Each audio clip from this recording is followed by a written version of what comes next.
Komaba Ritoku, 35, enjoyed a perfect steak dinner alone in his apartment, embracing his solitary life. He had always valued independence, living on his own terms and choosing solitude over relationships. He avoided compromises with others, spending his money and time freely as he wished, rejecting marriage. One night, he suddenly collapsed and died alone, still surrounded by the quiet of his apartment. Despite dying alone, Komaba Ritoku had no regrets and was content with his carefree, solitary life. Komaba Ritoku met mysterious men claiming to be gods, confronting him about dying alone. The god Hitorigami favored Ritoku's love of solitude and offered to reincarnate him into another world. Ritoku requested skills that would allow him to live independently and enjoy life freely. The gods granted him a healthy body, elemental affinity, swordsmanship, martial arts, and magic tool knowledge. Ritoku accepted these skills, determined to live in the new world on his own terms. Ritoku decided to live his reincarnated life in the same refined, solo lifestyle he valued. As a baby, he realized he had truly reincarnated, surrounded by people who must be his new parents. His parents welcomed him warmly, holding him gently as he adjusted to his new life. Though he was physically a baby, Ritoku retained his 35-year-old consciousness and perspective. His parents misunderstood, thinking he was happy, while Ritoku silently resolved to pursue independence in this new world. Ritoku wished he could have asked the god to skip the infant stage. He struggled silently while his new parents smiled and played with him happily. Ritoku felt stressed, realizing he might be stuck as a baby for a long time. He observed his parents' care, like changing diapers, and became increasingly panicked. Ritoku internally resolved that if he had to rely on help for personal matters, he would rather die. Ritoku panicked as his parents tried to change his diaper and feed him, feeling trapped in infancy. He experienced more stress and realized the infant stage was far more difficult than he expected.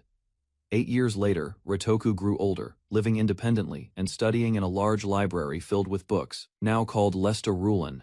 He worked on magical projects, developing skills he had requested as a god's reincarnation gift. Jaluk Rulen, his second life identity, focused on drawing blueprints for new magic tools, embracing independence and knowledge. Jaluk Rulen observed the fantasy world, filled with magic creatures, bustling towns, and distant castles. He explored the towns, watching people use magic and encountering adventurers and performers along the way. Jaluk noticed magic tools, which resembled household appliances but were far less functional than he envisioned. Recalling the god's explanation, he decided he would create tools himself to live comfortably in this new world. He applied the magic tool craftsman's knowledge skill from the gods, carefully designing tools to simplify daily life.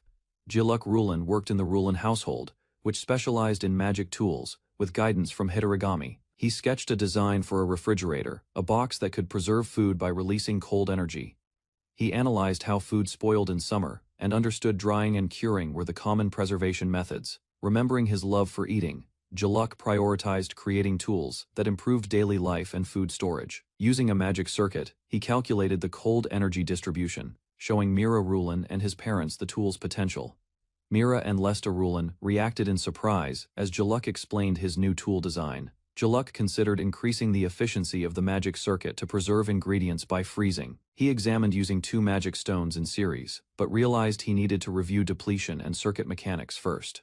Lesta praised Jaluk, calling him a genius for his careful planning and technical understanding. Mira Rulen and Lesta were amazed, impressed by Jaluk's innovative approach to improving magic tool performance. Visitors admired Jaluk Rulen's invention, praising his intelligence and predicting commercial success. At just 8 years old, Jaluk carefully planned improvements to the magic circuit to preserve ingredients efficiently. He analyzed potential enhancements, reviewing magic stones, circuit connections, and energy efficiency to optimize performance.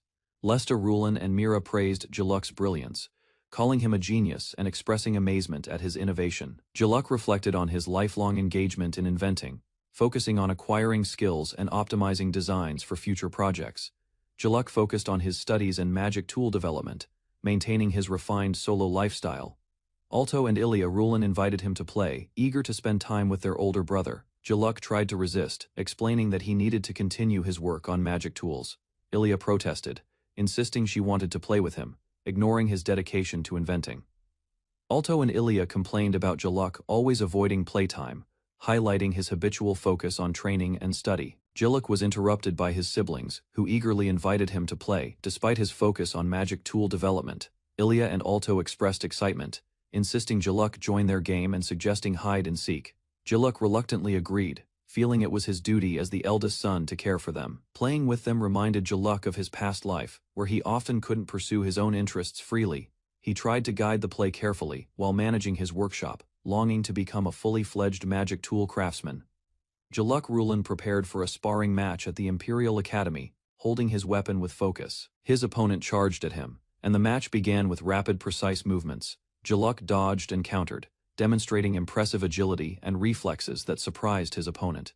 The opponent struggled to react, unable to match Jaluk's speed and tactical skill. Jaluk used his elemental magic to control the battlefield, overwhelming his opponent while maintaining careful control. Students were shocked by Jaluk's ability to use all elements, observing his mastery in amazement. At the dining table, Jaluk declared he had no plans for marriage, preferring independence. His parents and siblings reacted in surprise, misunderstanding his intentions, while he clarified he wasn't romantically interested.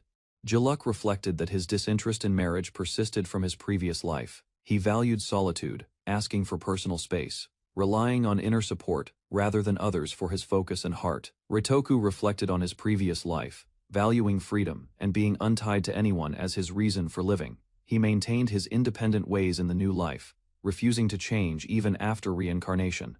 His parents expressed concern that avoiding marriage could affect their fiefdom's inheritance. Jaluk calmly explained the fiefdom must pass to the eldest son, so his choice didn't disrupt tradition. His family accepted his perspective, acknowledging that such a personal phase of independence was natural and understandable. Jaluk's family remarked that with time he might fall in love and find a fiancée. At 28, Jaluk Rulin had not married, living alone in the imperial capital.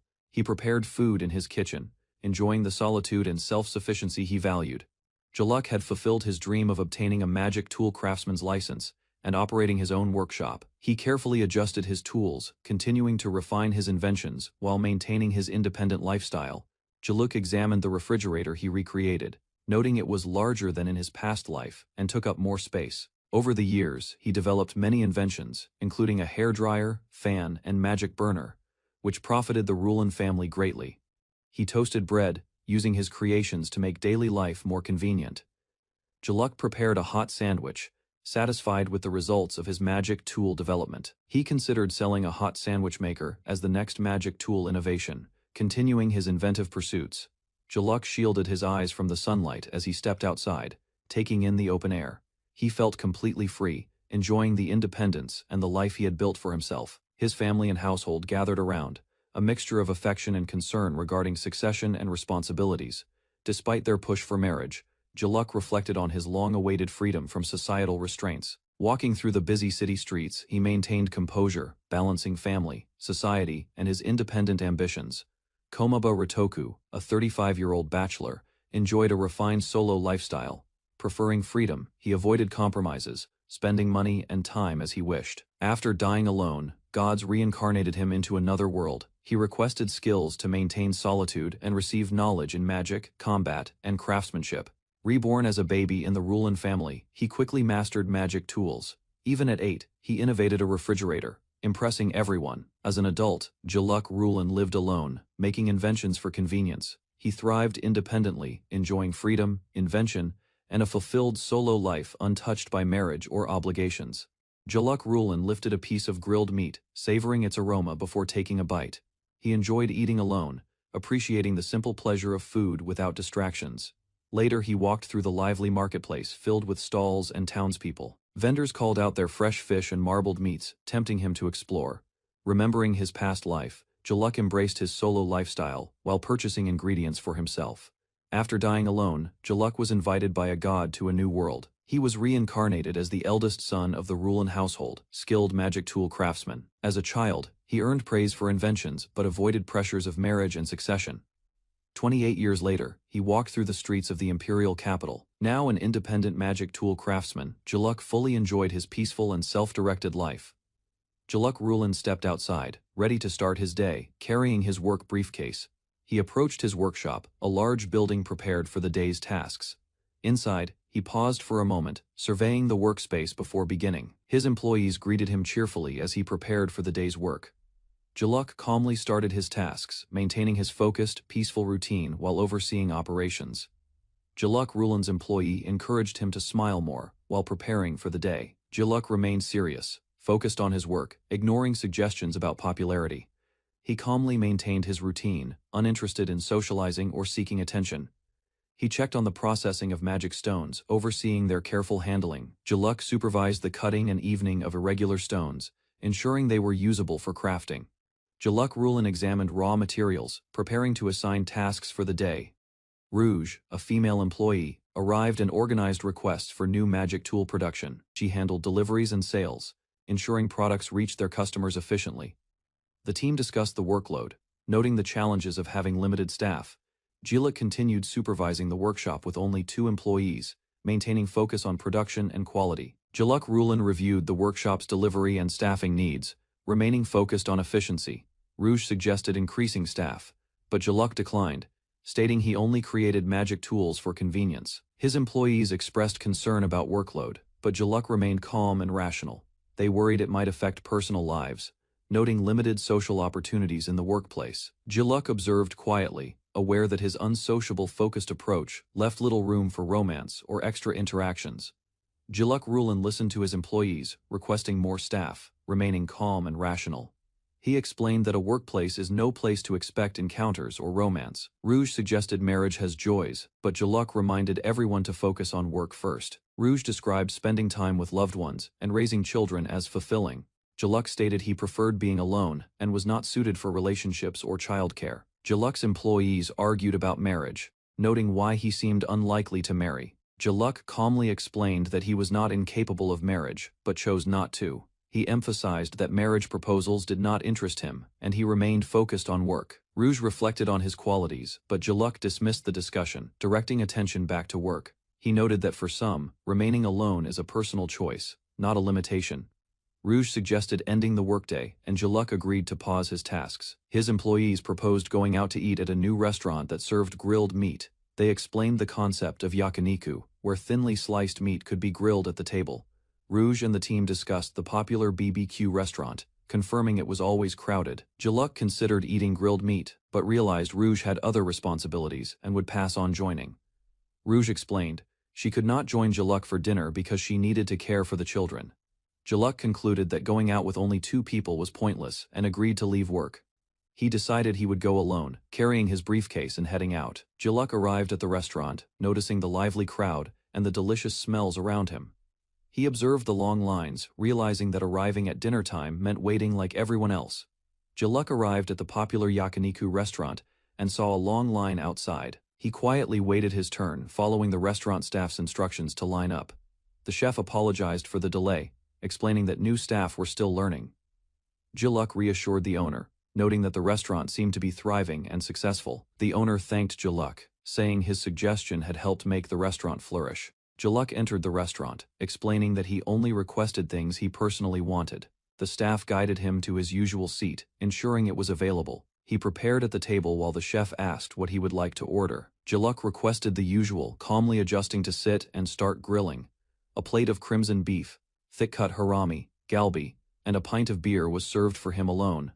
Jaluk placed crimson beef on the grill, emphasizing the restaurant's specialty. He appreciated the age, cutting technique, and seasoning, noting this restaurant surpassed others. As the meat grilled, he prepared to take his first bite. Jaluk enjoyed the meat with beer, smiling at its delicious taste. He reflected that the sense of fulfillment he felt could not have happened with others present. Rouge and Tristan debated which meat to eat, while Jaluk remained calm and observant. Tristan accidentally burned the offal, and Jaluk noted it was not his fault. Jaluk reflected that coming alone allowed him to fully savor the taste. He observed the lively restaurant scene while enjoying his meal peacefully. The staff and other diners were impressed by his focus, following his lead for orders. The chef recognized Jaluk as a longtime regular and benefactor of the restaurant. The restaurant had been struggling, nearly closing until recent improvements. In the imperial capital, competition was fierce, and new stores opened constantly, overwhelming old businesses. The restaurant's finances had been in the red, making survival difficult. One day Jaluk returned, greeted warmly, and continued his patronage that supported the business's revival. Jaluk Rulin noticed the restaurant had fewer customers recently and asked the owner about it. The owner explained the old restaurant struggled to keep up with cuisine diversification. Jaluk considered using the available meat to attract customers with a new approach. He noticed a display with a suggested meat dish illustration and had an idea. Jaluk proposed cutting the meat thin and letting customers grill it themselves. Surprising the owner, Jaluk proposed a new dining style called yakiniku, where customers grilled their own meat. The chef was skeptical, as he had never made customers cook for themselves. Jaluk noted that the restaurant would have likely failed otherwise, so he decided to try this method. He placed thinly sliced meat on the grill to test the concept. The result delighted customers, who enjoyed grilling multiple cuts themselves while experiencing excitement and variety. Customers praised the yakiniku style and lemon salt seasoning, enjoying grilling for themselves. The restaurant owner was astonished by the long lines and booming business. Consecutive days with winding lines and profitability helped the restaurant recover from being in the red. The owner credited Jaluk for the turnaround and growing customer excitement. Despite the success, Jaluk remained alone, reflecting that BBQ was more fun individually for him. Jaluk sat alone while the restaurant staff observed him, noting that people enjoy things differently. The owner explained that Jaluk preferred eating alone and asked the staff not to interfere. Jaluk quietly considered his meal and decided that next he should focus on finding rice to complement it. Jaluk Rulan spent a quiet holiday alone in his noble residence, enjoying peaceful solitude. He pondered new ideas, reviewing his notes and adjusting his glasses while sitting at his desk. Deciding to leave the house, Jaluk looked over the city, planning to explore beyond his familiar surroundings. He arrived at the Adventurers Guild, observing people organizing quests and preparing for monster hunting. Jaluk chose tasks carefully, focusing on collecting herbs and subjugating minor monsters peacefully. Jaluk stood at the Adventurers Guild counter, waiting his turn to select a task. The guild receptionist recognized him and greeted him warmly, ready to assist with his request. He requested a herb collecting quest, handing over the paper with instructions for the task. The receptionist suggested forming a party to gain more experience and money, observing his B rank status. Jaluk politely declined, explaining that forming a team would put him at a disadvantage. Jaluk remembered his teenage days on three-person quests, often struggling to keep up with his companions. During battles, monsters attacked him directly, showing his vulnerability when paired in a team. His teammates struggled to protect him, revealing that he was less effective in cooperative fights. Back at the guild, Jaluk reaffirmed his decision to work solo, refusing to form a party. The receptionist understood his choice, realizing that Jaluk preferred efficiency and independence over high-rank achievements. Jaluk entered the forest, searching for karuku grass and button mushrooms for his herb-collecting quest. He carefully picked the finest mushrooms, examining each one with satisfaction and excitement. Jaluk stored the herbs quickly in his magic bag, an artifact that expanded his carrying capacity. He reviewed other artifacts, noting their powerful effects beyond normal magic tools, like teleportation and invisibility. He understood that many adventurers pursued artifacts for wealth, while he focused on practical use for his tasks. Jaluk placed herbs carefully into his magic bag, still marveling at its mysterious abilities. He became excited, thinking about romance, though it was unrelated to his current quest. Jaluk reflected on artifacts, appreciating their advanced technology and convenience beyond normal magical tools. While collecting mushrooms, a wild boar appeared, threatening his carefully gathered harvest. He readied his weapon, confident he could handle the danger, despite not having exercised recently. The wild boar charged at Jaluk, its movements fast and aggressive through the grass. Jaluk dodged skillfully, positioning himself to counter the boar's attacks with his sword. The boar's tusks became stuck, and Jaluk calmly noted the advantage he had gained. He stood over the creature, deciding not to harm it unnecessarily while keeping control. After securing valuable materials from the black boar, Jaluk planned to move to a new location for more herbs. Jaluk walked through the forest, noticing movement among the trees and approaching quietly. He admired the flying creatures above the water, appreciating the serene beauty of the landscape. Finding a quiet spot, Jaluk prepared to enjoy the peaceful view alone, away from distractions. He noticed another guest already resting nearby, slightly interrupting his solitude. Jaluk reminded himself that the area wasn't private, accepting that others might appear unexpectedly. Jaluk finished setting up his campsite, securing the tent and organizing his supplies efficiently. He prepared a portable smoker, planning to make a smoked dish from his gathered ingredients. Jaluk carefully arranged the food on plates, slicing and preparing everything for smoking. He lit the smoker, adding wood chips and activating it to begin the cooking process. As smoke filled the air, Jaluk settled in, observing the scenery while waiting for the flavor to develop. Jaluk opened the smoker and revealed the smoked dish, admiring the delicious aroma. He looked at the food eagerly, impressed by how tasty it appeared. Suddenly, two strangers approached, startling Jaluk. as he questioned their identity. One introduced himself as Ether, explaining his presence, while Jaluk silently noted the inconvenience. Jaluk recognized the newcomer as the person from the next tent, bracing for interaction. Ether approached Jaluk's campsite, explaining he followed the smell of the smoked dish. Ether commented on the dish, questioning its taste and observing Jaluk's reaction. Ether eagerly asked to try the food, while Jaluk wondered if he had ever tasted smoked dishes before. Jaluk handed Ether a skewer, letting him choose which piece to eat. Ether noticed a peculiar smell, different from normal smoke, making him curious about the flavor. Ether tried the smoked dish and immediately found it delicious, impressed by the flavor. He asked Jaluk where he got the cheese, amazed at its quality. Jaluk explained it was ordinary cheese from the central market, surprising Ether. Ether was puzzled by how normal ingredients could taste so exceptional. Jaluk clarified that the dish was smoked, enhancing its fragrance and overall flavor subtly.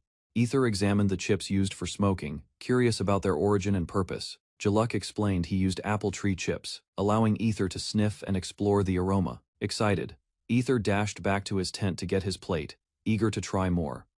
Jaluk gave him instructions, ensuring he received a proper portion without overindulging.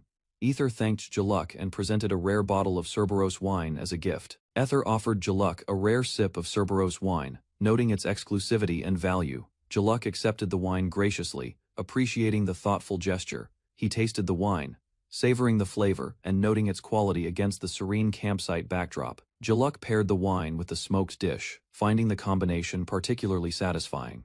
He reflected that he never imagined he would experience such a rare and delicious wine. Jaluk recalled trading his smoked dish with another solo camper in a previous life. He reflected on the spirit of giving and receiving, appreciating the exchange of good food. Jaluk finished his meal, planning to do some fishing afterward while enjoying the peaceful campsite. Back in the city, Jaluk prepared dinner, noticing a carriage in front of his house. He wondered if the carriage had someone from his family or another visitor. Ilya suddenly appeared, calling out, "Big bro," and surprising Jaluk, ending the scene on a cliffhanger. Jaluk returned home, walking through the city streets, unaware of who awaited him. Ilya appeared suddenly, surprising him with her unexpected arrival outside his residence. Jaluk realized the situation was risky, arriving alone, despite the family's carriage nearby. Ilya insisted she had come with the usual carriage, hiding her true intentions. Gilliam, the family butler, stepped forward, revealing himself as an unexpected escort for Jaluk. Ilya confronted Jaluk about arriving alone, predicting he would flee from the family carriage. She insisted repeatedly, waving letters to demand his attendance at the dinner meeting. Jaluk refused, citing his work as a reason to avoid going with them. Ilya grabbed his arm, insisting he would accompany them despite his objections. She explained his parents were concerned, urging him to show his face at the meeting. Gilliam and Ilya pleaded with Jaluk to spare some time for his family's requests. Jaluk reluctantly agreed, asking them to stop calling him young master, showing his irritation.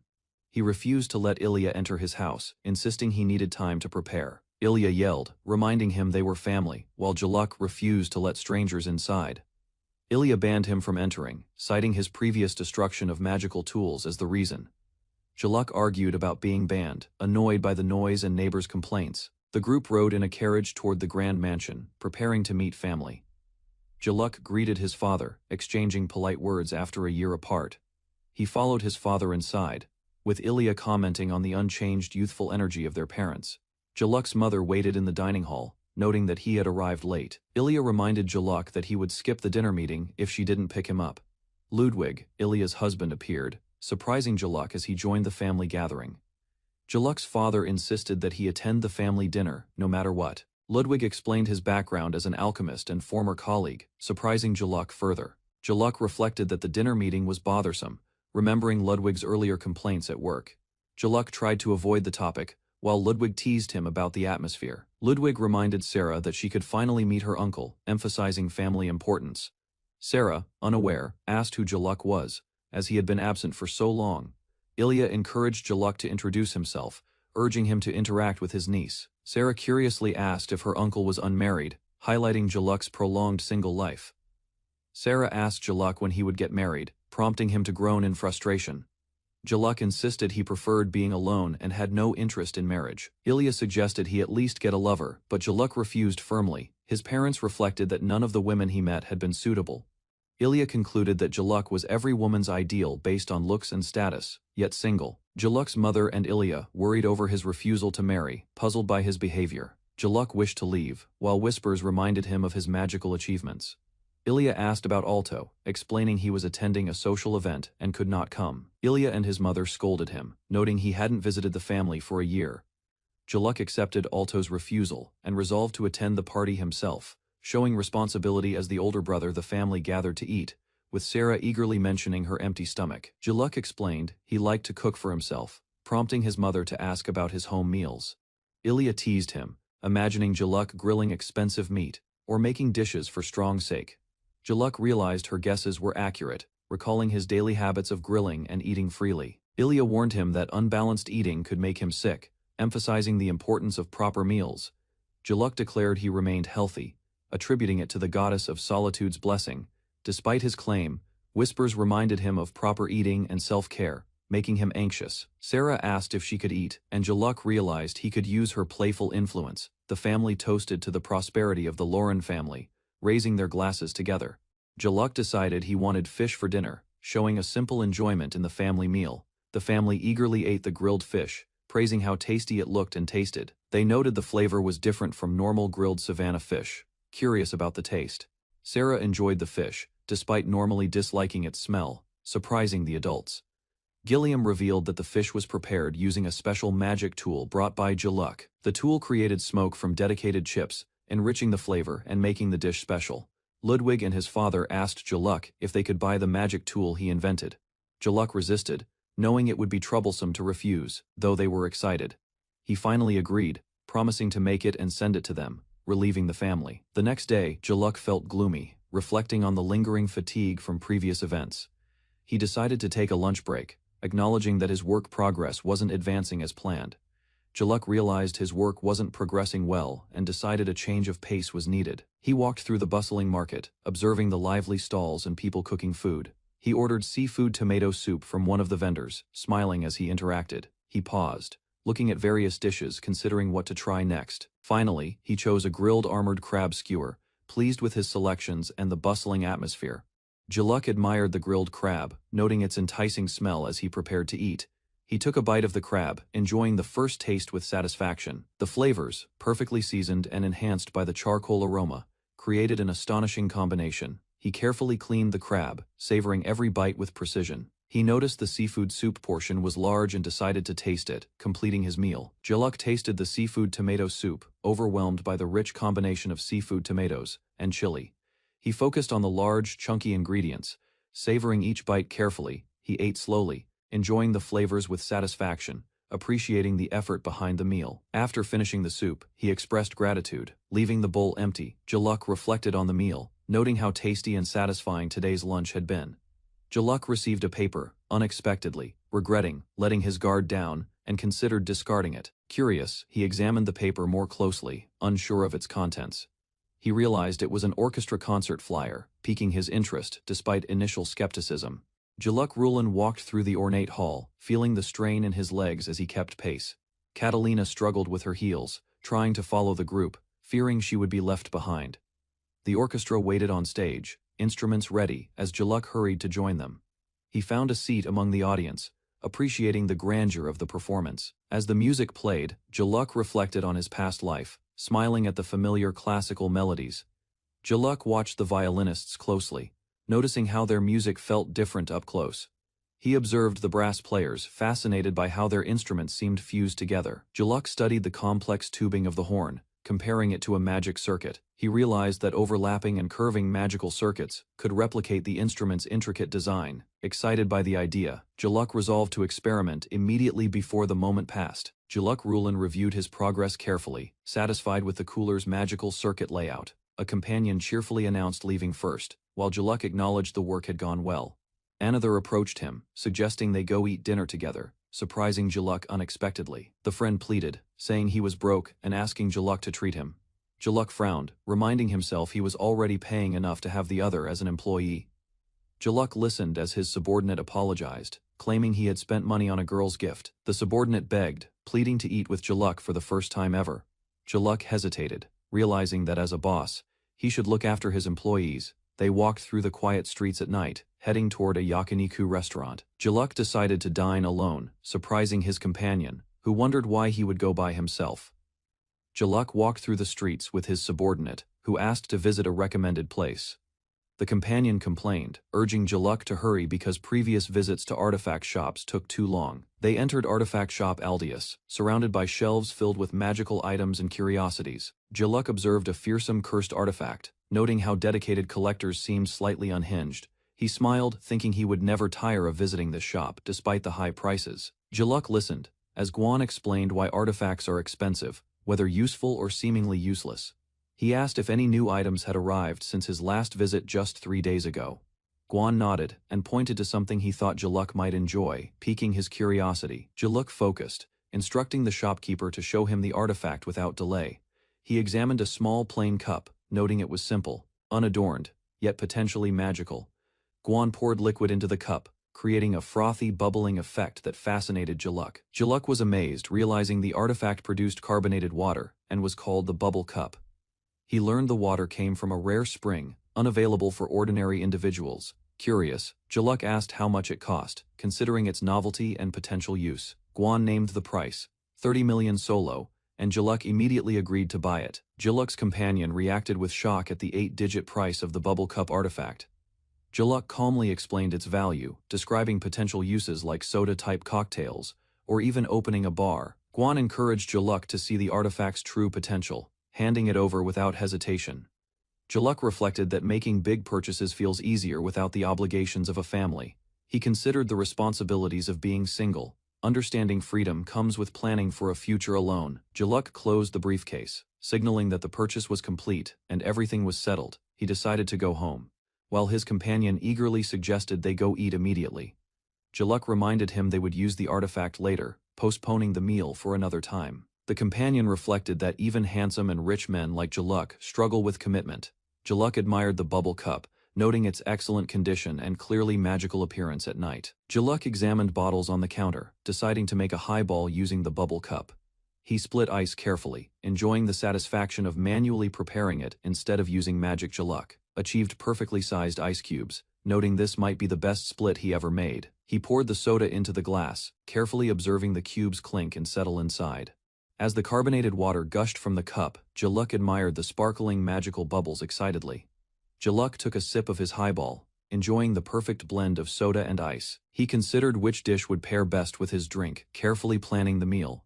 Jaluk chose carriage, savoring the hot, flavorful bites with perfect seasoning.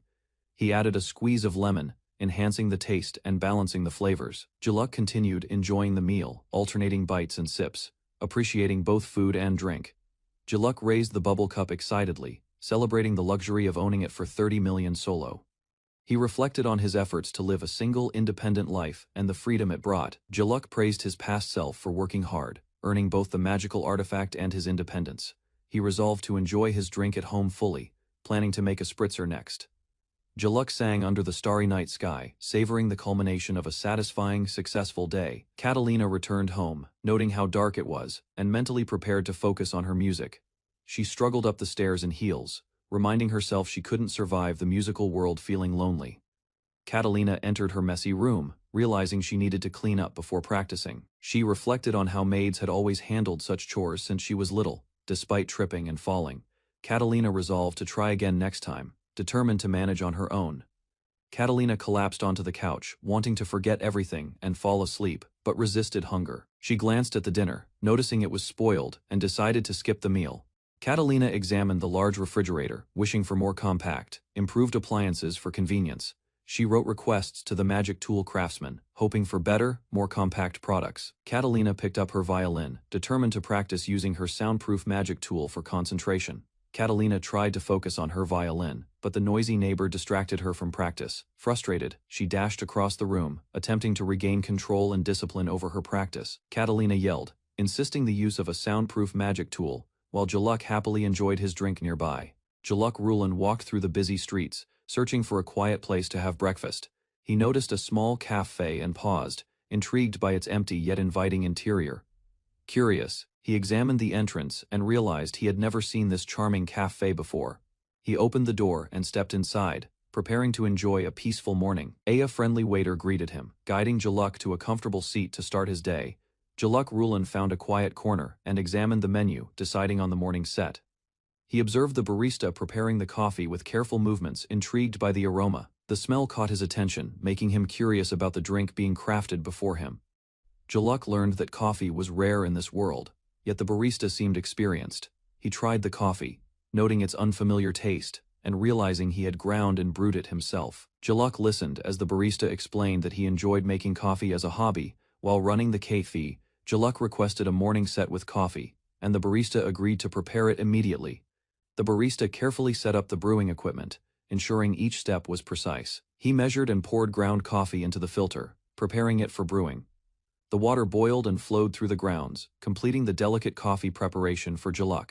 The barista completed the brewing process, carefully stopping the siphon and preparing to serve. He poured the freshly brewed coffee into a cup, releasing its rich aroma into the cafe.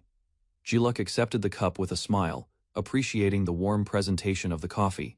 He inhaled the scent, noticing the smooth color and the absence of any sour smell. Jaluk took a sip and found the coffee delicious, complimenting the barista's careful preparation. The barista introduced himself as Rondell, while serving toast alongside the coffee to Jaluk. Jaluk introduced himself as Zilk Lauren, revealing he was the renowned magic tool craftsman. Rondell expressed honor at serving such a skilled artisan, though Jaluk humbly downplayed it.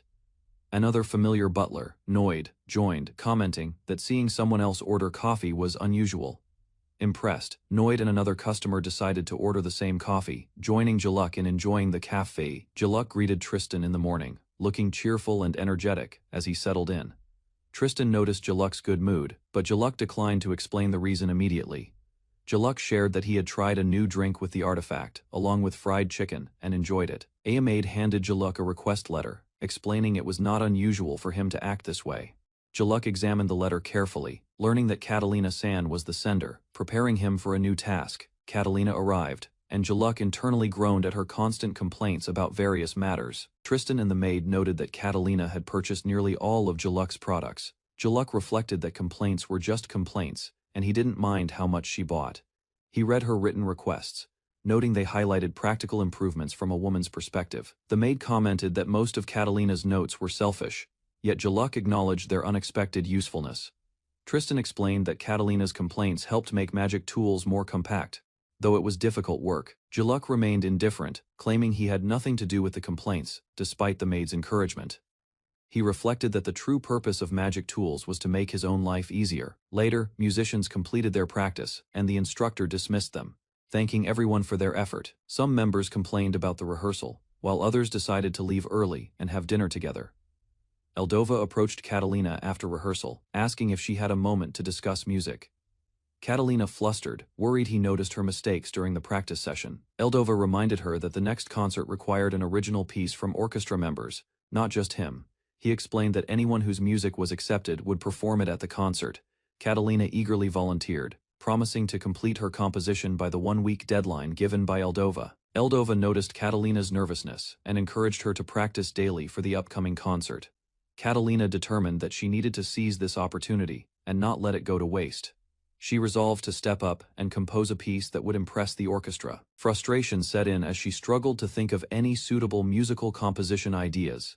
Catalina calmed herself, deciding to stay up late and skip dinner to catch up on practice. Catalina focused on playing her violin, trying to create a melody from any notes she could produce. She successfully arranged a piece, but worried it was plagiarized since she copied her neighbor's melody. Reflecting on her music experiences, she realized her neighbor's performances had always been unfamiliar to her ears. Unsure, she decided to create another composition to ensure it was entirely her own work. The next morning, Catalina hurried to the orchestra rehearsal, apologizing for being late, but ready to perform. Eldova reminded Catalina that the composition deadline was today, prompting her to hand in her work immediately. Catalina accidentally dropped some sheets while presenting her music, causing Eldova to notice. Eldova discovered another sheet and questioned its origin, making Catalina nervous. Catalina realized she had mistakenly included the melody she copied from her neighbor. Eldova reviewed both pieces, praising the second composition as elegant, innovative, and marvelous, leaving Catalina relieved. Catalina nervously thanked Eldova while hoping her copied music would not be chosen for performance. She feared her neighbor's melody might be selected despite her own work. Jaluk attended the concert again, appreciating the experience of hearing live music firsthand. Eldova introduced the next performance, announcing it as new music created by the orchestra members. Jaluk observed the audience and musicians, curious to hear the upcoming piece and its impact. Jaluk noticed the new composition reminded him of a song from his previous life, but realized it was different. Catalina's music was well received, impressing the audience and critics alike. Her peers praised her ability to practice and compose simultaneously, recognizing her dedication and skill. Eldova called Catalina over to acknowledge her accomplishment formally. Catalina introduced herself to Marco Montesino, the opera theater manager, marking her official recognition in the music world. Marco Montesino praised Catalina, noting that the theater's success was partly due to her talent. He asked her to compose the next piece of music, expressing confidence in her abilities. Catalina panicked, unsure how to create something surpassing her previous composition. She worried about making music more amazing than before, and felt immense pressure. Catalina resigned to copying and arranging her neighbor's melody again to meet the expectations. Catalina began a routine of listening at the neighbor's wall after practice sessions, hoping to hear music again. She grew frustrated when the singing was absent, finally giving up temporarily but determined to continue. Catalina resolved to take a risk and pursue her music despite the uncertainty. She approached the neighbor's door, trying to encourage them to sing, but something startled her. Catalina was shocked when the door opened unexpectedly, causing her to fall back in surprise. Jaluk appeared, equally startled, as both faced each other in sudden encounter. Jaluk stood at his mansion entrance, surprised by a sound behind the door. He checked the kitchen, but found he had run out of ginger for his cooking. Determined, Jaluk hurried toward the market, knowing it was still open for supplies. As he opened a hallway door, he accidentally knocked into someone lying on the floor. Jaluk discovered a mysterious young lady, her presence leaving him stunned and uncertain. Jaluk confronted the woman standing in front of his door, surprised and tense. He studied her closely, feeling that her face seemed familiar but couldn't place it. The woman demanded he respect her space, while Jaluk crossed his arms, irritated. He stared at her sharply, noticing she had lingered near his door intentionally. Arguments escalated as both stood firm, Jaluk angry and the woman adamant she wasn't stalking. Jaluk questioned the woman about why she was standing in front of his entrance. She quickly apologized and begged him not to report her. Looking worried, Jaluk agreed to listen.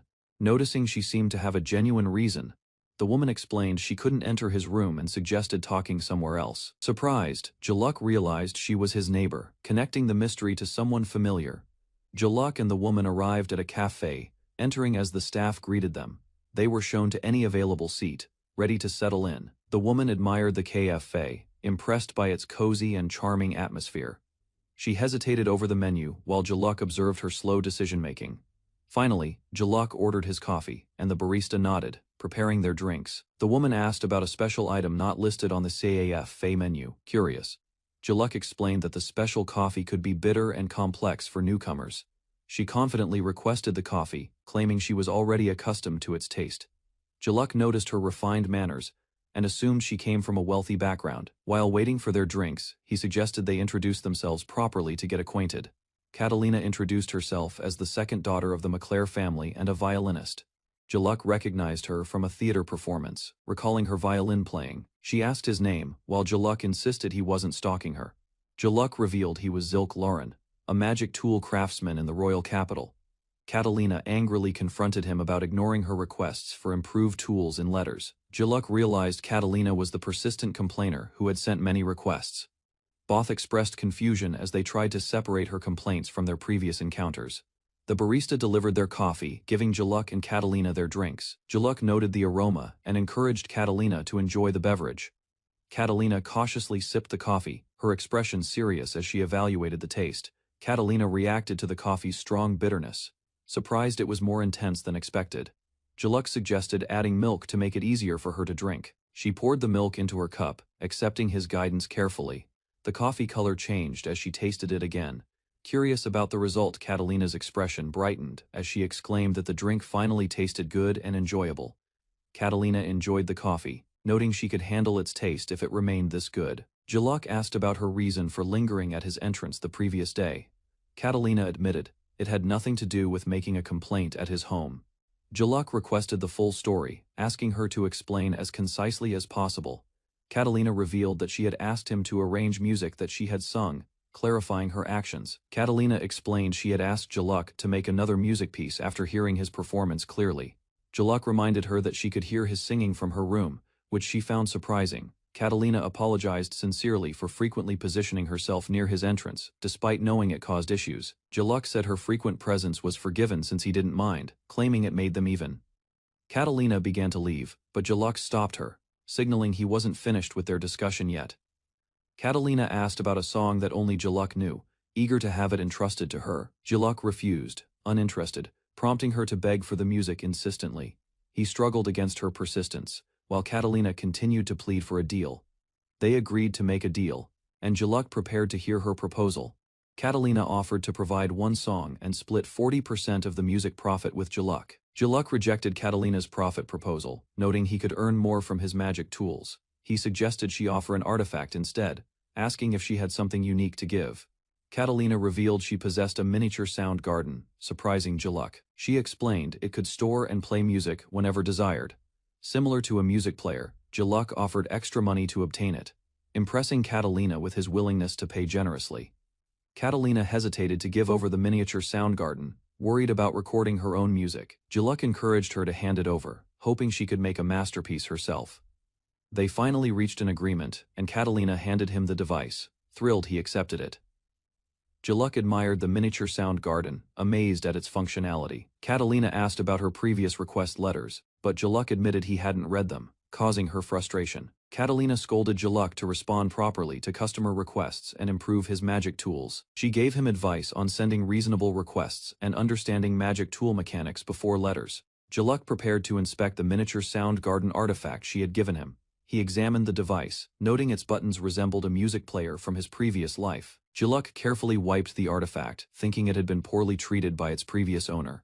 Jaluk decided to test the miniature sound garden, recalling Catalina had taught him how to use it. He selected music by number, feeling nostalgic as the melody played. He increased the volume and discovered the violin music sounded fantastic. Enjoying it immensely, Jaluk planned to listen to all the pieces and later ask a musician to record favorite tracks. Catalina reminded him to use a soundproof magic tool as the music could leak out. Jaluk reflected on the soundproof magic tool, noting it was used for aristocrats' secrets or merchant business. He decided to search for the artifact's secret element, aiming to unlock hidden functions. Jaluk recalled past discoveries with artifacts and how they could have additional unexpected functions. He experimented with pressing multiple buttons, combinations, and double clicks to explore the artifact's features. The artifact announced itself as Selva McClare, unlocking the sixth storage and surprising Jaluk. Jaluk learned the artifact was originally given to Catalina by her grandfather as a birthday gift. He was instructed to keep the record a secret from Catalina and press stop or delete if needed. Jaluk reluctantly followed the instructions, refusing to involve himself further in Catalina's family matters or personal problems. Jaluk finishes a long meeting with a material supplier and notices the sky darkening. He walks with Tristan and Rouge, preparing to send Rouge home while Tristan seems a bit unreliable. Jaluk explains that self-defense artifacts can take the form of accessories, showing how practical they are. Rouge worries that wearing an artifact from another man could make her future husband jealous. Tristan agrees, noting that some of Jaluk's artifacts are extremely valuable, not trivial to use. Jaluk explains that he lends artifacts only for employee safety, while Tristan struggles to understand. Rouge finds Jaluk's protective side charming, while Tristan still cannot grasp his intentions. Jaluk insists Rouge go home safely, and Tristan prepares to return as well under the night sky. Walking outside, Jaluk admires the unusually clear stars, reflecting on their beauty. He realizes that in his former life, city lights prevented him from seeing stars clearly. Jaluk walks down an unfamiliar street, realizing he got lost on an unknown road. He decides to return to the main road but notices a bar called Ice Rock. Entering the bar, he is surprised by its spacious interior and well-arranged furnishings. An elf bartender welcomes Jaluk politely, catching his attention with her calm demeanor. He observes that female elves are often used to attract customers with their beauty. The elf bartender offers Jaluk a drink before he leaves, insisting he doesn't need to pay. Jaluk accepts the offer, understanding the advice to take a drink before making a decision. He requests the bartender to suggest a drink, showing trust in her expertise. The bartender skillfully manipulates ice magic, crafting the drink with precise control over floating crystals. Jaluk is impressed, recognizing the bartender's mastery of ice magic and her ability to control it flawlessly. The bartender expertly shatters ice, showing Jaluk her exceptional magical skills. She combines liquors with ice to make a frozen daiquiri, surprising Jaluk. Jaluk notices her adding a pink liquid, understanding it is syrup for the drink. She uses nectar from a 1000-day flower, a rare and valuable ingredient. Jaluk questions whether she will actually use such an extraordinary ingredient for the cocktail. The bartender uses magic to spin ice and mix the ingredients, astonishing Jaluk.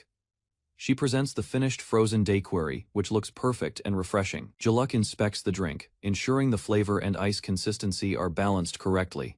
He notices the ice sand is perfectly combined with the liquor, creating a refreshing taste.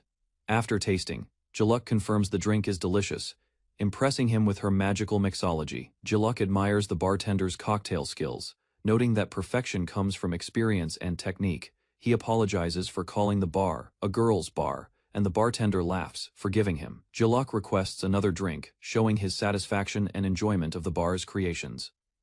The next morning, Jaluk is in a good mood at home. While preparing ingredients, Tristan asks about his mood, and Jaluk explains he discovered a bar with a skilled bartender. Tristan asks Jaluk what he is making, curious about his latest project. Rouge also wonders, showing interest in Jaluk's activities at home. Jaluk explains he is making magic tools to grind coffee beans, the main ingredient for coffee. He enjoys being able to drink coffee anywhere, so he decided to make his own coffee mill. Tristan and Rouge are surprised, having never heard about coffee beans before. Tristan reacts dramatically as Jaluk makes another magic tool for grinding coffee beans. Jaluk explains, creating different magic tools for fun occasionally will bring joy and profits. Rouge tries to calm Tristan, suggesting it's easier to let Jaluk make whatever he wants. Rouge reassures Tristan that she will distribute Jaluk's creations even if their demand is uncertain. Jaluk completes the coffee mill, offering both manual and automatic functions, impressing both Tristan and Rouge. Jaluk tells Tristan and Rouge he is leaving work early, surprising them both. He explains he only wants to check that the coffee mills are functioning correctly. Jaluk prepares to make coffee immediately, setting up his equipment in a quiet outdoor spot. A familiar face suddenly appears, greeting Jaluk unexpectedly. Jaluk questions if the newcomer has lived in the area, but the visitor denies it playfully. Jaluk announces he is leaving early, prompting Tristan and Rouge to react in surprise. He explains he only wants to ensure the coffee mills are working properly. Setting up outdoors, Jaluk prepares to brew coffee immediately with his new equipment. A familiar man appears, greeting Jaluk, catching him off guard. Rouge and Jaluk question the newcomer's identity, and he introduces himself as Zilk Lauren. Tristan asks about Zilk's acquaintance, and Zilk explains the woman is a client who sometimes assigns tasks to the guild. Zilk clarifies that he instructs Rouge on which materials to acquire, leaving her to handle the rest. Rouge introduces herself as Mariella, also an adventurer, creating an interesting coincidence. Zilk responds calmly to her enthusiasm, showing his usual composed demeanor. Tristan asks what Zilk plans to make today, shifting focus back to his ongoing work. Zilk explains he plans to grind coffee beans using his prototype magic tools. Tristan and Mariella are curious, learning about coffee's slightly bitter taste and deep flavor. Zilk notes this is a good way to test the durability of his magic tools. Tristan and Mariella ask Zilk to make coffee for them as well. Zilk instructs them to bring their cups, while Tristan and Mariella look on, confused. Zilk notices Mariella alone, thinking there's nothing to discuss. While she glances around, Mariella asks Zilk if he and Eth have known each other for a long time. Zilk explains he doesn't know Eth well, this is only their second meeting. Mariella observes Eth's cheerful behavior, contrasting with his usual distant personality. Tristan and Mariella discuss Eth's distant nature, and how Zilk sometimes had to adjust to it. Tristan notices Zilk's open-hearted side, commenting on how he interacts with others. Mariella demands to know the secret to getting closer to Eth, surprising Zilk. Zilk refuses to answer, admitting he isn't good at that kind of thing. Mariella insists, pointing out there must be a secret behind Eth's behavior. Finally, Mariella blushes and admits that she likes Eth, revealing her feelings. Zilk internally sighs, reflecting on being unexpectedly asked to act as a love consultant. Eth confessed her feelings to Jaluk, surprising him during their peaceful afternoon. Jaluk sighed, feeling awkward as he admitted he had no experience giving love advice. When asked if he had a girlfriend, Jaluk quietly revealed that he had none. Eth reacted with shock, amazed that such a talented craftsman remained single. Jaluk calmly suggested introducing her to other adventurer women, avoiding romance for himself. Toshinori faced a persistent aunt who tried to set him up, finding it annoying. Juluk reminded Eth to mind her own business, noting he was still unmarried. While grinding coffee, Juluk reflected that many people, like him and Eth, remain unmarried. He considered that Eth might someday want to marry. Though she had not said so, Juluk advised Eth to maintain appropriate distance if she hoped for a long-term relationship. Juluk explained to Eth that single men value their time and cannot be pressured. He reflected on how being single allowed him to understand Eth's feelings clearly. Eth and others often overreacted with love, tiring those who were not ready. Juluk considered that a future partner should respect boundaries and not demand too much. He concluded that mutual support, distance, and understanding are key in any relationship. A companion noticed the surprising harmony between Juluk and Eth during their quiet afternoon. Eth panicked when the companion revealed a gift, clarifying the misunderstanding about the paper bag. Juluk gratefully accepted the cookies and prepared coffee for everyone to enjoy. They noticed the coffee's aroma, appreciating its fragrant and comforting smell together. The group enjoyed the taste, noting its slight bitterness and agreeing it was proper coffee. Juluk offered more coffee to Eth and the companion, encouraging them to enjoy it freely. Eth and the companion smiled, happy that there was enough coffee for everyone. They prepared the automatic grinded coffee, noting its strong, sour, and refreshing taste. Each person compared flavors, discussing personal preferences between the new and previous coffee. The companion suggested making another batch, while Juluk warned that too much would remain unfinished. A companion asked Juluk to sell coffee beans and tools, though they were still prototypes. Juluk explained that he needed to test durability and grinding quality first. He gave the companion directions to a cafe that serves coffee in exchange for feedback. Toshinori visited the cafe and was welcomed by the barista. Preparing to try his creation, Juluk presented his custom coffee mills, asking the cafe master to test them and give opinions. The cafe master admired Juluk's coffee mill, surprised it was more compact and efficient. He noted that grinding beans by hand was enjoyable, but Juluk's design saved effort without losing taste. The master realized his current mill was inefficient for serving a large group of customers. Juluk allowed the master to examine the interior, explaining the design and sophistication. The master considered the blade material, noting metal could affect the bean's smell over time. Juluk hesitated to ask the cafe master about the material of his coffee mill blade. The master revealed that his mill blade was crafted from silver wolf claws. Juluk worried about using it, unsure if it was acceptable or too delicate. The master offered support, lending his knowledge and strength to help Juluk improve the mill. Grateful, Juluk promised to use the mill and report back his experience making coffee. Juluk introduced his self-invented coffee tool to the cafe, surprising the staff and visitors. A visitor named Noid greeted Juluk warmly and introduced himself. Noid recognized Juluk as Zilk Loren, a renowned magic tool craftsman in the royal capital. The cafe master clarified which coffee mill was magical and which was manual for brewing. The visitor requested coffee ground by Zilk's mill, and Juluk agreed without hesitation. Juluk warned that the coffee taste might differ from what the visitor usually enjoyed. The cafe master agreed to make an extra portion for Noid without hesitation. Juluk observed as the master ground the beans more slowly. Curious about the effect, once brewed, Juluk noticed the coffee tasted completely different, smoother than his own version. He realized coffee flavor varies, depending on bean ripeness, temperature, humidity, and grinding technique.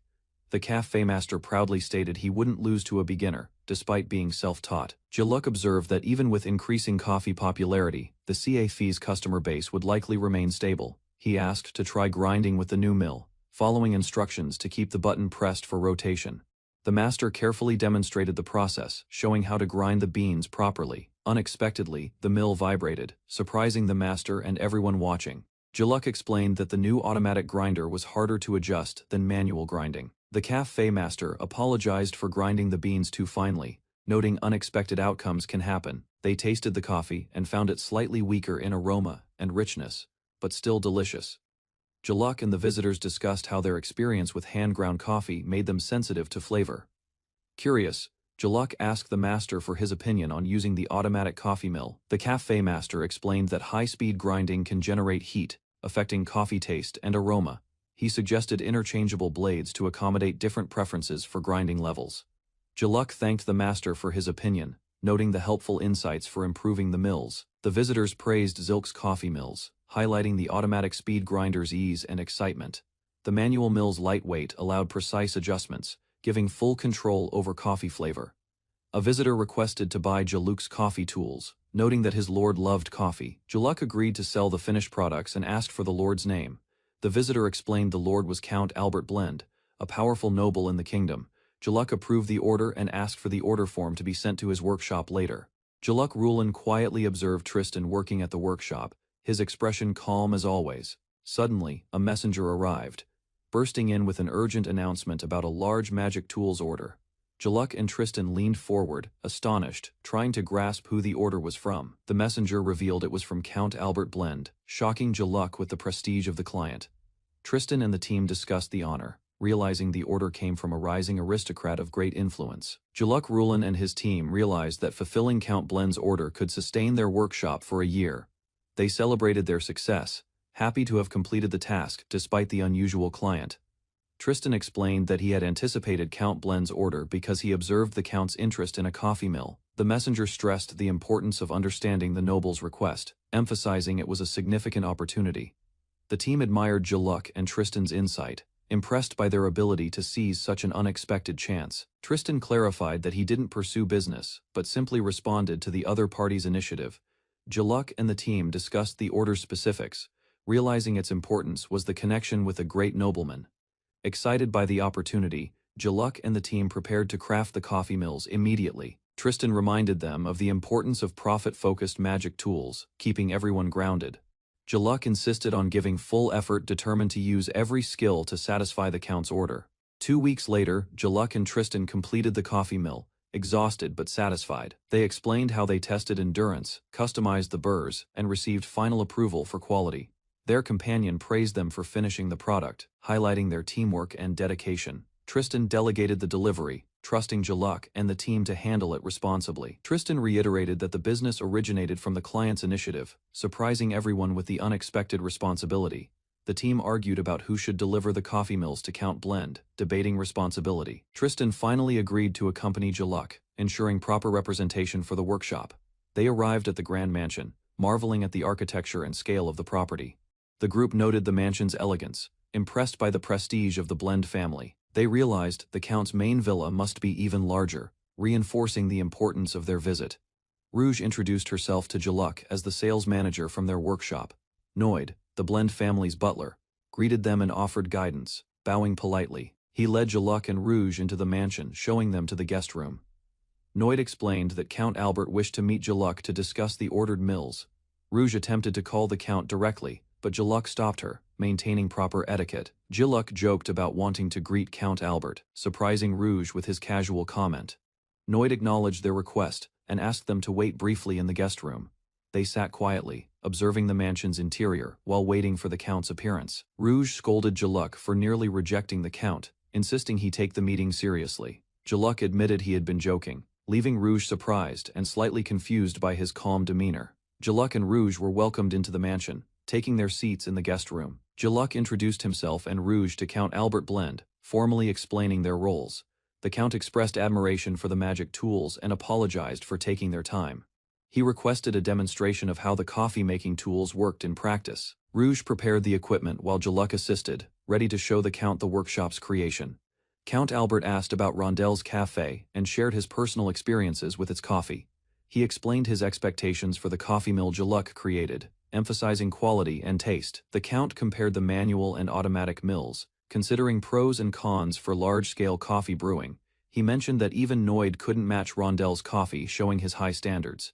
The Count joked about learning Rondel's techniques, noting it would take a lifetime to master them. Count Albert suggested sending Jaluk to Rondel's cafe to learn advanced coffee-making techniques. Jaluk explained the concept of a barista, someone specialized in brewing coffee expertly.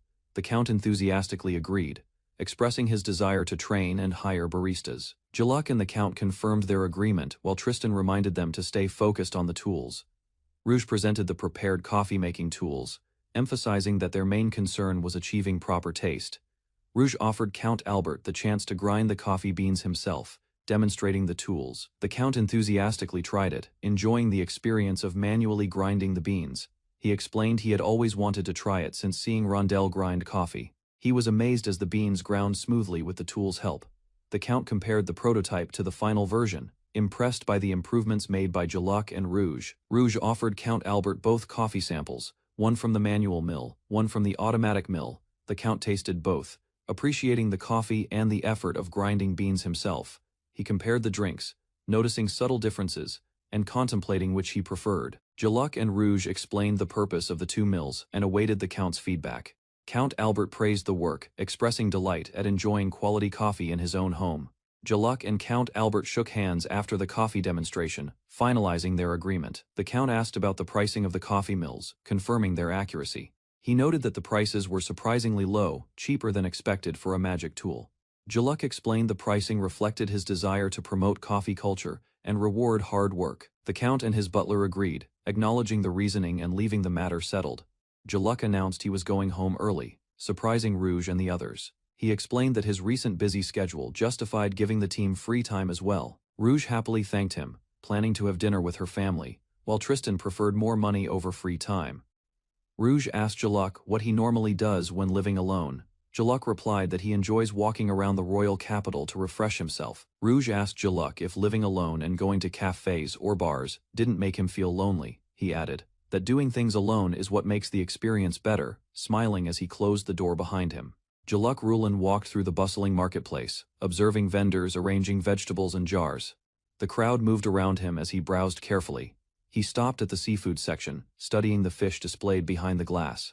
Shoppers passed, but his focus remained on choosing the freshest options. Jaluk considered various seafood, imagining a meal. He pictured a seafood bowl, appreciating the variety and quality of fish available. He weighed his options, thinking about grilled white fish, teriyaki sauce, or a rich seafood soup. Each choice seemed appealing. Calmly, Jaluk decided not to rush. He continued strolling through the market, taking his time to select ingredients carefully for dinner. Jaluk Rulin walked through the crowded market, spotting familiar faces among the crowd. He paused, observing people as they moved around him. He noticed two acquaintances ahead, gesturing and pointing at various stalls. Jaluk watched quietly, considering his next move while staying calm. A vendor shouted about fresh dragon meat arriving. Jaluk's eyes widened slightly, intrigued by the rare offering presented in the bustling market. Jaluk examined the enormous cut of dragon meat, marveling at its size. He analyzed the price and quality, deciding whether to purchase it. Memories surfaced of tasting dragon meat as a child on his birthday. Jaluk remembered the flavor fondly, making the rare purchase a nostalgic choice. Jaluk Rulin remembered the taste of dragon meat from his childhood. Its unique flavor stood out compared to ordinary meats he had eaten. He approached a vendor and asked about the part of the meat. The vendor explained it came from the dragon's tail, very lean. Jaluk compared it to the finger meat he remembered. The vendor confirmed the tail meat was even tastier and more flavorful. He confidently requested 600 grams of dragon meat, pointing to the large cut, ready to make a nostalgic meal for himself. The vendor smiled, noting Jaluk's joy at the purchase. Jaluk thanked him politely, carrying the rare meat with anticipation for cooking. Jaluk decided to eat the dragon meat as a reward for himself. He clarified he was unmarried, planning to enjoy it alone. He paused, holding the meat, while the market crowd watched silently. His companions followed him, curious about his next move.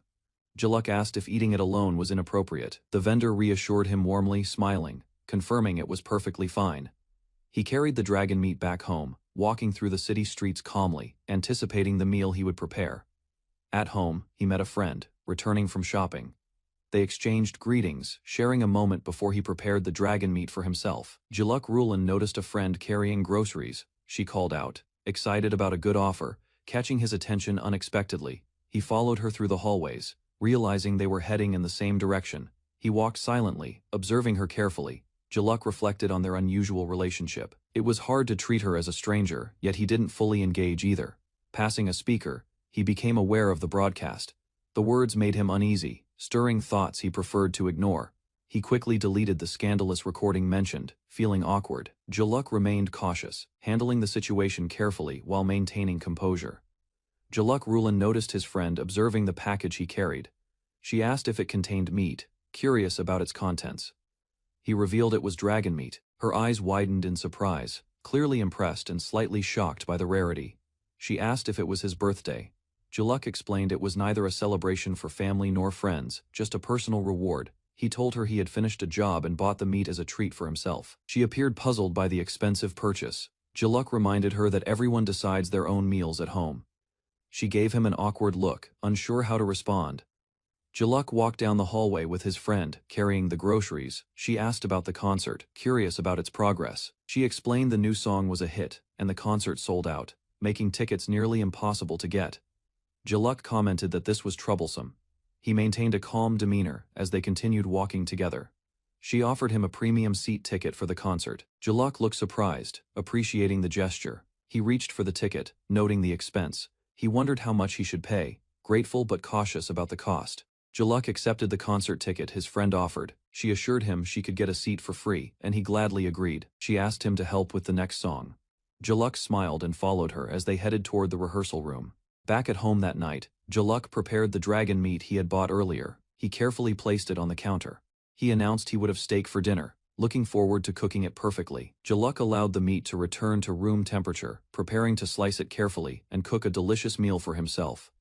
Jaluk began preparing vegetables for the meal, slicing carrots, broccoli, and asparagus carefully on the cutting board. He seasoned the thick dragon steak with salt and pepper, making sure both sides were evenly coated.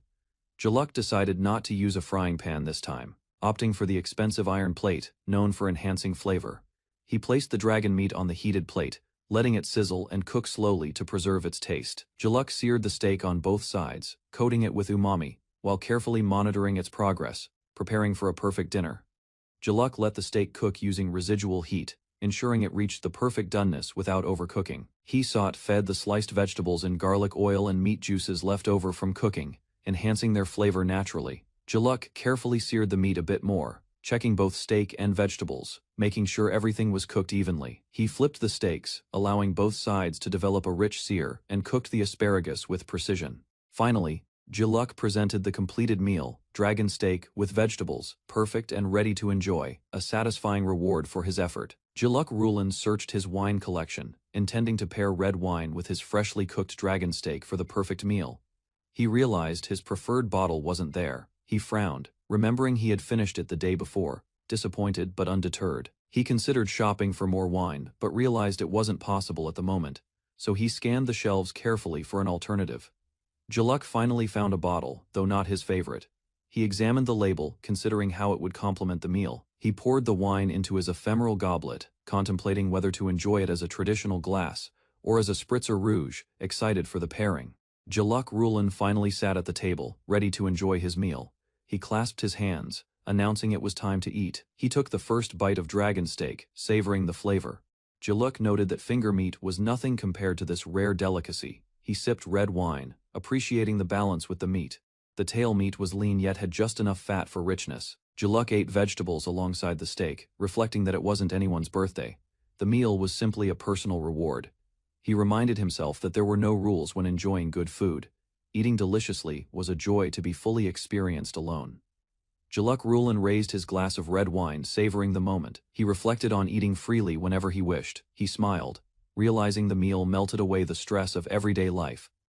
Being a single aristocrat allowed such indulgence. Later at home, a visitor arrived unexpectedly, claiming to be a family member. Jaluk looked up, surprised. He reacted in shock, exclaiming in disbelief. The sudden appearance caught him entirely off guard. He questioned whether they came under the guise of another dinner party. His mind raced with concern. The visitor greeted him warmly, urging Jaluk to come home more often. Jaluk tried to process the sudden family visit. Jaluk Rulan was surprised by a sudden visitor at his door. The visitor greeted him cheerfully, calling him by name. Jaluk immediately recognized the man wasn't family. He firmly told him to leave, closing the door without hesitation. The visitor protested loudly from the doorway, waving his arms. Jaluk remained calm, adjusting his clothes and ignoring the outburst. The visitor tried teasing him, calling him brother-in-law. Jaluk's expression hardened, warning that such words could provoke him dangerously. The visitor explained his connection through Ilya, expressing regret for the introduction. Jaluk listened, still cautious, but slightly contemplative. Jaluk and the visitor were startled by a sudden, loud demand. The visitor insisted on being introduced to someone. Jaluk thought for a moment and realized the visitor meant his younger sister. He noted she was a noble woman in her own way. The visitor reacted with shock, explaining no suitable woman could be introduced. Jaluk remained calm, showing no concern for appearances. Jaluk silently observed the visitor's frustration. He seemed indifferent, aware that looks did not guarantee companionship. Jaluk's sister and another noblewoman happily interacted with him. The visitor panicked, realizing women naturally gathered around Jaluk, despite his neutrality. Jaluk sat calmly as women approached him. The visitor noted Jaluk's aloofness, realizing he was cold to any woman seeking attention. Jaluk explained that he enjoyed being alone and considered women who approached him a nuisance. The visitor asked to meet someone. The visitor questioned Jaluk about his workshop employees and subordinates. Jaluk replied matter-of-factly, answering calmly. Jaluk revealed that all the women in his workshop, past and present, were married. The visitor expressed surprise at the speed. The visitor realized the women's alchemy skills made them highly sought after. Jaluk remained composed, while the visitor felt overwhelmed by the situation. Jaluk listened as Rouge explained that special skills and wealth made him appealing. The visitor was shocked by this revelation. The visitor asked if Jaluk would introduce him to someone else. Jaluk replied calmly that he enjoyed being alone. Jaluk's visitor asked about his workshop employees and subordinates. Jaluk responded that all women working there were married. The visitor realized the women's skills made them valuable and in high demand. Jaluk observed the visitor's frustration silently. Jaluk assured the visitor he would finish work quickly. The visitor, still flustered, waited while Jaluk prepared to introduce a suitable person. Jaluk and the visitor walked through the streets at night. The visitor remarked it had been a long time since experiencing such an evening. Jaluk explained that Ilya had told him to return immediately. The visitor felt it inconvenient not being able to go out freely. The visitor expressed nostalgia for casual drinking in the past. Jaluk suggested that marriage had naturally changed his freedom. Jaluk reflected that, when single, one could drink freely without responsibility. The visitor acknowledged the truth, but seemed hesitant. Jaluk described the joys of married life, spending time with his beloved Ilya and lovely Sarah, appreciating both freedom and companionship. Jaluk and the visitor walked alone. The visitor asked why Jaluk was out by himself. Jaluk explained some tasks required breaks. The visitor suddenly understood and cheered. Jaluk noted they had arrived at their destination, signaling the start of a new experience. They discovered a hidden bar, surprising the visitor. Jaluk calmly entered. While the visitor marveled at the unexpected location, inside, the bartender greeted them. The visitor hesitated but followed Jaluk's lead, preparing for a relaxing drink. The bartender served drinks with ice. Jaluk accepted graciously, and the visitor thanked him, ready to enjoy the quiet evening together. Jaluk and the visitor sat at the bar. The visitor expressed excitement, wishing he had known about this place earlier. Jaluk offered a drink, suggesting the visitor stop staring and enjoy it. The visitor hesitated, then accepted. Both enjoyed the cocktails, surprised at their cool taste. Jaluk remarked on the novelty, while the visitor marveled at the flavor. The visitor praised the bartender's magic skills. Ludwig introduced himself and asked for the bartender's name. The bartender revealed her name as Elsie. Both Jaluk and Ludwig acknowledged the name, impressed by her skill and hospitality. Elsie asked for Jaluk's name. He introduced himself calmly as Zilk Lurin, catching her attention. Elsie recognized him as the magic toolmaker who invented the refrigerator. Zilk humbly downplayed his work, explaining it eased his own life. She studied Zilk and Ludwig closely, noting they didn't resemble each other much, despite sharing a surname. The observation surprised both men. Elsie commented on their appearance. Ludwig explained Zilk was his brother-in-law, and Zilk remained indifferent. Zilk reflected internally that, as the eldest son who never married, he had left responsibilities to his younger sibling. Ludwig observed Elsie quietly serving drinks. He was impressed by her calm and efficient handling of talkative customers. Zilk and Ludwig entered the bar. They were surprised when Elsie immediately recognized Zilk. 8, a familiar acquaintance, appeared and greeted Zilk warmly. Zilk was nonchalant, explaining 8 had recently started coming to the bar. Ludwig asked Zilk about the newcomer. Zilk remained composed, while Ludwig tried to understand the connection. 8 introduced himself as Zilk's friend. Zilk protested, explaining they had met many times, confirming a light-hearted friendship. 8 teased Zilk for acting cold while eating a drink. Zilk calmly defended himself, noting familiarity with others was rare. 8 looked at Zilk curiously, trying to understand his reserved nature. Zilk remained composed, observing quietly. 8 suddenly realized Zilk had good friends, expressing surprise and joy. Zilk listened silently, reflecting on the revelation. Elsie asked what drinks they wanted. Zilk and Ludwig responded quickly, 8 happily commenting on Zilk's friendly nature. Zilk inquired about Marietta at the market. 8 mentioned seeing him recently, confirming that Zilk's life intersected with familiar faces. At the bar, Zilk and his friends noticed a woman from their party. They observed her quietly, curious about her presence. 8 teased Zilk, noting how much time he had been spending with her lately. Zilk remained calm, sipping his drink. 8 remarked that Zilk seemed calmer than when they were at the lake. Zilk considered the comment thoughtfully. 8 asked if Zilk had said anything to Mariella. Zilk reflected on the recent events and her changed behavior. Zilk noted that unlike other women, he felt natural and relaxed around Mariella. 8 agreed, impressed by the difference in her demeanor. Zilk smiled quietly, accepting the situation with ease. He seemed at peace, sipping his drink calmly. 8 and Ludwig reacted with surprise, questioning whether Zilk had said something unnecessary to a girl again. Zilk explained he was simply advising on maintaining distance from a freedom-loving bachelor. 8 listened, startled but intrigued. Zilk continued, noting that the girl's ability to follow guidance came from her good character. 8 nodded thoughtfully. 8 jokingly asked if Zilk was thinking about getting married. Zilk remained calm, while 8 expressed gratitude, teasing lightly. 8 reflected on the idea of getting married, finding it surprisingly appealing. Zilk and Ludwig observed quietly, sipping their drinks. Zilk reacted in shock internally. He couldn't believe that 8, who had remained single for so long, would consider marriage.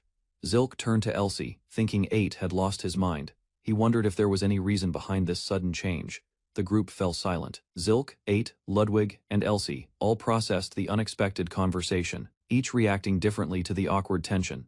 Zilk Rulin was focused on preparing magical tools in his workshop when a knock on the door interrupted his work. He looked up surprised to see a familiar face approaching, and immediately recognized 8 entering the room. 8 introduced Mariella, explaining they had come to consult Zilk about a matter related to his workshop. Rouge's expression shifted to shock as she realized Zilk knew both 8 and Mariella from before. 8 and Mariella expressed surprise that Zilk had friends, while Rouge observed the situation with mild concern. Zilk Rulin refused to meet 8 and Mariella at first, asking his assistant to tell them he was not available. Despite his refusal, 8 and Mariella noticed that Zilk's eyes briefly met theirs, hinting at recognition and past familiarity. Rouge reminded Zilk to handle the situation carefully, as he already depended on 8 for certain matters in the workshop. Zilk agreed to guide them, asking for details about their visit while leading them to the reception room. 8 and Mariella revealed their decision to get married, presenting Zilk with the purpose of their consultation. Zilk responded calmly to 8 and Mariella's marriage announcement, noting it was something worth celebrating despite their expectation for a stronger reaction. He explained that he had anticipated this outcome after observing their interactions at the central market, leaving Mariella slightly embarrassed. 8 clarified that their decision was made quickly, but after being together as part of the same adventuring party, they understood each other well. Zilk pointed out that Mariella had struggled to close the distance with 8, making her flustered. 8 reassured Mariella that their shared adventures as a party allowed them to understand each other naturally, highlighting their strong bond. 8 requested Zilk attend their wedding, but Zilk immediately refused, questioning the reason behind the invitation. Mariella and 8 reacted in surprise, unsure why Zilk would decline such an important request. Zilk explained that his relationship with 8 and Mariella was limited, while they considered their bond meaningful despite limited encounters.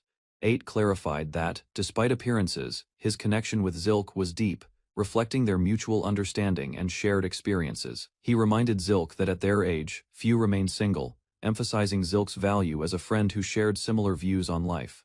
8 asked Zilk to celebrate their wedding, but Zilk paused, considering whether attending was truly necessary. Zilk reflected that the world valued marriage and family, seeing 8 and others as conventional. Despite his differing perspective, he realized that 8's closeness to him stemmed from shared sensibilities, highlighting the deep connections he maintained with few friends. Zilk considered the meaning of their bond, acknowledging that true friendship was rare and only with those he genuinely connected to.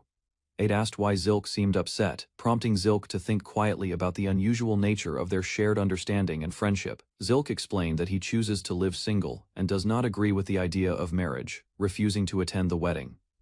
8 and Mariella noticed Zilk's seriousness, realizing that his refusal came from deeply held personal beliefs rather than indifference. Mariella admitted that she normally does not think much about others' matters, surprised by Zilk's careful consideration of their request.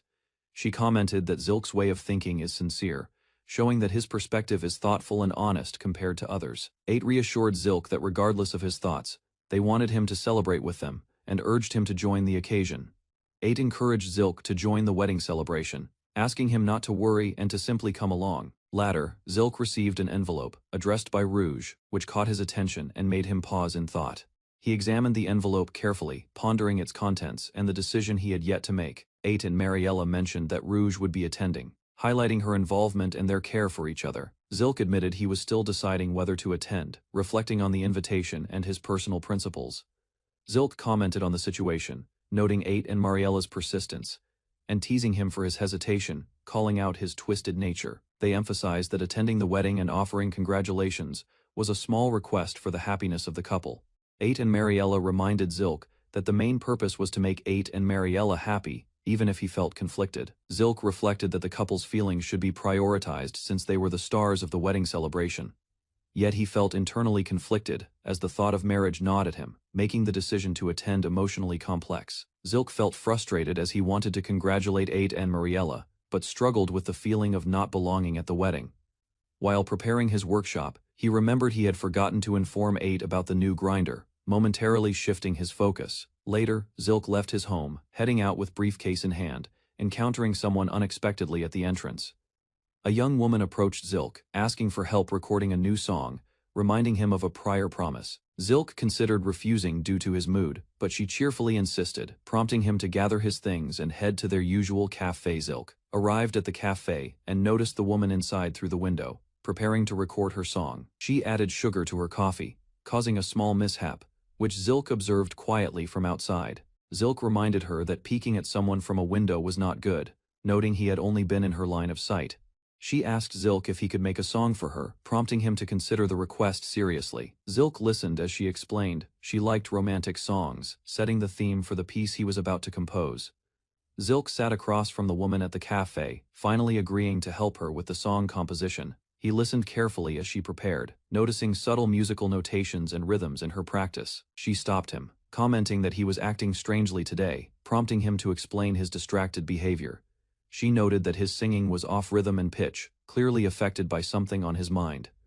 Zilk apologized sincerely, admitting he had a lot on his mind, which made her tease him lightly for his honesty. Zilk reflected on the woman's words, realizing she encouraged him to voice any worries to ease his mind. She explained that even if talking didn't solve his problems, expressing them could provide some relief, teasing him lightly for being creepy. Zilk agreed, taking her advice to heart, and reminded himself not to take things too seriously as she suggested.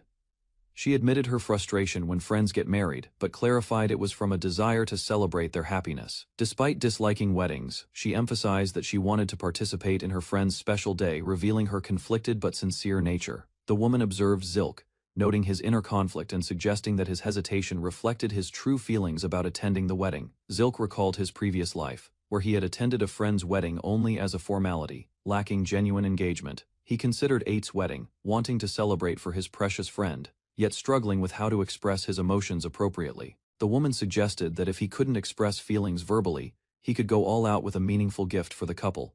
She reminded Zilk that, as a maker of magical tools, he could create something special to make both Ate and Mariella truly happy. Zilk considered what kind of gift he could give, dismissing the grinder as unsuitable for Mariella's wedding present.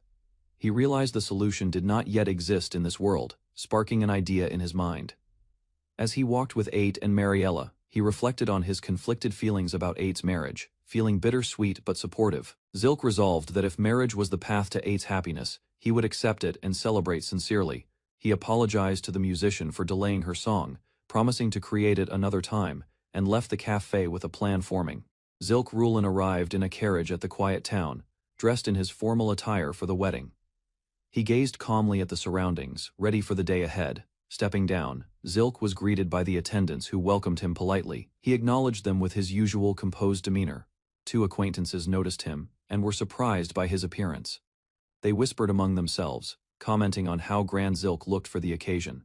Zilk adjusted his suit, insisting it was normal. The others continued to admire his presence, noting that even tidied up, he drew attention. Despite the subtle warnings from his friends, Zilk remained resolute. He assured them he would stay out of trouble and enjoy the event quietly.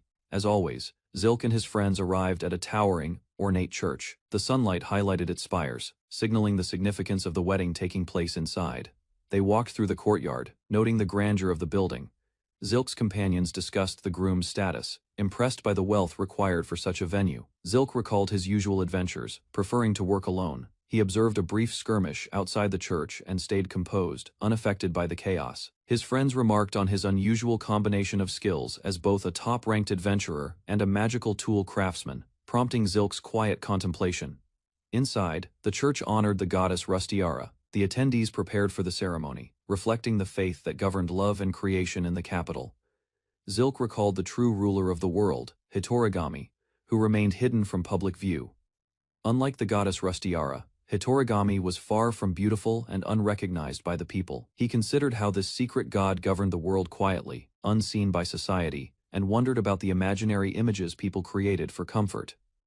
Zilk and his friends entered the grand church for the wedding. The cathedral, with its high arches and sunlight streaming in, contrasted sharply with the hidden ruler's obscurity. The groom appeared, opening the door. Zilk and his companions looked on with surprise and admiration at his composed, elegant presence. They noticed how perfectly the groom's attire suited him, ensuring he would not be overshadowed, even with Zilk nearby, making the moment dignified and harmonious. Zilk watched the groom and smiled quietly. The ceremony was about to begin, and the atmosphere was filled with anticipation. The bride appeared, radiant in her wedding dress. Zilk and the others admired her transformation from adventurer attire to elegant ceremonial clothing. Guests reacted with delight, applauding the bride as she gracefully entered the church. Her charm and beauty captivated everyone present. Zilk and his companions noticed how different she looked from her usual adventurer self. Appreciating the remarkable change, the couple proceeded to sign the marriage documents. The ceremony continued smoothly, symbolizing the beginning of a new chapter in their lives. The newlyweds exchanged a quiet glance, smiling at each other, as the ceremony concluded. Their joy was evident without words. They shared a kiss, sealing their vows in front of everyone. Petals floated gently through the cathedral, framing the moment. Zilk observed the couple walking down the aisle, arm in arm, radiating happiness. The ceremony had gone smoothly, and the bride and groom were content. Outside, guests celebrated and mingled, enjoying the sunny day at the grand cathedral. Laughter and cheer filled the courtyard. At the reception, the groom reflected on the day while seated with his friends.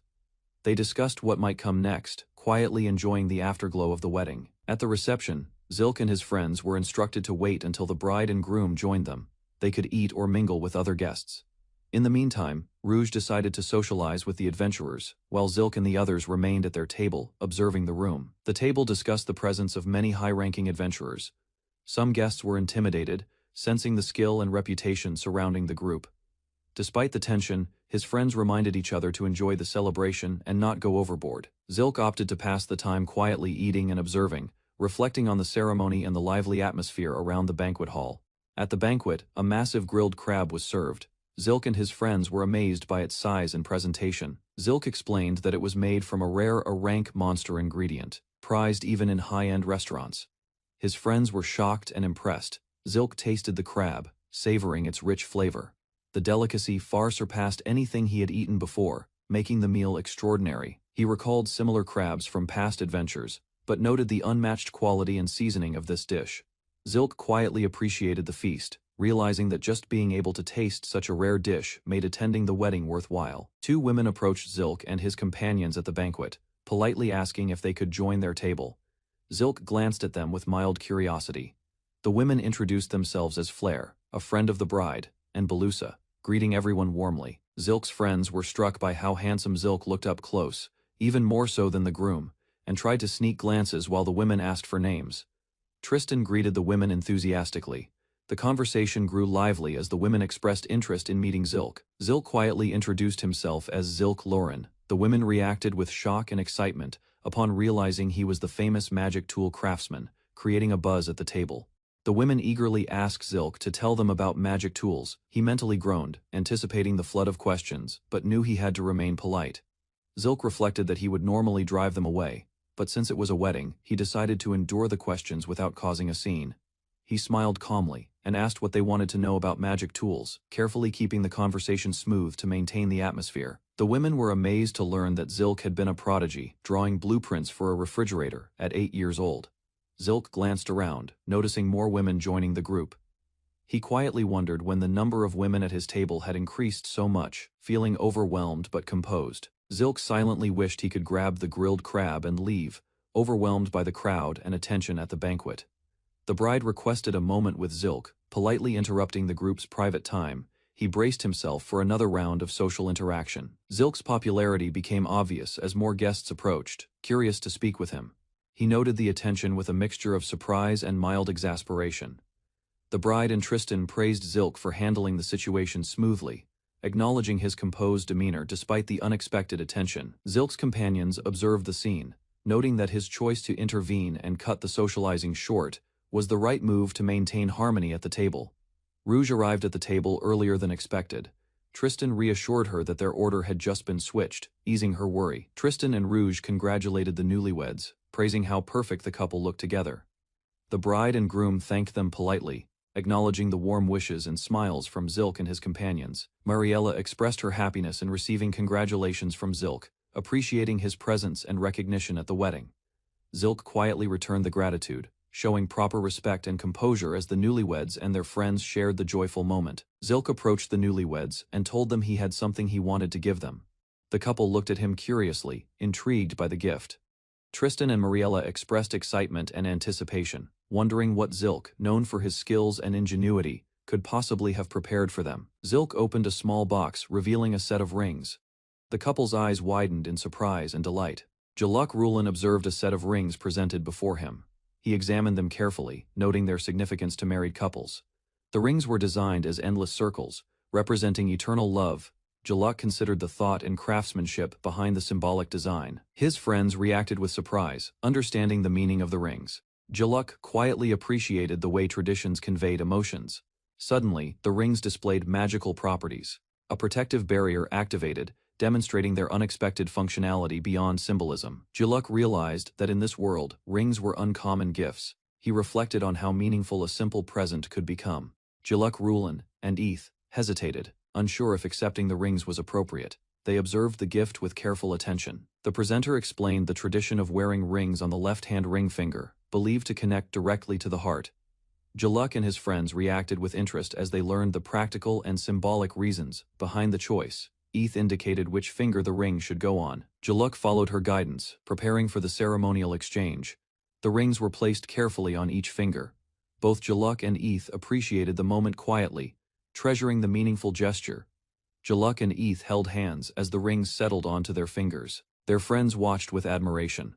Both felt the rings fit perfectly, as if made for them, a symbol of shared life ahead. The crowd cheered, applauding the couple.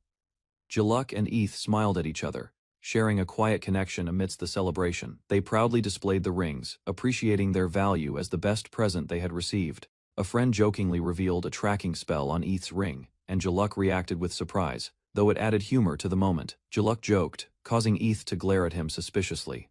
Friends commented on his unusual humor with mild exasperation. Some attendees expressed disbelief at Jaluk's behavior, noting how he undermined his otherwise thoughtful actions. Despite the humor, Eth and the friends discussed the ring's potential popularity, sensing they would become a trend. Jaluk observed others admiring the rings, feeling the excitement and curiosity surrounding their elegant design. A friend reminded everyone to focus on the wedding, setting aside business matters. Jaluk and Eth agreed, enjoying the present moment. Jaluk reflected that even if the world changed or he were reborn, he would remain true to himself. He considered his beliefs and identity unchanged, anchored by his soul's constancy, despite new surroundings. Jaluk and Eth smiled warmly, holding hands and sharing a quiet happiness, with their friends watching supportively. Their rings shone on their fingers, a symbol of commitment and the enduring bond between them. The scene shifted to peace at home. Life continued calmly, with Jaluk and Eth enjoying ordinary moments together. Jaluk prepared the food dehydrator, checking the layers of fruit and vegetables carefully. He noted the timing was perfect. The dried fruits were crisp and flavorful. Jaluk admired his work, proud of the magical tool's efficiency. He cooked additional dishes on the stove, ensuring each plate was properly prepared.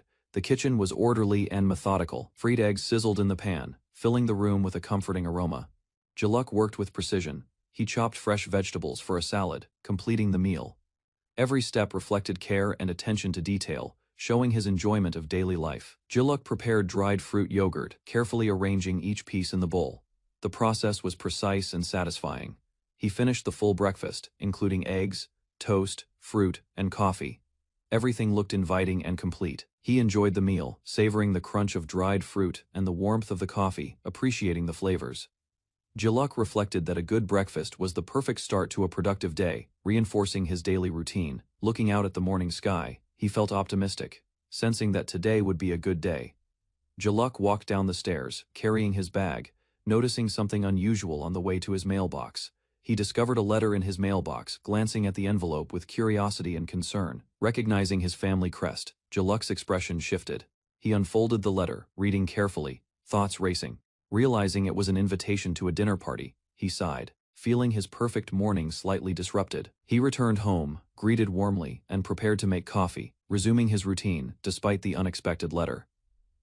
Jaluk and his friend discussed coffee, joking about its taste while preparing for the day ahead.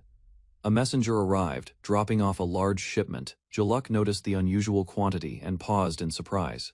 He opened the boxes to find numerous letters, requests to make wedding rings from various clients. His friends explained that anyone witnessing something beautiful would naturally want it included in their own weddings. They discussed the symbolic meaning of rings, reflecting on love and the value of tangible tokens, while Jaluk pondered the practical side. Jaluk's friends confronted him, frustrated and annoyed that he had suggested the idea yet criticized it. They explained that because of his suggestion, he now had to handle the growing number of wedding ring orders. Jaluk hesitated, reluctant to accept the responsibility, noting the majority of requests were from high-ranked adventurers. He insisted on his policy of not making things he didn't want to, maintaining his personal boundaries. His friends argued he could still benefit from the materials for magical tools, trying to persuade him to reconsider. Jaluk's friends encouraged him to take advantage of the wedding ring requests, emphasizing the potential to gain materials and resources. He reflected on the necessity of building connections with high-ranking adventurers to acquire rare magical stones and monster materials. Jaluk realized that the more connections he had, the more resources he could gather for crafting magical tools. After considering the benefits, he nodded in agreement, understanding the practical side of fulfilling the requests. He decided to delegate the wedding ring production to his family, ensuring efficiency while maintaining focus on his own priorities. Jaluk arrived at a large family dining room, noticing the quiet and grandeur of the setting. His arrival surprised everyone, prompting exclamations and expressions of shock from family and servants alike. Eth explained that Jaluk had successfully traveled without incident, calming the group and sharing small victories. Jaluk looked around, slightly irritated by their murmurings, questioning the purpose of the fuss over his presence. His parents expressed relief and happiness, commenting on how unusual it was for him to visit after so long. Jaluk addressed his family at the dining table, his presence drawing attention from his parents and siblings. He greeted his older brother warmly, acknowledging the long time since their last meeting with a quiet smile. Jaluk saw his younger sibling, Alto, held by a caretaker, and felt a mix of surprise and affection at how much had changed. Jaluk Rulin attended a noble gathering where he met Alto and his family. He noticed Alto's wife holding their child, a warm but formal reunion after a long time apart. A conversation unfolded about family histories. Jaluk struggled to recall Feble's maiden name, prompting disbelief from others. He tried to carefully remember the details of her family. Alto's wife explained that this was only their third meeting, so forgetting details was understandable. Jaluk accepted the situation and focused on maintaining politeness. The children greeted their parents with joy. Jaluk observed the family interactions quietly, noting the children's playful energy. Alto reminded Jaluk to remember Feble's maiden name, Tist, to avoid future misunderstandings. Jaluk nodded, appreciating the lesson and the importance of careful memory.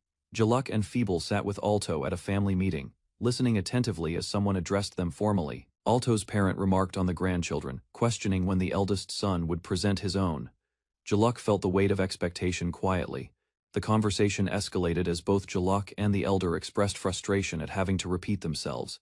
Tension filled the room. Alto's wife defended Jaluk, emphasizing his dedication to magical tool development and his productive independent life. Jaluk firmly declared that the existing grandchildren were enough and rejected any pressure to marry, maintaining his autonomy and focus on work. Jaluk listened as his parent expressed high expectations, reminding him of his responsibilities as the eldest son. He remained composed, quietly acknowledging the words. Feble suggested they focus on enjoying a meal together now that everyone was present, easing the tension in the room. The family celebrated mealtime with enthusiasm. Sarah excitedly joined, and William prepared to assist, creating a lively, cheerful atmosphere. Feble and another family member wondered if Jaluk's compliance had a hidden reason, noting his unusually willing behavior. Jaluk openly admitted his plan to delegate work, and the family recognized his honesty while realizing his method of managing responsibilities. Feble wondered aloud what kind of work Jaluk intended to pass on to them, curious about his motives. Alto and his wife connected the discussion to Jaluk's wedding gifts, realizing the topic might relate to the rings he made for his friend's wedding. Jaluk explained that he had been receiving many ring requests since then and wanted to hand over some tasks to his family, sharing responsibility. Febble protested, reminding him that they were not simply his subcontractors, though she acknowledged his success with magical tools. Jaluk encouraged them to examine some ring samples, guiding the family through the work he wanted them to handle, bridging collaboration with curiosity. Febble asked if the family could help with Jaluk's project, curious about the work he intended to delegate. William explained that he and Myra were already busy producing improved refrigerators, fulfilling ongoing responsibilities. Febble admitted she was occupied with teaching and meeting production quotas for magical tools, unable to assist. Alto also declined, citing his duties as a lord, leaving Jaluk to reconsider his plan. Jaluk realized that no one could help, so he would need to request assistance from an acquaintance, skilled in magical tool creation, acknowledging his difficult position. Feeble raised her hand, expressing her desire to try making the magical rings herself, surprising the family. Alto gently reminded her not to force herself, noting her responsibilities with raising Abel, while Febble reassured him that her health and energy had improved. Jaluk considered the request carefully and decided to let Febble take charge of producing the rings, giving her the opportunity she wanted. He added a condition: Febble would accept the production only if Jaluk attended the Aquinas family's party the following week. Jaluk was startled by Leonard's insistence that he personally accompany Febble, leaving him surprised, but willing to comply to ensure the project moved forward. Jaluk grimaced at the thought of attending social events, internally frustrated that Leonard insisted he participate, despite knowing his dislike for gatherings.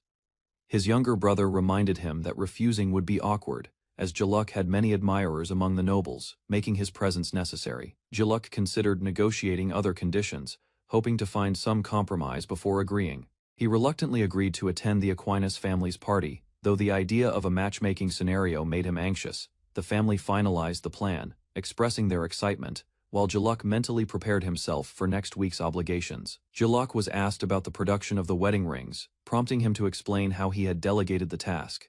He revealed that he left the responsibility to Alto's wife, trusting her to handle it. The discussion shifted to Feeble, noting that she had returned to work after having her baby, and was already familiar with the family's practices. Jaluk mentioned that he had agreed to attend a party as part of the exchange for her assistance, acknowledging the social obligation. Feeble commented on the audacity of the younger brother, recognizing the effort it took to involve family and work while balancing expectations. William expressed excitement about attending a party, contrasting Jaluk's reserved reaction and anticipation of social stress. The party was described as dazzling, with extravagant food and young noble ladies in glamorous attire, creating a sparkling atmosphere. Jaluk reflected that nobility parties were not as ideal as they seemed, recognizing the effort required to navigate them. He noted that conversations were filled with fake pleasantries, requiring careful speech and behavior to maintain social standing. Rouge commented that when ladies gathered, they gossiped about husbands, showing the shallow and competitive nature of the noblewoman, leaving Jaluk bemused by the social complexity. Rouge agreed that Jaluk's view of noble parties was accurate, though slightly exaggerated, leaving William shocked by the candid truth. Jaluk explained that glamorous noble gatherings were a swirl of negative emotions, not the idealized vision many imagined. He assigned Rouge to go over the final details of the wedding ring production with Febble, ensuring the project would run smoothly. Jaluk prepared for the upcoming party, checking his suit and reflecting on the importance of self-discipline. The morning of the event, Jaluk was greeted politely by the family, but remained mindful of the social intricacies he would face that evening. Jaluk explained to the butler that his tense shoulders made wearing formal attire uncomfortable, reassuring him he was conscious of his posture. Febble, Jaluk, and Alto's wife arrived at the party, noting the elegant setting and preparing to meet the other guests. Jaluk reflected that the comment was only about his appearance, and he acknowledged the compliment, easing some of his tension. The group observed the Aquinas family party, noting the fashionable attendees and the grandeur of the event. Jaluk commented that not everyone could be called fashionable, sharing a quiet judgment on the ostentatious displays among the guests. The ballroom was set, with tables arranged elegantly and dishes prepared, creating a festive and formal atmosphere. Musicians performed on stage while bartenders attended to guests, completing the sophisticated party environment. Jaluk, William, Febble, and Alto's wife entered, taking in the scene with measured attention and anticipation. The group noticed murmuring among the guests, sensing curiosity and whispers directed at their arrival. Many attendees were surprised to see Jaluk make an appearance, recognizing him as the eldest son of the Rulin family and noting the significance of his presence. Febble reminded Jaluk that it had been a year since he last attended a party, emphasizing how unusual his presence was. Guests noticed Jaluk's arrival with excitement, recognizing him immediately and reacting with admiration and surprise. Leonard, welcoming him personally, noted that Jaluk's presence alone caused the crowd to buzz, showing that he remained as popular and respected as ever. Jaluk Rulin attended a grand party, walking into a hall filled with nobles. He recognized several familiar faces from his past, including Leonard Aquinas, who stood surrounded by friends. Leonard reflected on their shared history at the Royal Academy. Now the head of his family, he wondered why Jaluk, his unmarried friend, had never attended any of his previous events. Jaluk explained he disliked large gatherings and only came when the timing was right. Leonard listened, slightly frustrated, but understanding the reasons behind Jaluk's absence. Questions arose about another friend, Grease. Leonard learned that Grease had been unable to attend due to urgent work on magical sword materials. Jaluk acknowledged that Grease was another unmarried friend from the Royal Academy, realizing their small circle of single companions had remained close, despite busy lives. Greasus worked in his forge, carefully shaping a magic sword. He gathered materials whenever he felt inspired, testing each blade immediately, under the moonlight. Grease faced a fierce creature. He tested his latest magic sword, adjusting techniques while collecting necessary resources. Back at the party, Jaluk Rulin observed the interaction between friends. Alto had successfully convinced Jaluk to attend the gathering tonight. Jaluk discussed their reason for attending. The older brother had required conditions, showing a deep bond between siblings and close friends. A young noblewoman inquired about Leonard's status. Jaluk realized their circle remained closely connected, with single friends supporting one another. Jaluk teased Leonard lightly at the party. Leonard flustered, tried to avoid attention, while Jaluk smiled knowingly, enjoying the playful interaction. Observing Leonard, Jaluk realized the reason he remained unmarried. Leonard's interests were not in women or traditional marriage, keeping him aloof from proposals. Leonard explained his view on family and children. He was content adopting heirs, showing he could fulfill noble responsibilities without marriage. Leonard stood confidently with 2 adopted children. Though single, he had completed his duties and embraced a free life, managing responsibilities gracefully. Jaluk laughed as Leonard expressed strong interest in work. The noble's enthusiasm shifted entirely toward his profession, leaving romance entirely aside. Jaluk encouraged Ilya to model outfits for his brand. Ilya recalled unpleasant memories of playing dress-up, feeling hesitant but polite. Ilya refused, holding on to her composure. Jaluk noted her reaction, observing that she remained steadfast, despite the playful suggestion. Jaluk and Leonard continued to discuss their work and studies. Both revealed they had stayed productive, gathering materials and sacred relics. 3 young nobles approached the pair, asking to join the conversation. Jaluk and Leonard politely excused themselves to welcome the newcomers. The group walked together, swaying slightly, as Jaluk asked for their names. Leonard watched quietly, appreciating the friendly casual gathering atmosphere. Leonard met 3 young nobles, Marie L., Sofran, and Alicia. Each introduced themselves politely, revealing their noble heritage and family ties.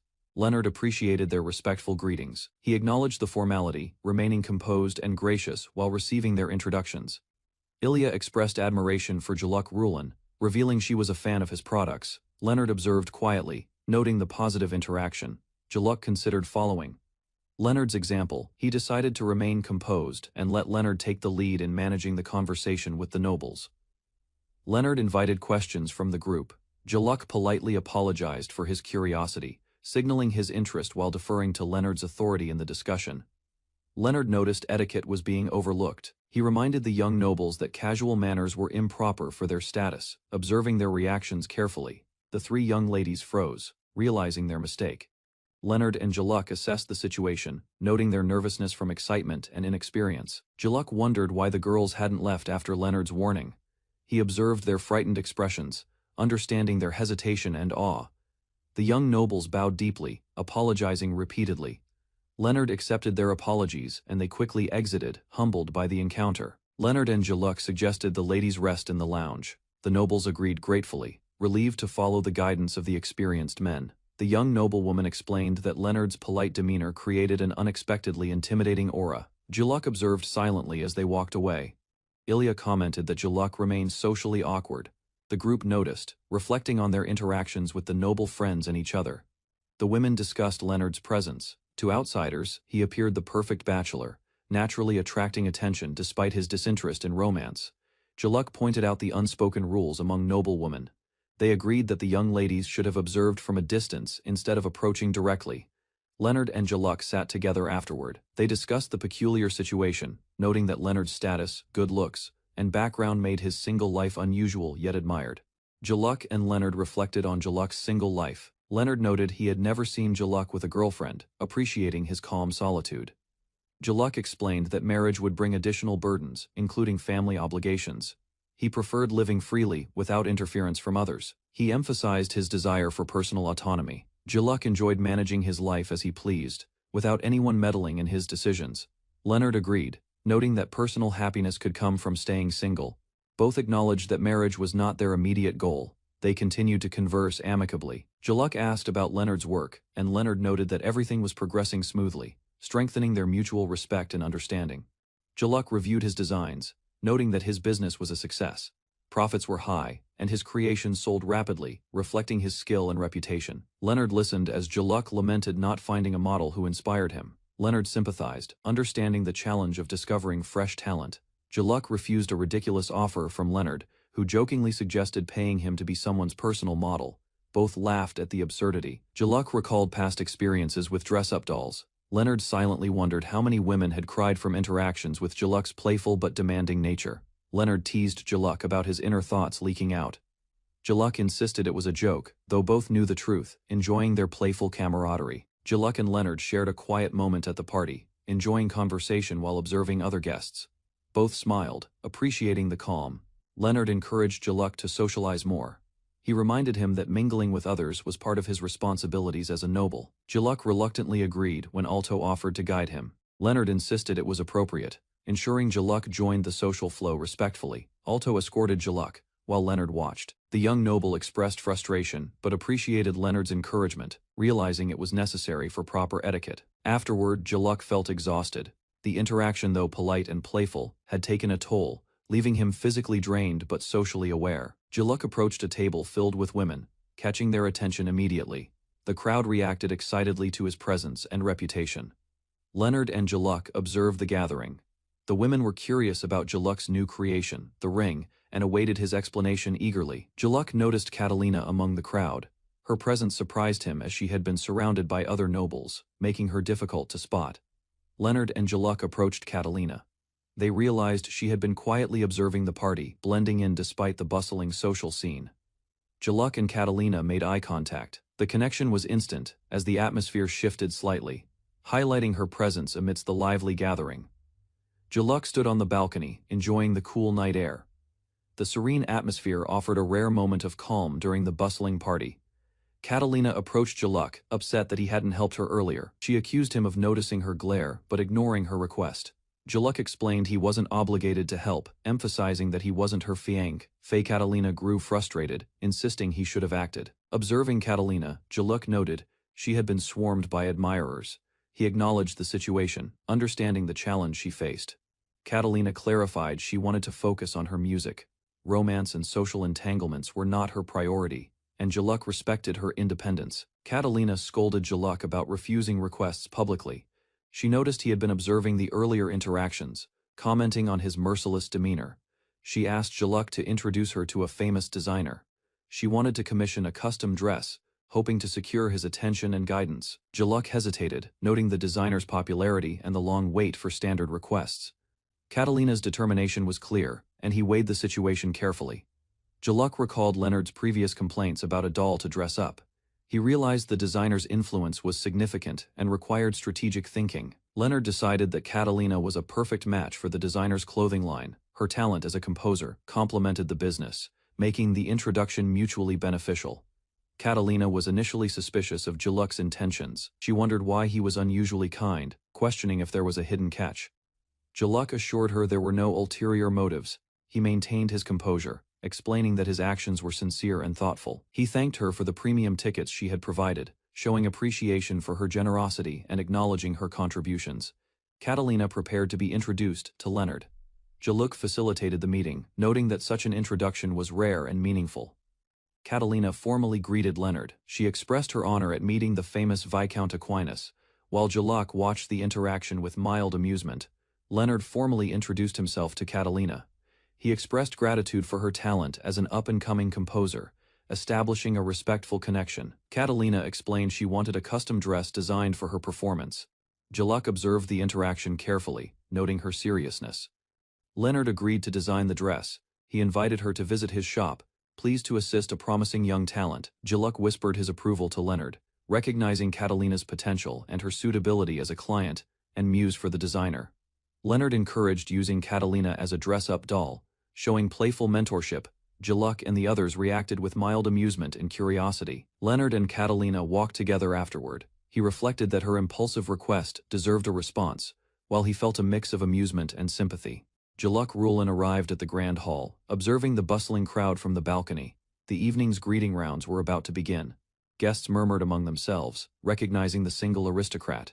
Jaluk noted the attention he drew, aware that his presence was still as remarkable as ever. Jaluk's twin, nearby, pointed out Count Blend.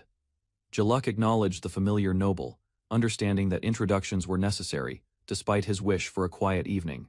Count Blend and his companion moved through the crowd toward Jaluk. The twins watched, surprised by the unexpected encounter. Count Blend confirmed the rumors. He had come specifically to see Jaluk, proving that even in another world, the single aristocrat remained a figure of intrigue and respect. Jaluk Rulin realized Count Blend's presence explained the crowd's excitement. Guests whispered about the unusual attendance of a count at a viscount's party. Alto Rulin, the younger Rulin family head, formally introduced himself to Count Blend. The count acknowledged the introduction, noting their connection through Jaluk. Count Blend expressed his hope to maintain friendly relations with Alto, highlighting his respect for Jaluk and the Rulin family. Alto reflected that his older brother rarely appeared at events like this, making the encounter with Count Blend unusual but welcome. The conversation shifted to magic tools. Both Alto and Count Blend confirmed they were craftsmen, though Alto worked at his family's workshop while Jaluk had his own. Their shared craft solidified a budding connection. Jaluk explained his preference for creativity over mass production. Count Blend and the others understood the need for a freer working environment. Count Blend asked about the coffee mill. Jaluk responded politely, noting he would discuss it later, when time permitted. Jaluk ensured the coffee was working smoothly for Count Blend, who appreciated the consistent quality, enjoying coffee daily thanks to Jaluk. Blend suggested selling the coffee mills commercially. Jaluk admitted he had been busy but planned to sell them eventually. Blend requested 50 automatic and 50 manual mills, wanting to share Jaluk's coffee creations with friends who loved the homemade coffee. Count Blend requested the coffee mills be ready within 2 weeks for the next tea party, emphasizing urgency politely. Jaluk expressed concern about the tight 2-week schedule, calculating how to meet the deadline while maintaining quality craftsmanship. Blend offered to purchase the mills at double price, and promised support if Jaluk faced any difficulties in production. Jaluk considered the Count's support invaluable. He believed he could manage the order alone but welcomed assistance from others. Jaluk noted his workshop had few employees, but planned to enlist his younger brother Alto's help to complete the order. Jaluk contemplated the Count's request, considering how to prepare the 50 automatic and 50 manual coffee mills in time. Alto observed Jaluk's reaction, noticing his concern about completing the order within 2 weeks.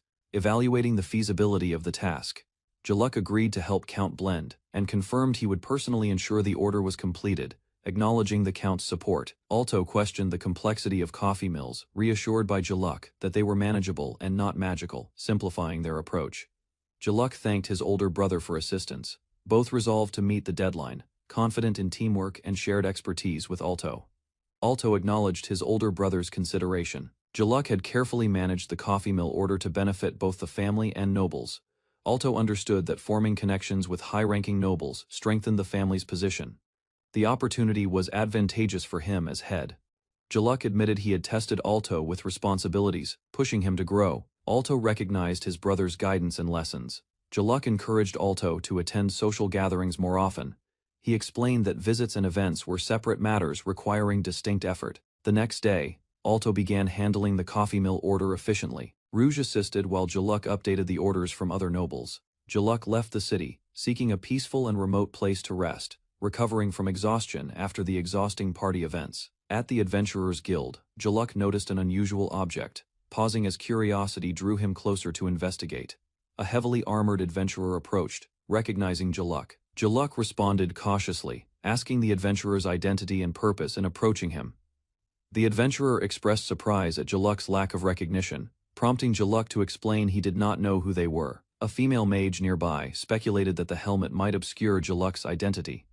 Jaluk and the adventurer acknowledged the unusual misunderstanding. Jaluk still did not recognize the armored adventurer. He repeated that he did not know who the person before him was. The armored adventurer grew frustrated, insisting they had met at Eth's wedding. Jaluk remained confused, unable to recall the event. Jaluk apologized, explaining he had difficulty remembering faces and names. The female mage observed, noting the adventurer's attempts to be recognized. The armored adventurer demanded Jaluk memorize him immediately. He emphasized that they had attended the same party as Eth and Mariella. The mage introduced herself as Karen, Gwain's party member. Jaluk nodded, promising to remember Gwain, clarifying the identities of the adventurers. Jaluk politely thanked Gwain and Karen for not forcing him to memorize names. He appreciated their consideration and respectful approach. Gwain revealed their purpose, discussing wedding rings. Jaluk, still confused, asked for clarification while processing their request. Karen intervened, noting that Gwain's outburst alone was insufficient to convey the message. Jaluk listened carefully to her explanation. Gwain clarified their intent, to properly thank Jaluk for the present given to Eth and Mariella. Karen supported him. Jaluk acknowledged their gratitude calmly. He realized they went to considerable trouble just to express thanks. Impressed by their kindness, Gwain suggested forming a party with Jaluk. Jaluk turned away, questioning the proposal and asking what the new request involved. Jaluk declined, stating his principle of not joining a party with anyone. Gwain seemed surprised, but listened respectfully. Karen acknowledged Jaluk's refusal. They agreed not to force him, respecting his decision while observing his calm demeanor. Gwain waved farewell, encouraging Jaluk to contact him if he ever changed his mind. Jaluk reflected on their energy. Jaluk examined the assignment board at the Adventurers Guild, preparing to choose tasks while processing the earlier party interaction. Melina, a new guild staff member, introduced herself to Jaluk, apologizing for the late introduction while presenting a report. Melina offered information about the Eastern Forest. Jaluk noted he had just been assigned to the guild and listened attentively. Jaluk declined the explanation, thinking independently.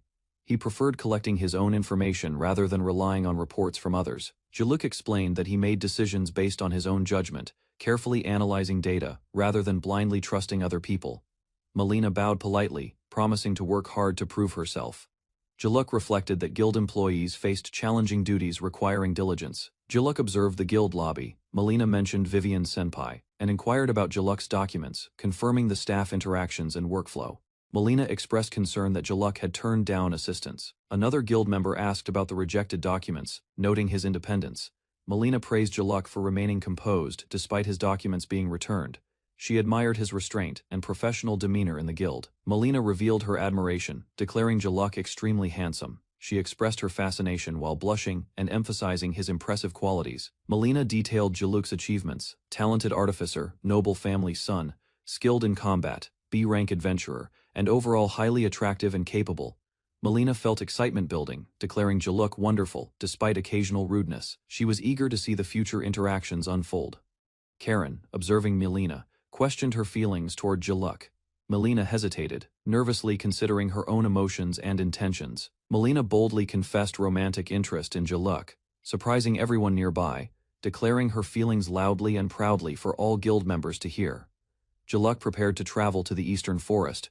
He noted that his journey should proceed without any complications or issues. Melina strategized, planning to declare her interest early to rival women, shocking the other guild members who witnessed her boldness.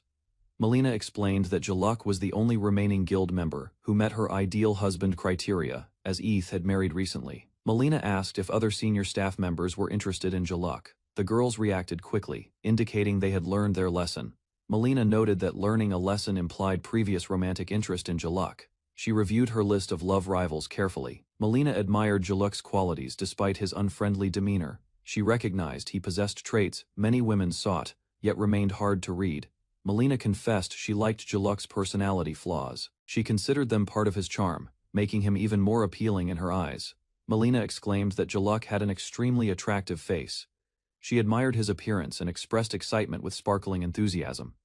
Jaluk reminded her to ensure her feelings did not interfere with his work. Melina promised to be supportive while cheering him on. Jaluk Rulin walked through the quiet forest, enjoying the pleasant weather and the calm of his solo journey. Suddenly, a pack of gray wolves appeared, surrounding him and growling with menacing intent. Jaluk calmly summoned his magic, forming intricate protective barriers around his hands, preparing for the imminent threat. He unleashed a precise spell, shattering rocks in the path of the wolves, creating obstacles that slowed their advance. The wolves recoiled, giving Jaluk space to continue his peaceful exploration, undisturbed, as he moved forward with confidence. Jaluk faced the wolves calmly as they lunged, raising his hand to prepare a defensive move. Using the Ring of Shock, he struck precisely, sending the wolves flying backward with controlled force. The fallen wolves lay motionless, defeated, as Jaluk prepared to take what he needed to show his victory. He continued through the forest, observing the tranquil lake and the quiet wildlife around him. Jaluk reflected on the contrast between the peaceful countryside and the busy city, valuing his leisurely, self-sufficient life. Jaluk adjusted his lantern while reflecting on the challenges of a full countryside life without modern conveniences. He decided to spend his days in the quiet countryside to recover from the stress of city life. While walking, he noticed familiar surroundings and realized he kept encountering someone unexpectedly, though today they were absent. Jaluk carefully inspected the campsite, checking the area and preparing for any surprises. He sensed a presence nearby and cautiously approached, worrying that the gray wolves might have returned. Jaluk noticed a faint scent of blood and realized the wolves might have followed him from before. He turned sharply and saw a familiar figure approaching, recognizing a friend he hadn't expected to meet. They met again unexpectedly, laughing at their repeated coincidental encounters, despite not planning to meet. Jaluk's friend explained the strange feeling that brought him to the same place at the same time. Jaluk asked about Mariella, noticing her absence, while the friend reassured him, continuing their casual conversation in the quiet countryside. Jaluk realized Mariella had given him time alone on purpose, appreciating her understanding of his need for personal space. He reflected that a friend's advice had helped him enjoy the peaceful countryside without distraction. Jaluk offered his coffee grinder for sale, sparking immediate interest from his friend, who was eager to buy it. He explained he had both a manual and automatic grinder, prompting his friend to insist on buying both. They tested the grinders together, with the friend delighting in crushing the beans while Jaluk observed, content with their relaxed interaction. Jaluk and his friend continued grinding coffee beans together, sharing the task in companionable silence. The friend showed Jaluk the ring he always wore, a gift he had received from him long ago. Jaluk scolded him lightly for speaking in a way that sounded as if he had forced him to wear it, and his friend apologized. They discussed past events, with Jaluk reminding him not to keep thanking him for helping reach the wedding. The friend insisted on expressing gratitude again, and Jaluk reflected on how even the guild members had praised him similarly, showing the lasting impact of his actions. Jaluk's friend mentioned that Gawain likely rushed ahead and that they had been invited on a hunt together. They shared coffee, with the friend adding sugar, joking that the cost was on them for the morning gathering. Jaluk reminded his friend that any personal matters were between him and his party, not Jaluk. He offered a listening ear, assuring his friend that if he ever wanted to talk, he would support him. They enjoyed the coffee together, laughing as the friend admitted he would seek Jaluk's support when needed, appreciating the relaxed companionship. Jaluk's friend complimented his coffee, prompting Jaluk to smile as he handled a package carefully. Inside the box was a large, well-prepared chicken, leaving his friend amazed at the quality and effort. Jaluk explained he had smoked the chicken lightly to enhance the flavor, while his friend admired his dedication. They discussed how long Jaluk would stay and shared a meal, enjoying the peaceful countryside and camaraderie. His friend presented Cerberus wine along with other ingredients, ensuring their meal was both special and enjoyable. Jaluk and his friend prepared exotic meats, including orc king belly and sky serpent fin, ready for their meal. Jaluk's friend admired the meat, impressed by the variety and quality prepared for their countryside cooking session. Jaluk began grilling the monster meat while his friend requested some pieces to taste the natural flavors first. They worked side by side, the grill heating up as the aroma of the meat filled the air, enjoying the shared task. Jaluk also unpacked wine and glasses, preparing for a proper meal with both flavor and presentation, ensuring the gathering was special. Jaluk's friend urged him to make a serving for him as well, teasing about starting without him. Jaluk sliced the large steaks with precision, ensuring everything was prepared perfectly for their meal. He poured a drink for his friend, timing it so the steak and beverage were ready together.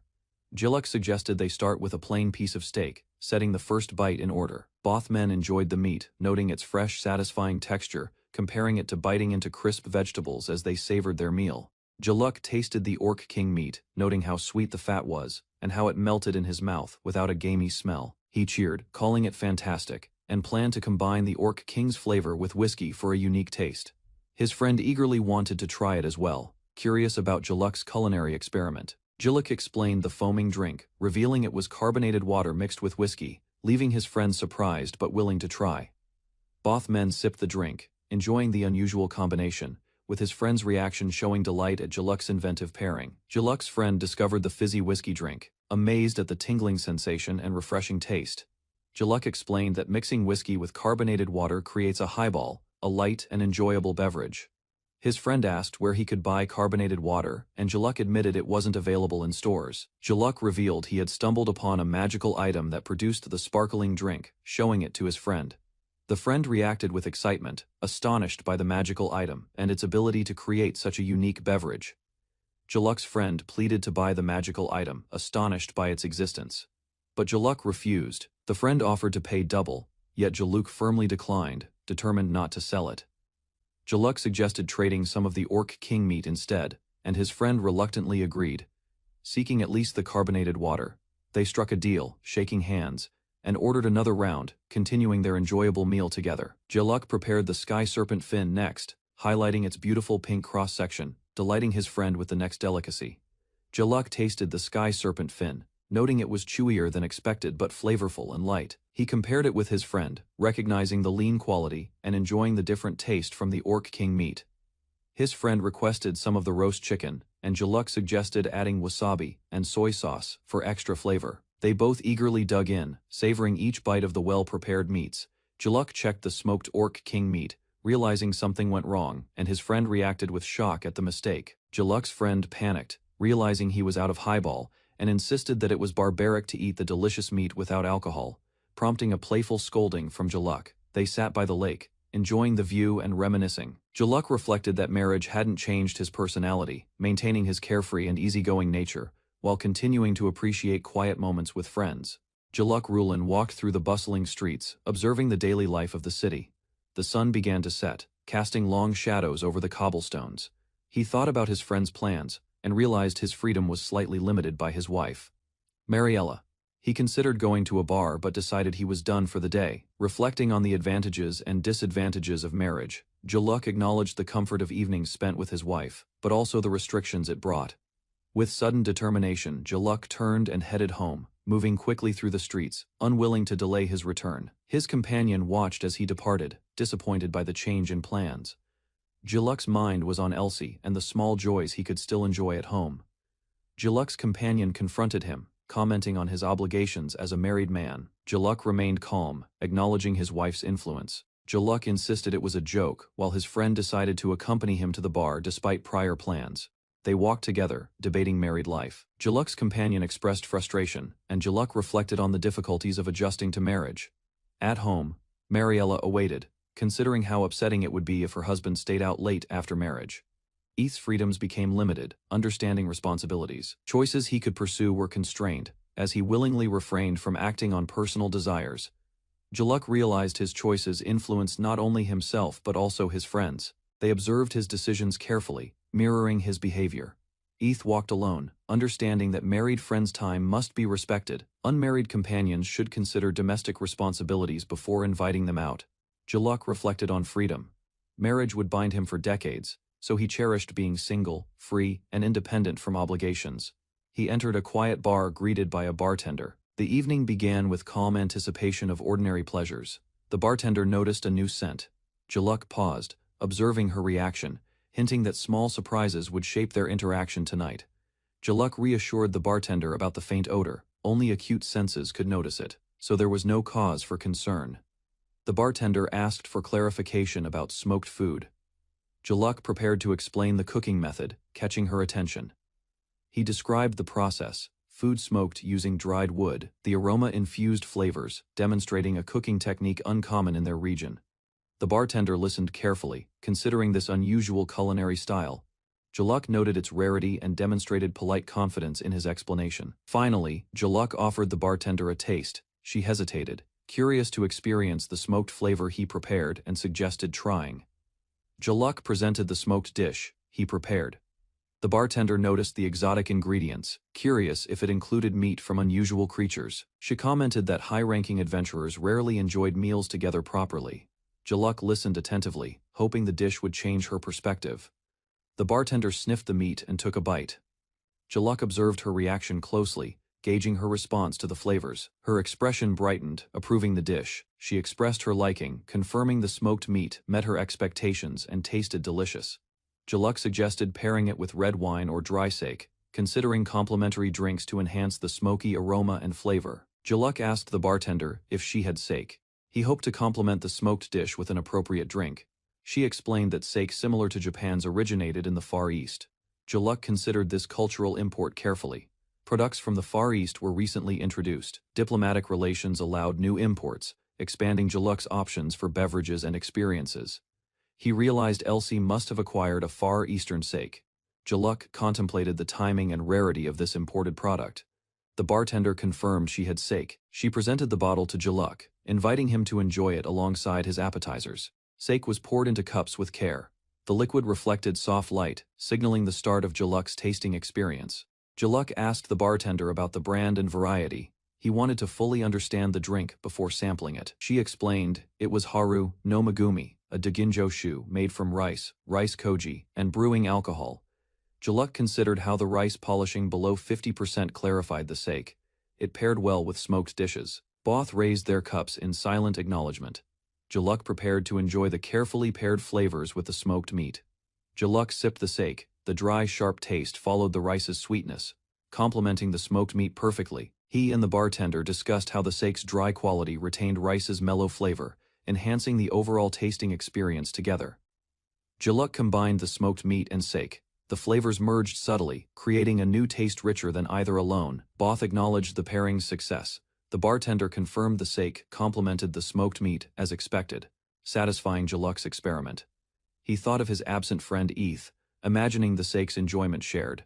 The moment highlighted his solitary yet peaceful evening. Jaluk asked where to buy smoked food. The bartender smiled, explaining she made them herself, unavailable anywhere else. He requested to purchase some for his shop.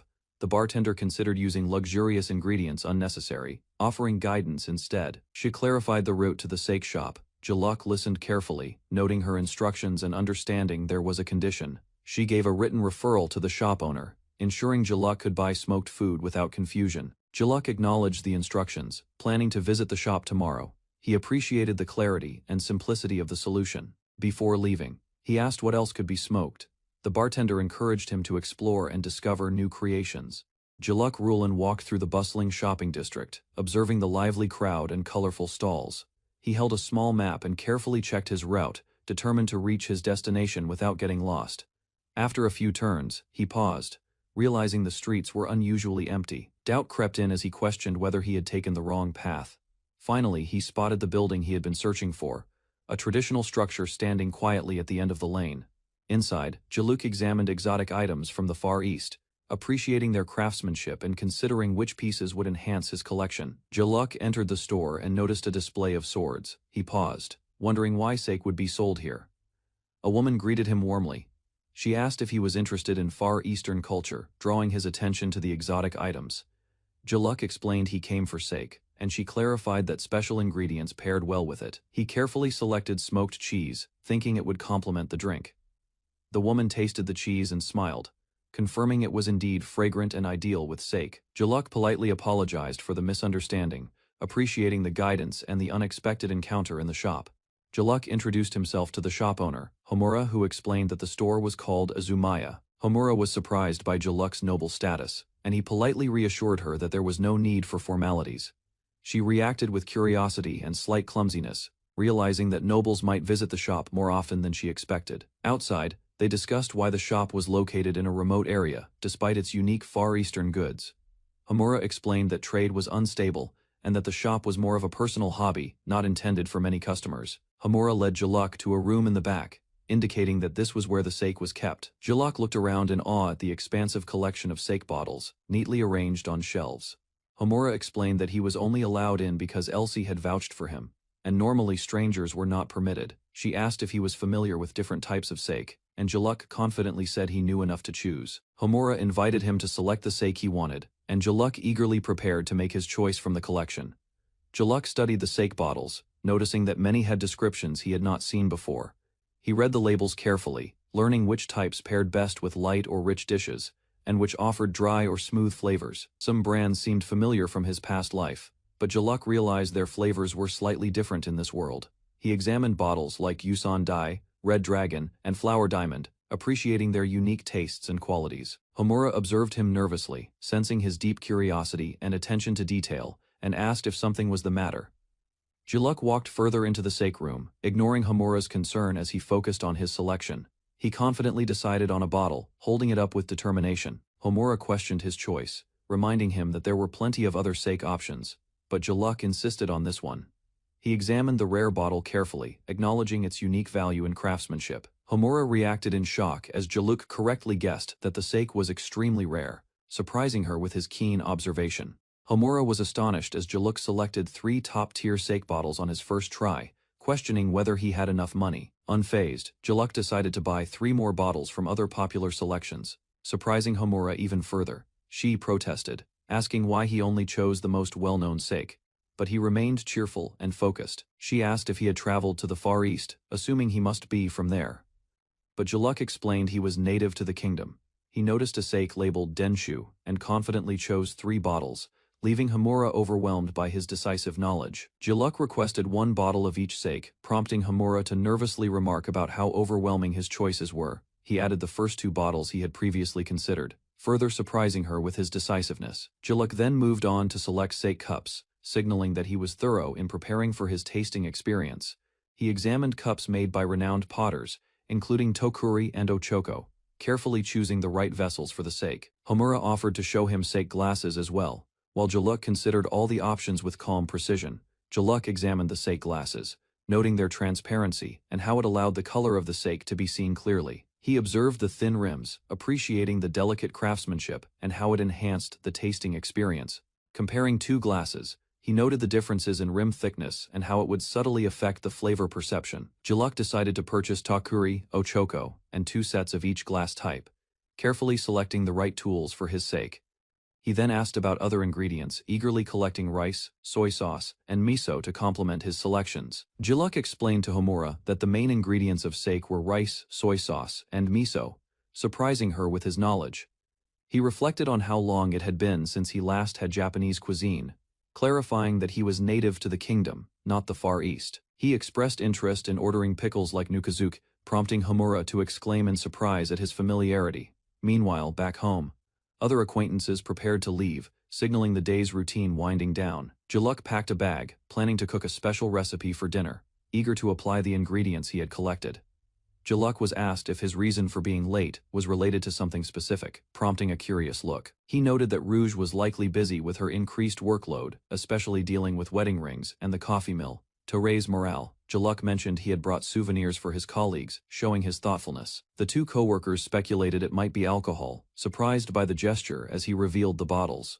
Jaluk proudly explained that the bottles were sake, not just any alcohol, emphasizing their quality and uniqueness. Colleagues were astonished by the rare sake Jaluk had brought, curious if it was produced in the Far East. Jaluk explained that the shop did not welcome first-time customers, and the sake was not widely available yet, surprising them further. He handed a bottle to one colleague as a token of appreciation, showing his thoughtfulness and understanding of their recent struggles. The co-workers were overjoyed, expressing excitement and gratitude for the gift, lifting the mood in the room. Jaluk quietly left, satisfied that his gesture had brightened everyone's day and ensured their hard work was acknowledged. Jaluk began preparing dinner at home, carefully washing rice and ensuring it remained fluffy and well-shaped. He added miso into ingredient-filled tanjiru, preparing a hearty and flavorful soup. He combined a rolled omelet with kombu broth and added soy sauce, continuing to assemble the meal with precision. Jaluk plated the cucumber and turnip nukazuke he had obtained from Homura, pairing it with salt-grilled sabfena fish. Finally, the classic Japanese meal was complete, and Jaluk expressed gratitude before beginning to enjoy the food he had carefully prepared. Jaluk began eating his meal, savoring each bite of rice and soup with careful attention. He was overwhelmed by the nostalgic taste, remarking that the flavors reminded him of home, and his soul seemed to tremble with delight. The rolled omelet, salt-grilled fish, and tanjiru, with pickles harmonized perfectly with the rice, compelling him to keep eating without pause. Jaluk prepared a light evening drink, thoughtfully selecting sake from his collection to accompany the meal. He paired root vegetables wrapped in bacon and mushroom grated daikon with the drink, completing a carefully balanced and satisfying dinner. Jaluk held a sishu glass, appreciating how its clarity enhanced the experience of drinking sake. He sampled Jusan Dai sake, savoring its deep flavor, gentle fruity sweetness, and the aroma that enhanced the rice's savouriness. He thought about Elsie and decided to send her a batch of his best smoked foods as a thank you. Enjoying the moment quietly, Jaluk poured himself another drink, selecting from his collection of sake bottles, fully immersed in the taste and aroma of the drinks he had carefully chosen. Jaluk Rulin was reviewing paperwork in his office when a messenger arrived with a note from Lord Alto about a completed coffee mill. He adjusted his glasses and considered the message. He believed Alto could manage the task alone and initially saw no need to intervene. Still, he weighed the situation carefully. The delivery was meant for Count Blend, and perfection seemed important. Though reluctant, Jaluk recognized it as a task assigned to him. He reluctantly agreed to follow through and check on it. With a sigh, he prepared to leave his desk, muttering to himself as he headed out to ensure the delivery was satisfactory. Jaluk quietly approached a large mansion, aware that visits outside of meals were unusual, and opened the door cautiously. Inside, he startled the household staff who were busy with chores, creating a brief commotion as they reacted to his presence. A young girl ran toward him, calling him uncle, but paused nervously, wondering if he had forgotten her name. Jaluk smiled warmly and confirmed he remembered her, Sarah, and the girl's delight was immediate, brightening the room. He began asking about work matters, and an older man greeted him courteously, ready to discuss the updates from Alto, marking the start of Jaluk's tasks for the day. Jaluk asked about Alto's whereabouts and learned he was in the workshop, likely staying until evening.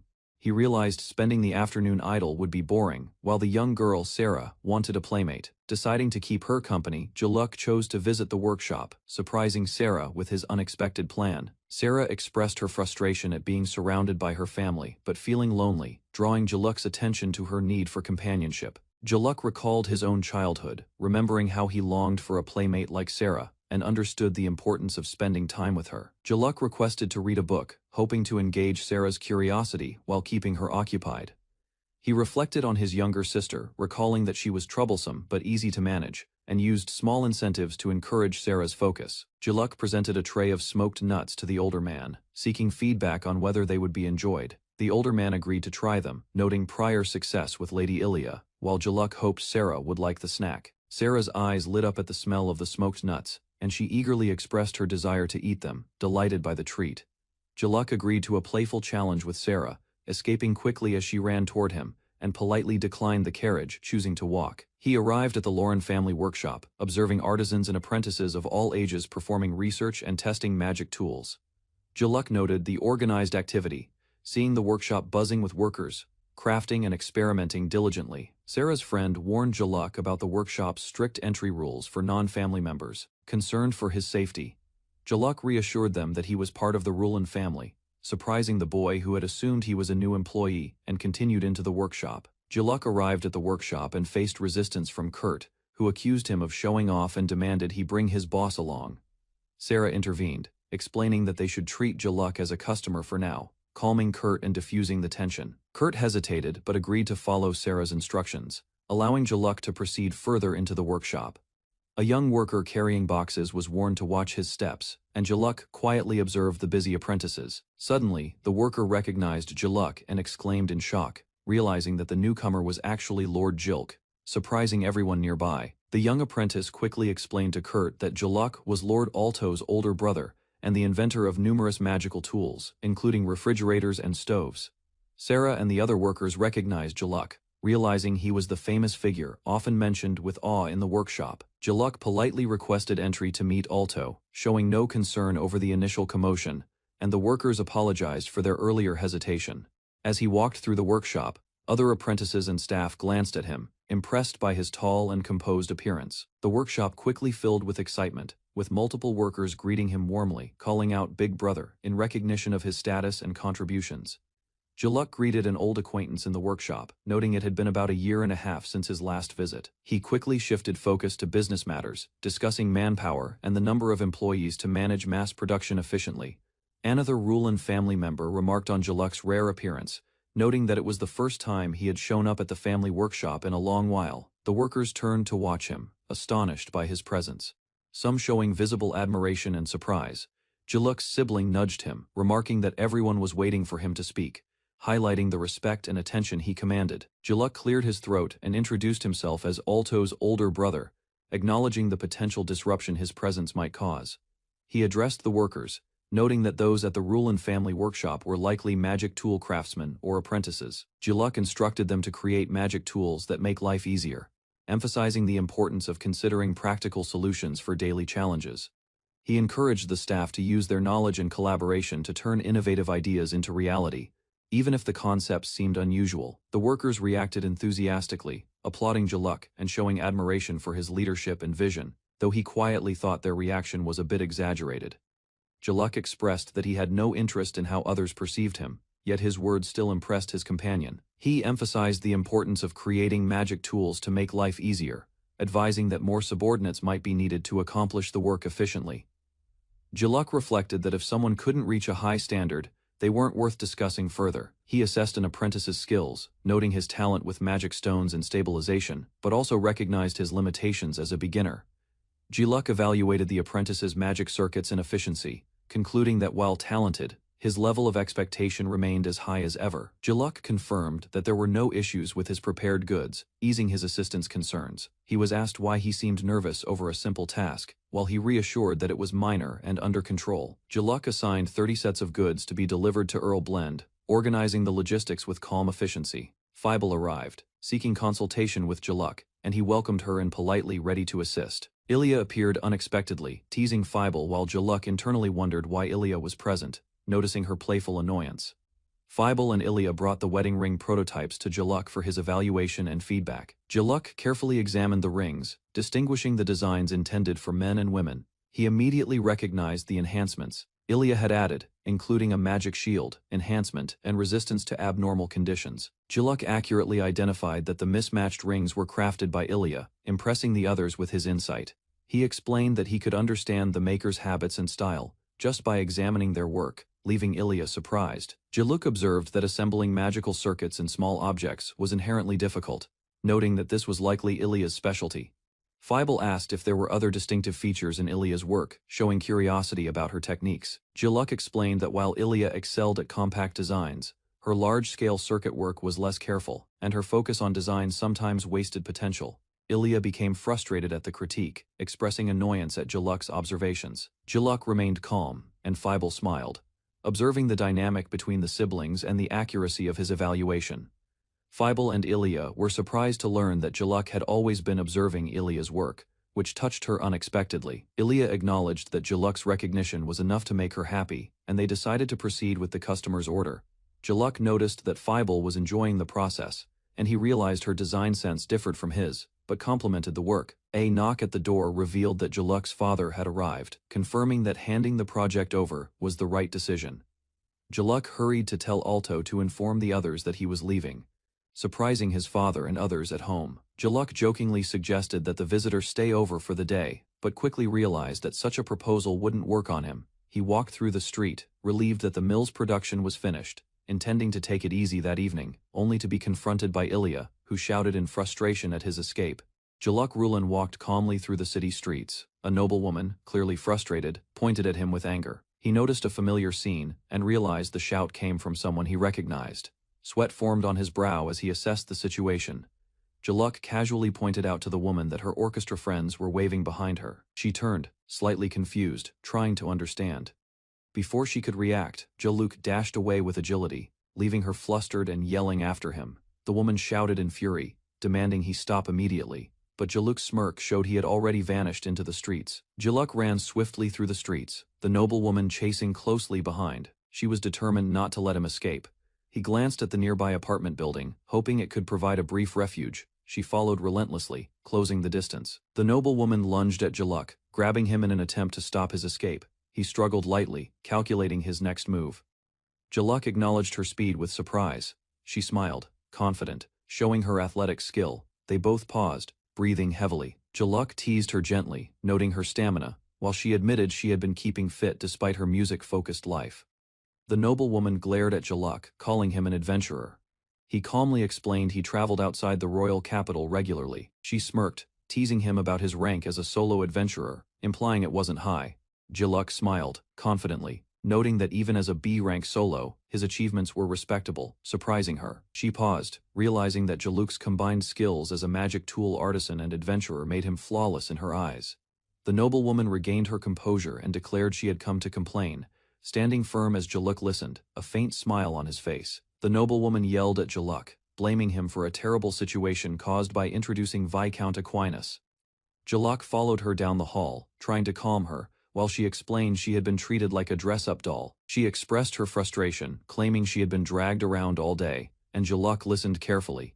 He asked for confirmation, and she insisted that the ordeal lasted the entire day, emphasizing her exhaustion. Jaluk smiled reassuringly, telling her he wasn't mocking her, and that, in his view, it was a positive outcome despite her obvious irritation.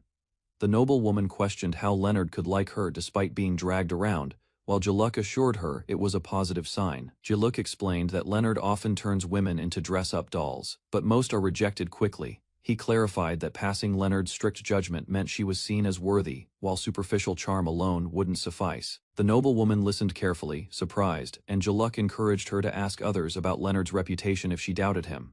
Finally, Jaluk noted that he had anticipated Leonard would take a liking to her, at least to some degree, leaving her thoughtful but reassured. The noblewoman hesitated, embarrassed, unable to fully accept Jaluk's words about Leonard's approval. Jaluk remained calm, telling her that her personal feelings didn't concern him, and that just knowing Leonard took a liking to her was enough. He decided to leave, mentioning that he would take the next day off to relax alone.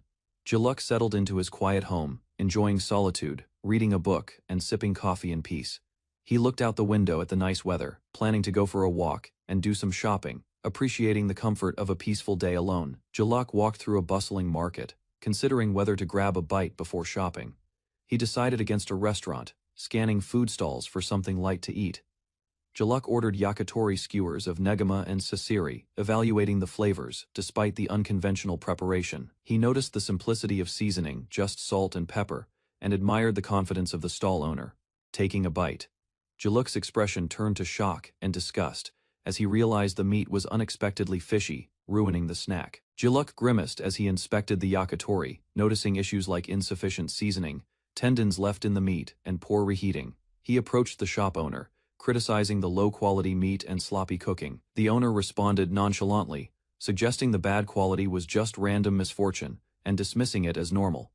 Jaluk became frustrated, explaining that the meat was essentially a rip-off and unfit for eating. The shop owner calmly suggested that if Jaluk was unhappy, he could make it himself, leaving Jaluk speechless at the blunt response. Jaluk realized arguing with the shop owner would not improve the yakitori, and that it was a total waste of time. He decided there was no choice but to cook it himself to ensure it met his standards.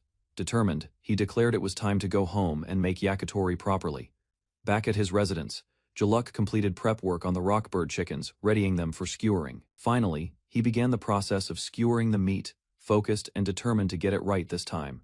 Jaluk began with the skin, wrapping it smoothly around the skewer and securing it tightly at both ends, following a method he learned in his previous life. He examined the finished skewers, surprised that the work took more effort than expected. Piercing the meat to keep the skin stretched, Jaluk admired the clean, beautiful arch of the skewers. He carefully prepared the neck meat, ensuring that overhanging portions would not droop or burn during cooking. Next, he moved on to the heart, meticulously handling each piece to maintain the quality of his yakitori. Jaluk pressed the meat with his thumb, carefully piercing it without letting the skewer poke through, aligning the ends for a neat appearance. He moved on to the negama skewer, placing each piece precisely on the skewer. Next, he skewered the gizzard at the end, ensuring every piece was secure, with all pieces on skewers. Jaluk surveyed his work, satisfied that the preparation was complete. He then prepared the grill, ready to cook the skewers perfectly, determined to achieve the ideal yakitori.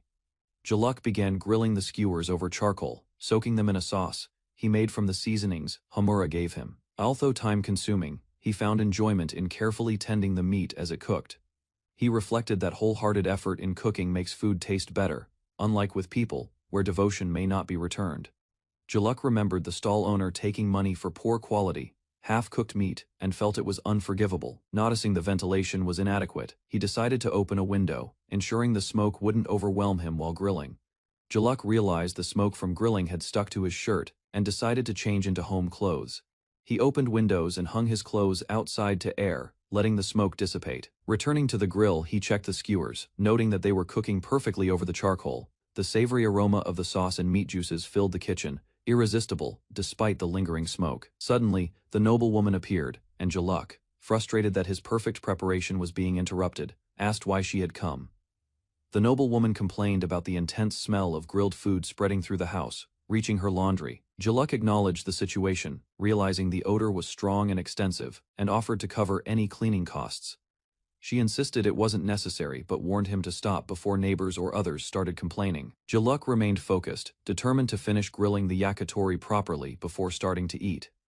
Satisfied with his work, he reflected that by eating the yakitori he prepared with his own hands, he could fully enjoy his day and move forward into tomorrow. Jaluk and the noblewoman struggled briefly, each insisting on their own stance regarding the smell and disruption. Jaluk paused, realizing a solution was needed, and motioned her to wait. He returned with a tray, presenting the perfectly prepared yakitori for her inspection. The noblewoman looked at the skewers in surprise, curious and slightly hesitant about what he had prepared. Jaluk explained that the tray contained yakitori made from rock birds, arranged with skin, heart, gizzard, neck meat, and negama, each properly seasoned with salt and sauce, showcasing the care he put into the meal. Jaluk offered the plate of freshly grilled yakitori to the noblewoman as compensation for the smoke and disruption, insisting she take it. She accepted, holding the plate carefully, while Jaluk returned to the grill to finish cooking a few more skewers for himself. The noblewoman looked at the tray of skewers with wide eyes, a mix of curiosity and apprehension.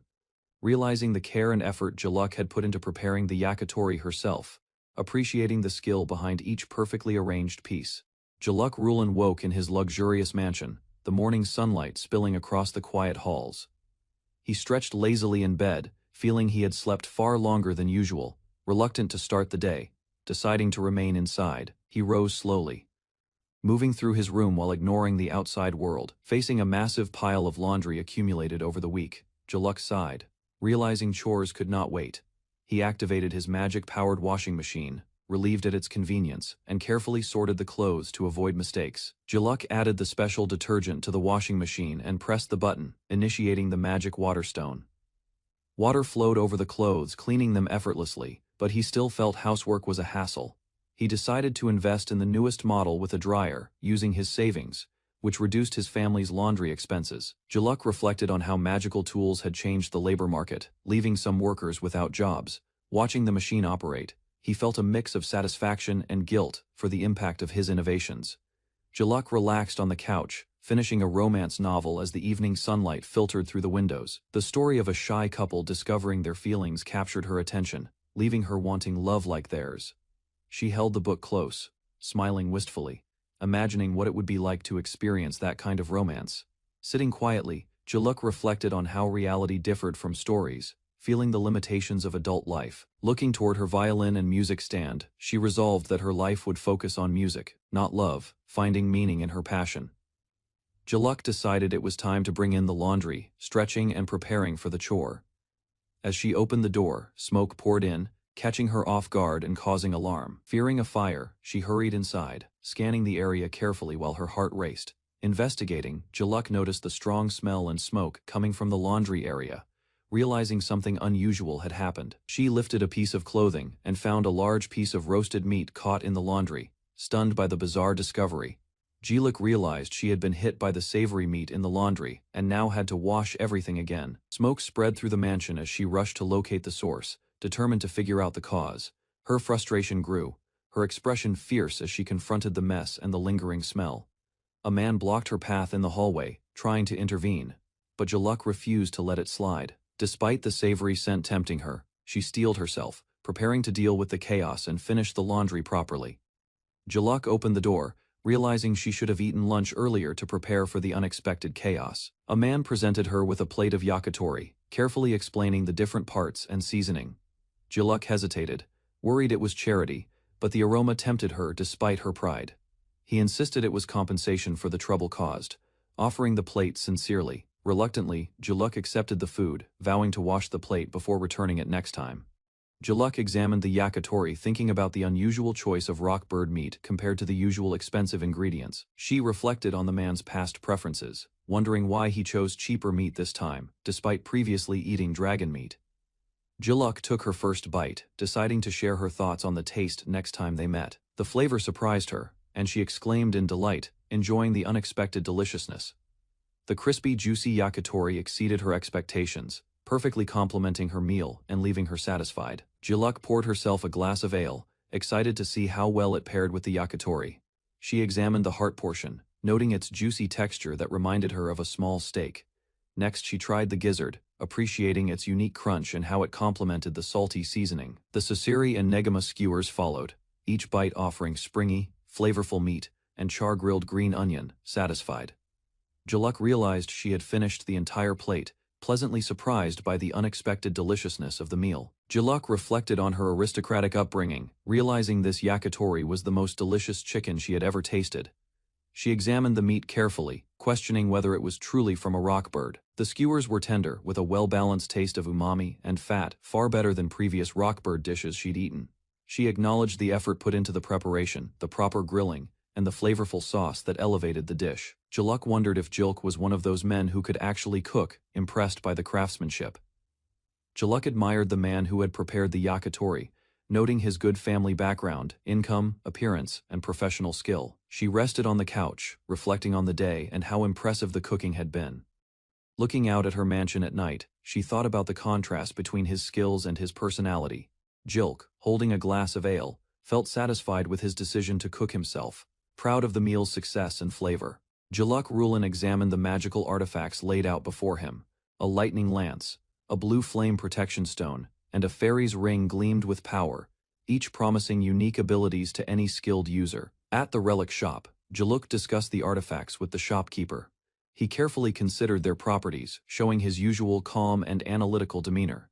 The shopkeeper noted that most customers didn't regularly buy such expensive tools. Jiluk explained he came weekly, collecting the most intriguing artifacts for his personal use. The conversation continued, as Jiluk revealed he would visit every day if he could, but his noble duties often kept him busy. Finally, his attention settled on one particular artifact, rumored to be cursed. Despite its dangers, Jiluk was intrigued, knowing its potential power could be mastered with skill. Jiluk struggled with the idea of using a cursed artifact. Remembering past stress and sleepless nights from powerful tools, he doubted his ability to handle it safely. The shopkeeper presented the black tentacle gauntlet and the staff of the Undying. Jiluk inspected them carefully, weighing their power against their danger. Outside, the artifact's effects became clear. The staff raised low-ranking undead, while the gauntlet unleashed writhing black tentacles, proving their dangerous nature. Jiluk realized such items required official reporting. Their power and unpredictability were too extreme to manage alone. He studied the artifacts, noting the need to notify the authorities when handling cursed tools, ensuring both safety and responsibility. Jiluk learned that using cursed artifacts without permission could draw suspicion. Officials required advance requests to avoid complications, even for collectors. He reflected on past incidents where collectors had died from curses. Some cursed tools acted independently, making them difficult to store or manage safely. At the shop, Jiluk reserved the artifacts in advance, paying the necessary fees. The shopkeeper acknowledged his careful approach, noting his knowledge of other collectors. Jiluk explained he planned to visit multiple shops, exploring rare tools systematically, showing his dedication to his collection. The shopkeeper agreed to hold one artifact exclusively for him, trusting Jiluk's judgment and ensuring the cursed item wouldn't fall into careless hands. Jiluk arrived at a new warehouse, carrying a large crate filled with artifacts. The weight hinted at the treasures within. Inside, Guan, the caretaker, recognized him immediately. He sat chained and tired, unimpressed with Jiluk's frequent visits. Jiluk found the cursed artifacts he had been seeking. He scolded Guan jokingly about his poor customer service as he examined the dangerous tools. Jiluk confirmed the West District treasure shop had been selling cursed tools. He noted their potential risks, but also their value for study. Guan sighed as Jiluk confidently handled the artifacts. Even in the presence of dangerous curses, Jiluk's calm demeanor ensured nothing would go wrong. Jiluk reviewed the cursed artifacts again. The gauntlet that produced black tentacles, and the staff, summoning low-tier undead demanded careful handling. In the warehouse, the artifacts moved and rattled on their own. The noise startled the caretaker, Guan, but Jiluk remained calm. Jiluk reminded Guan to maintain order. Despite the chaos, he observed the artifacts' behavior, noting which ones required caution in storage and use.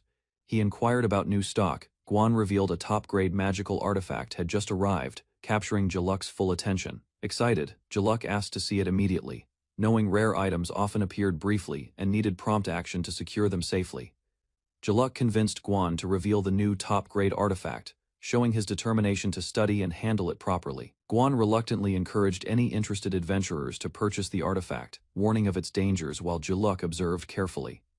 Jaluk paused, noting that security might be a concern, but he remained confident in managing the artifact safely. He insisted on seeing the artifact immediately, urging Guan to act quickly despite the B-rank adventurer stepping in temporarily. Guan agreed, leading Jaluk inside to examine the artifact, ensuring it stayed in capable hands and would not be mishandled. Jaluk leaned over the counter, curious about a mysterious device Guan revealed from behind a crate. Guan introduced it as the Reflected World, a magic artifact capable of capturing scenery through its lens. He demonstrated the artifact, showing that looking through the small hole and pressing a button allowed one to see the reflected scene. Pressing the button recorded the view onto special paper, producing a tangible snapshot of the captured scene. Jaluk examined the image, impressed by the artifact's craftsmanship and realizing its potential as both a tool and a masterpiece of magical invention. Guan presented the camera artifact, a Polaroid-style device that could instantly develop photos, catching Jaluk's attention. Jaluk carefully held the camera and asked for permission to test it, eager to understand its functions. Guan observed Jaluk, noting how his posture appeared precise and sharp while handling the artifact. Jaluk adjusted the camera, matching Guan's instructions, ensuring he captured the scene correctly and effectively. He discovered that the camera had both close-up and long-distance lenses, functioning just as the cameras he remembered from his past life. Jaluk examined the developed photograph, impressed by the Polaroid-style camera's immediate output. He questioned how the film mechanism worked inside the artifact. Guan explained that normal film development took time, but the artifact allowed instant projection and printing, sparking Jaluk's curiosity about its internal structure. As Jaluk adjusted the camera, a sudden light emitted from the artifact, startling him and making him wonder about its hidden powers. Guan clarified that a magic stone within the camera, shining in 7 colors, was essential for the projection. The stone absorbed the user's magical energy and transferred the captured image onto paper, revealing the intricate magical engineering behind the device. Jaluk examined the Polaroid-style camera, curious about its mysterious material and internal workings. Guan warned that the artifact might deteriorate with use, and if its energy source ran out, it could become unusable. Jaluk asked the price. Guan explained it was very expensive, emphasizing the artifact's rarity and value. Guan described the artifact as retrieved by a top-level adventurer with astonishing features and remarkable usefulness. He clarified that, despite being a consumable in a sense, it held unmatched functionality and magical engineering. Finally, Guan revealed the cost, 300 million, leaving Jaluk awed by the artifact's incredible worth and power. Jaluk entered the workshop and examined a rare magical device. The craftsman, stern and cautious, announced its price, 300 million. Jaluk calmly held the device and agreed without hesitation. His confident smile revealed his certainty. The craftsman was shocked, realizing the price could build 5 mansions in the capital. He struggled to understand Jaluk's decisiveness. Jaluk inspected the item further, noting it was cheaper than expected for a consumable. He considered its potential uses carefully. The craftsman, still doubtful, questioned whether Jaluk truly intended to buy it. Jaluk remained composed, ready to claim the item. Jaluk held the magical camera with admiration, ready to purchase it despite its high cost. He felt no hesitation, recognizing its unique power. He walked through the town square, observing families and citizens enjoying a peaceful day. The city felt alive and welcoming. Jaluk began experimenting with the camera, adjusting angles and capturing buildings and people from different perspectives. He focused on a fountain, discovering a perfect angle that highlighted its beauty. Lying on the ground to get a low-angle shot, he captured the scene enthusiastically, while passers-by looked on curiously at his unusual method. Jaluk continued experimenting with the magical camera while lying in the plaza, drawing curious glances from passers-by. 2 bystanders teased him about being on a date, but Jaluk calmly dismissed their assumptions, focusing on his photography. He explained his unusual position in the center of the plaza was to capture the perfect shot, while others observed him suspiciously. Despite the suspicious looks from townspeople, Jaluk remained composed, treating them with mild indifference as he adjusted his camera. Finally, he began photographing friends who approached, instructing them to cooperate, though they protested, amused by his quirky dedication to capturing the scene perfectly. Jaluk explained to his friends that the magical camera made him appear strange because people did not understand it. He introduced the device as the reflected world and instructed Katerina to stand in a suitable position for demonstration. Katerina reluctantly obeyed, embarrassed by the unusual setup in the middle of the plaza. Jaluk encouraged her to strike a modeling pose. Despite her discomfort, Katerina tried posing as instructed, while Jaluk guided her carefully to capture the best angle. Jaluk enthusiastically took the shot, surprising Katerina and prompting her exclamation, though he remained fully focused on mastering his magical camera. Jaluk was surprised when the magical camera produced its first photo, capturing Katerina perfectly within the scene. Katerina and Leonard examined the picture, astonished that the camera captured both her and the surrounding fountain and sky so clearly. Jaluk explained the camera's function. It could capture scenes instantly and allow clothes to be placed on the model digitally for design purposes. Katerina realized how this tool could simplify fashion demonstrations and make outfits easier for customers to visualize. Leonard was shocked at the camera's cost of $300 million, but Katerina eagerly offered to buy it, fascinated by its unique abilities.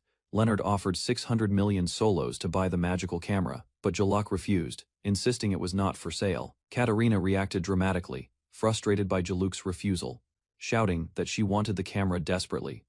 Determined, Katerina commanded Jaluk to save a picture of the clothes she wore so they could be sold, taking control of the situation. Jaluk observed the practical benefit. Photographing people freely would allow him to make photography a habit. A clear win-win scenario. Katerina happily declared that they would resume shopping while Jaluk agreed, and together they continued their day, combining business and fun seamlessly. Katerina asked Jaluk about keeping all the outfits she tried that day, insisting on saving them for later. Jaluk guided her through a clothing store, pointing out specific outfits to try on while she followed dutifully. Katerina saluted dramatically, acknowledging Jaluk's instructions as she prepared to model the chosen clothes. Jaluk preferred to select his own attire, while Leonard suggested outfits for him, showing how Katerina was growing accustomed to this new routine. After changing, Katerina announced she was ready, and Jaluk immediately prepared to photograph her, capturing her final look with focus and precision. Jaluk reviewed the photos carefully, while Katerina and Leonard looked on. He analyzed the images to ensure every detail was captured. The team prepared for the next photoshoot. Katerina posed confidently, and Jaluk adjusted the camera for optimal framing.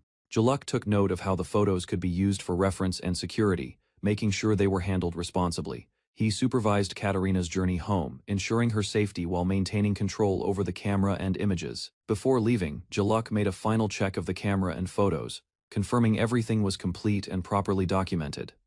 Jaluk handed out several printed photos to Katerina and Leonard, making sure everyone had a copy from the previous day's session. Katerina examined the photos carefully, surprised by the clarity and detail, while Jaluk ensured no payment was needed. She discovered images of herself and others in the prints, showing expressions and outfits from the previous day's events. Katerina reacted dramatically, startled by the unexpected photos, while Jaluk explained they were normal captures from their journey in the carriage. The next day, Jaluk returned to the workshop alone, noticing it was empty, and preparing to continue work on his photography projects. Jaluk discovered a written note on his desk, realizing it was from Rouge with instructions for the day. He read the note carefully, learning that Rouge and Tristan had gone to the magic tool store and left tasks for him.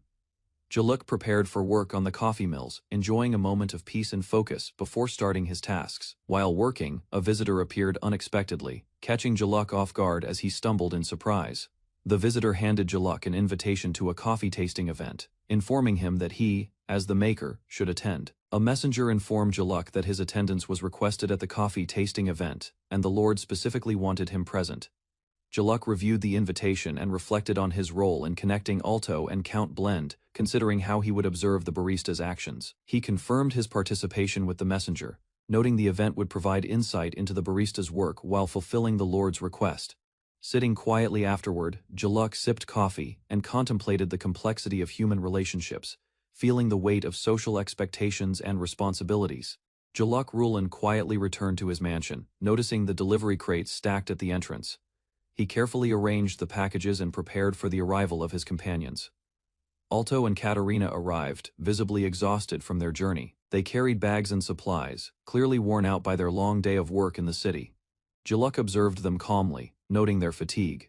He commented on how drained they looked, while they admitted they had been working tirelessly. Alto and Katerina explained their tasks, visiting every magic tool shop in the royal capital to teach customers how to operate their devices. Repetition had worn them down. Jaluk offered them coffee to refresh themselves, knowing they still had more shops to visit the next day. Despite their exhaustion, he ensured they were cared for before resting. Jaluk Rulin raised his hands, trying to calm Alto and Katerina. Their sudden outburst revealed just how ignored his initial comments had been. He explained that coffee contained special components and that some people's bodies were incompatible with excessive consumption. Katerina appeared surprised, hearing this for the first time. Jaluk advised them to limit themselves to 2 or 3 cups a day and to stop drinking immediately if they felt unwell. Katerina panicked, realizing she had to revisit the shops and re-explain everything tomorrow because she had overlooked the warnings. Jaluk listened calmly as they stressed over their responsibilities, acknowledging the hard work required while gently reminding them of preventive care. Jaluk Rulin considered the plan, suggesting they involve Rondel for support. Katerina nodded, seeing that it would make their work much easier. Alto reminded Katerina that she was already swamped, and she quickly instructed Jaluk to ask Rondel for help, despite his own busy schedule. Jaluk hesitated but agreed, knowing Rondel was closest to the task at hand. He sipped his coffee, preparing for the conversation. He observed that both Katerina and Alto were genuinely exhausted, recognizing the strain of their responsibilities and their tireless work. Jaluk prepared to leave, stating he had finished his work for the day. Katerina hesitated, indicating she still had tasks to manage, while he calmly departed. Jaluk Rulin reviewed the reports brought by Katerina, noting that multiple magic tool shops had placed additional requests for supplies. He examined the new numbers in detail, realizing that every shop was ordering more than double compared to the previous batch. Katerina explained that the shopkeepers who were satisfied with the previous units wanted to recommend them to other customers, ensuring all additional stock would be purchased. Jaluk considered the potential risks if the products failed to sell but remained calm, thinking through the logistics carefully. He recognized the exhaustion on Katerina and Alto's faces and resolved to ask Rondel for support, acknowledging the heavy workload they had handled. Jaluk Rulin prepared to leave for the day, having completed the mill in advance, while Katerina noticed something unusual about his demeanor. Katerina informed Jaluk about new orders from multiple magic tool shops, emphasizing the increased workload they faced. Jaluk examined the reports, shocked to see that every shop was ordering more than double the previous amount. Katerina assured him that all additional stock would be purchased, but warned of potential issues if anything went wrong. Jaluk thoughtfully considered the situation, evaluating how to manage the orders and logistics efficiently, while Katerina awaited his decision on handling the additional units. Rondel carefully prepared coffee, reflecting on the effort he had put into supporting Jaluk and the team. He considered the low price of the grinders and the careful planning required to manage orders efficiently. Alto entered the room unexpectedly, catching Jaluk and Katerina mid-discussion, as they evaluated whether the additional stock was manageable. Alto observed the situation, noting the ongoing work and the tension in handling the extra orders. Jaluk thoughtfully reviewed the reports, while Katerina requested him to decide quickly on how to handle the additional stock. Alto explained his plan to consult Jaluk about Count Blend's tea party, signaling the next set of responsibilities that required careful coordination among the team. Jaluk Rulin finished his work and suggested continuing the discussion at a relaxing CA surprising Alto and Katerina with his unusual calmness. The brothers entered the cafe, observing the familiar environment and confirming it as Jaluk's preferred spot for meetings. Alto introduced himself to Rondel, apologizing for any trouble caused by Jaluk's prior activities, establishing courtesy and respect. Rondel welcomed them warmly, explaining his role in running the cafe, while acknowledging Jaluk's support. They all sat at the counter together, and Rondel noted the unusual sight of the two brothers side by side, ready to discuss their next steps calmly. Alto remarked on the similarities in hair and eye color between him and Jaluk Rulin, clarifying that they were not twins. Jaluk reflected on the cafe where he first had coffee in the royal capital, and where he had met Noid preparing to order for the group. Alto suggested having coffee before attending Count Blend's tea party, prompting Jaluk to acknowledge the practical advice. Alto asked if Jaluk had received an invitation to the tea party, and Jaluk confirmed, noting his strategy and planning. Rondel arrived with the invitation, prompting Jaluk to decline attendance due to work obligations, while the others reacted with surprise at his decision. Jaluk Rulin explained that the previous mill delivery had been rushed, and that they had earned a favor from Count Blend, making it acceptable to miss the tea party. Alto urged Jaluk to attend anyway, emphasizing that it would be easier to manage things in person. Rondel noted that as head of the family, Jaluk's decision would determine the success or failure of their plans, acknowledging the weight of responsibility. Jaluk remained cautious, prioritizing preparation over social obligations, mindful of the major figures involved. Alto insisted on helping and encouraged Jaluk to attend the tea party, showing his dedication to supporting his brother and managing the extra coffee mill orders. Jaluk Rulin reviewed the incoming orders, noting that 150 coffee mill requests had arrived, and recognized this was the opportunity he had been waiting for. Alto volunteered to help, assuring Jaluk that the staff and prior experience would make the task manageable, bringing relief and confidence to the team. Alto enjoyed his coffee while Rondell served it, observing the process with careful attention. Alto was impressed by Jaluk's skill in handling the orders efficiently, realizing the quality surpassed his own previous attempts. Rondell decided to attend Count Blend's tea party, and the brothers prepared for the event, acknowledging the responsibilities and collaboration required to handle both work and social obligations. Jaluk Rulin was surprised to learn that Rondell already knew about his plan to attend Count Blend's tea party, realizing the careful attention of his allies. Rondell explained that it was an honor to provide delicious coffee for the upcoming tea party, reinforcing his role and dedication. Jaluk reflected that he would get to enjoy the coffee during the tea party, appreciating the effort and timing of Rondell's preparations. Rondell confirmed that the official sale of the coffee mill would begin in 3 weeks, allowing proper planning and coordination. Rondell arranged to start selling coffee beans alongside the mill and entrusted Jaluk with preparation, ensuring a smooth rollout while managing responsibilities efficiently. Jaluk Rulin requested Rondell's help for another task, seeking guidance on teaching coffee basics to the magic tool shop staff. He explained the lack of skilled workers and offered to compensate Rondell for his expertise, ensuring the smooth rollout of the mills. Rondell gladly agreed, acknowledging that his assistance would help build momentum for sales and ensure the extra orders were handled efficiently. Alto steadily built a track record of sales, managing additional orders and benefiting from the Rondell effect to expand their coffee business. Finally, the brothers prepared for the day of Count Blend's tea party, completing their preparations and arriving on time to manage responsibilities and enjoy the event. Alto encouraged Jaluk to hurry and join the carriage, eager to proceed despite the upcoming responsibilities. Jaluk expressed concern about maintaining composure, observing his brother's excitement while anticipating the event ahead. The brothers arrived at the city streets, checking on the progress of the extra coffee mills to ensure all preparations were complete. Alto performed a final check on the deliveries, confirming that everything was in order and that there would be no issues. Alto assured Jaluk that he would represent the Rulin family and manage sales, personally, reinforcing the trust and responsibility entrusted to him. Jaluk Rulin observed the tea party venue, noting that Alto had overseen the preparations, giving him confidence in the setup and reducing his worries.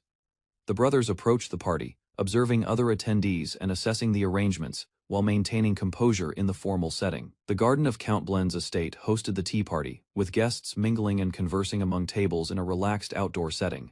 Alto confirmed that the party was taking place in the garden, while Jaluk silently noted that he had ignored the invitation details, choosing to focus on the event itself. Jaluk and Alto arrive at a formal outdoor tea party standing among other nobles, and surveying the elegant setting. They are warmly greeted by a high-ranking host, who expresses pleasure at their presence and acknowledges their punctuality. The host instructs them to greet the other guests, and both Jaluk and Alto prepare themselves for formal introductions. They meet a seated noble, exchanging polite gestures while observing the surrounding attendees and noting familiar faces. Leonard joins the gathering, revealing that Jaluk's magical drink device has attracted attention, blending social interaction with shared interests. Jaluk senses someone staring at him, while Leonard continues to speak energetically, highlighting his cheerful personality. The three seated nobles react nervously as Jaluk and Alto turn toward them, their presence commanding attention.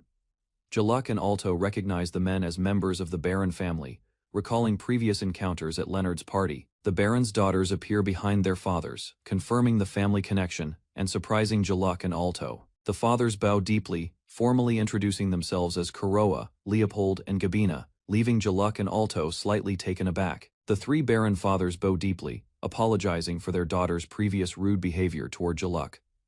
Jaluk calmly accepts the apology, explaining that he had already forgotten about the incident and sees no issue. He watches the fathers leave, surprised by how dramatically they reacted and thinking it was unnecessary to be so worked up.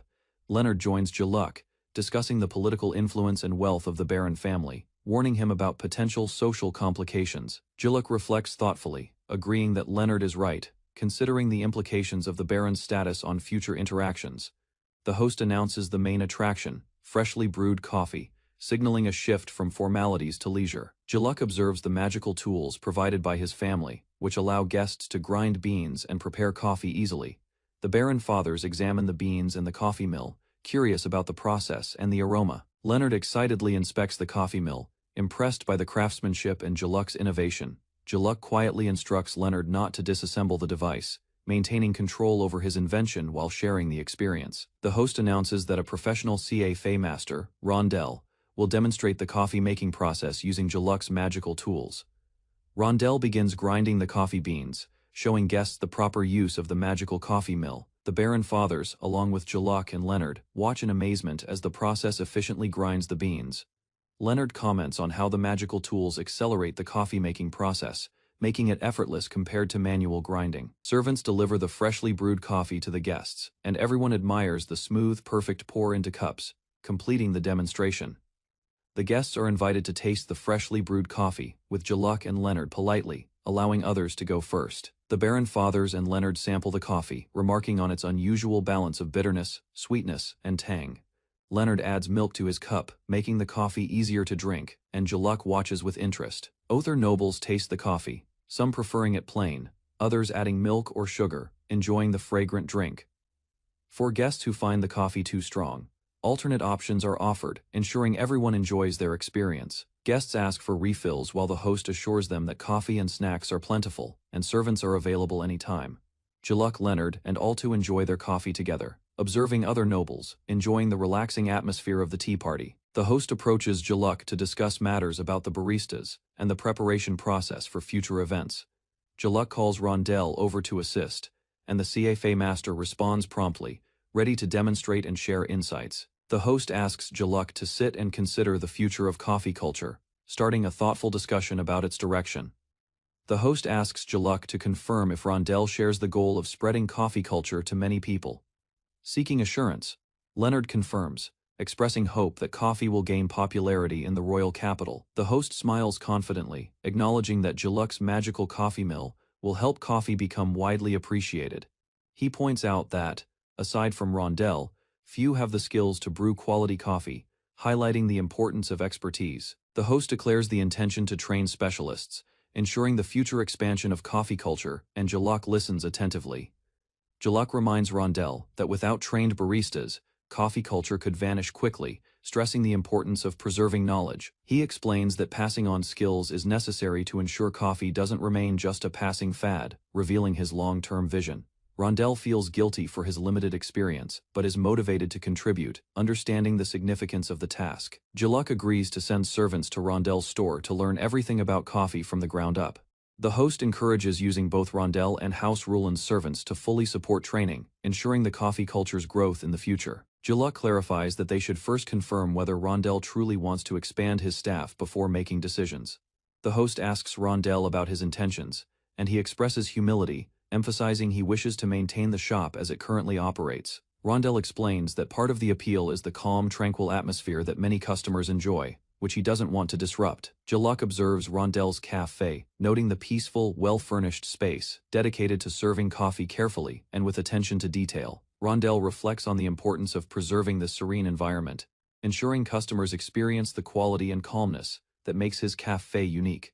Jaluk clarifies his position, emphasizing that they should ensure Rondell genuinely wants to expand his staff before proceeding. The host asks Rondell about his intentions, and he humbly expresses that he wishes to maintain his cafe as it currently operates. Jaluk proposes a compromise, bringing Rondell and his team periodically to instruct the staff, while compensating them fairly. The host agrees, suggesting that weekly meetings would be sufficient to implement this plan effectively. The three men reach an agreement, finalizing a plan to preserve coffee culture while respecting Rondell's wishes, ending the discussion positively. The host suggests calling the tea party to a close, noting how quickly time has passed while the guests enjoyed themselves. Guests and Jaluk approach the carriages to depart, while several nobles request a moment to speak with him privately. They ask Jaluk if he could also sell coffee mills, as they want to share the tools with friends and family. The Baron fathers explain their intentions, each planning to use the mills for birthdays or to introduce them to close acquaintances. Jaluk agrees, understanding it as a gesture of goodwill from the Ruland family, and expresses his surprise and gratitude at the request. Jaluk decides to offer coffee mills as a gesture of reconciliation, prompting Blen's surprise at his independent decision. He explains that giving meals will strengthen social ties more meaningful than simply providing appliances, like stoves or refrigerators. Alto, frustrated by the day's events, refuses to cooperate further, asserting he won't take part in half-hearted plans. Returning home, Jaluk closes the door behind him, reflecting on the day and the stress of social obligations. He begins cleaning and organizing his room, thinking about what to do next to continue his responsibilities and plans. Jaluk notices a premium concert ticket he had forgotten about, and the attendant asks for a song in exchange if he wishes to use it. After a moment of thought, Jaluk decides to visit the opera house, embracing a quieter, cultural activity for himself, following the day's stressful events. Jaluk Rulin arrived at the grand concert hall, clutching a ticket in his hand. The building's ornate fa fade reflected the importance of the performance he was about to witness. Inside, the hall was crowded with nobles and townspeople. He noticed a band listed for today. Realizing it was Catalina's group, the crowd buzzed with anticipation as the performance neared. At the ticket counter, attendants apologized, explaining that most tickets were sold out. Jaluk mentioned he had an invitation, but worried it might not be enough. A staff member escorted him, opening a reserved seat. Jaluk observed the advantages of connections and wealth quietly. He was led to a lavish seat at the center of the hall. From there, Jaluk could enjoy the concert fully, immersed in the music and the elegant surroundings. Jaluk Rulin settled into the luxurious seat, noting the elevated view and extra comfort. A staff member offered a drink, and he accepted water as the performance was about to begin. The curtains drew back, revealing the stage. Jaluk watched as the musicians took their positions, the hall filled with quiet anticipation. He noticed the usual performer was absent, but the orchestra proceeded efficiently. Jaluk appreciated the dedication of the musicians and the effort they put into every detail. The performance began, and the music resonated through the hall.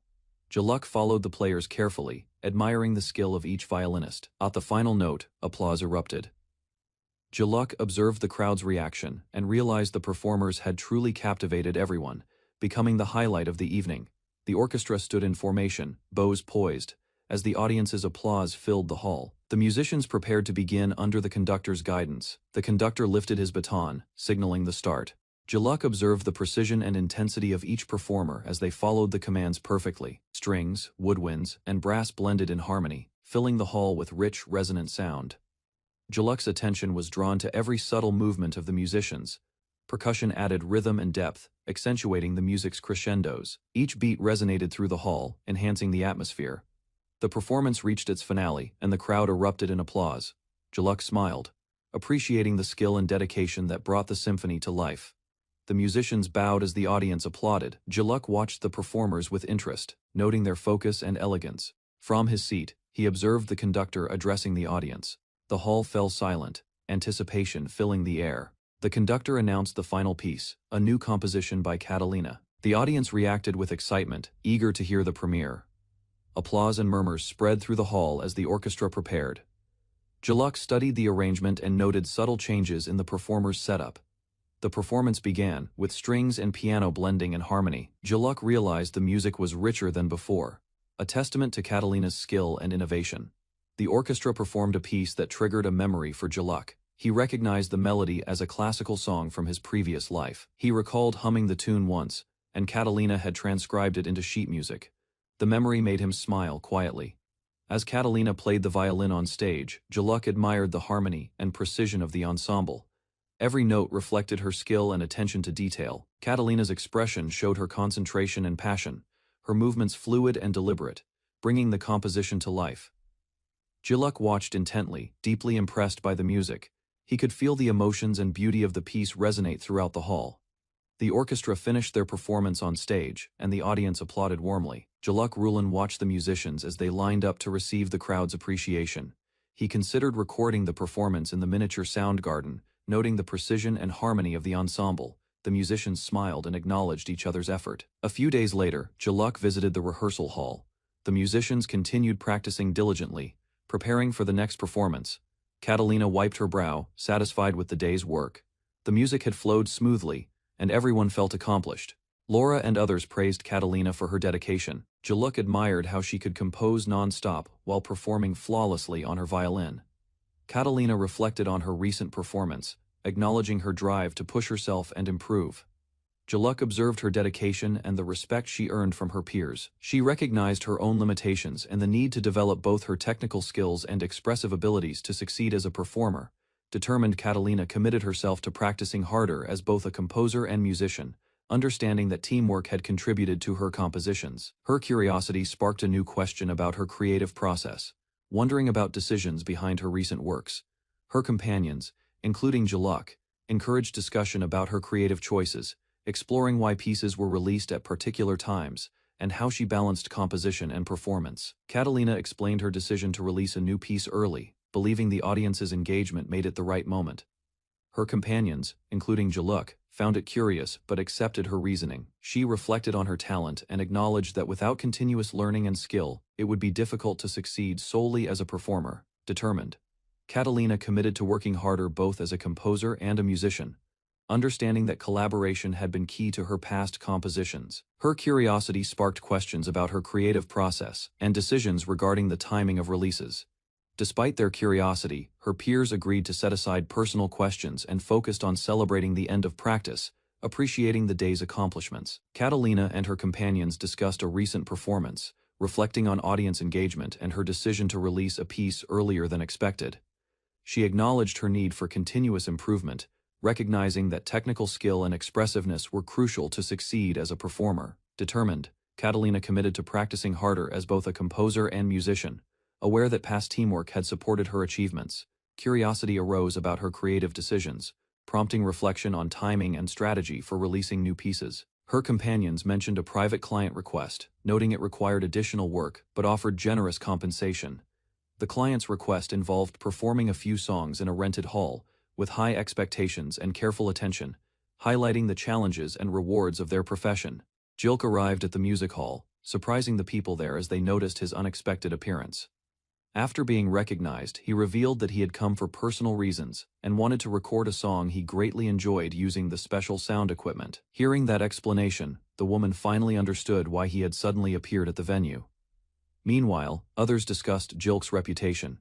His wealth allowed him to support large projects, and the musician credited him as the person who inspired and guided the music. When asked about their connection, both confirmed they had met several times before, leaving the others surprised by their familiarity. Jaluk explained that he had only come to observe a request being handled by people he knew. His presence, however, quickly attracted attention and raised suspicion among those at the venue. The woman questioned why he had not informed her beforehand. Seeing Laura present, she realized he was preparing a recording that required a violinist.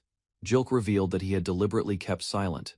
In his view, involving acquaintances too closely could interfere with making decisions based purely on work. After listening to her performance, he calmly evaluated it. The emotional style did not match the atmosphere he wanted for the song.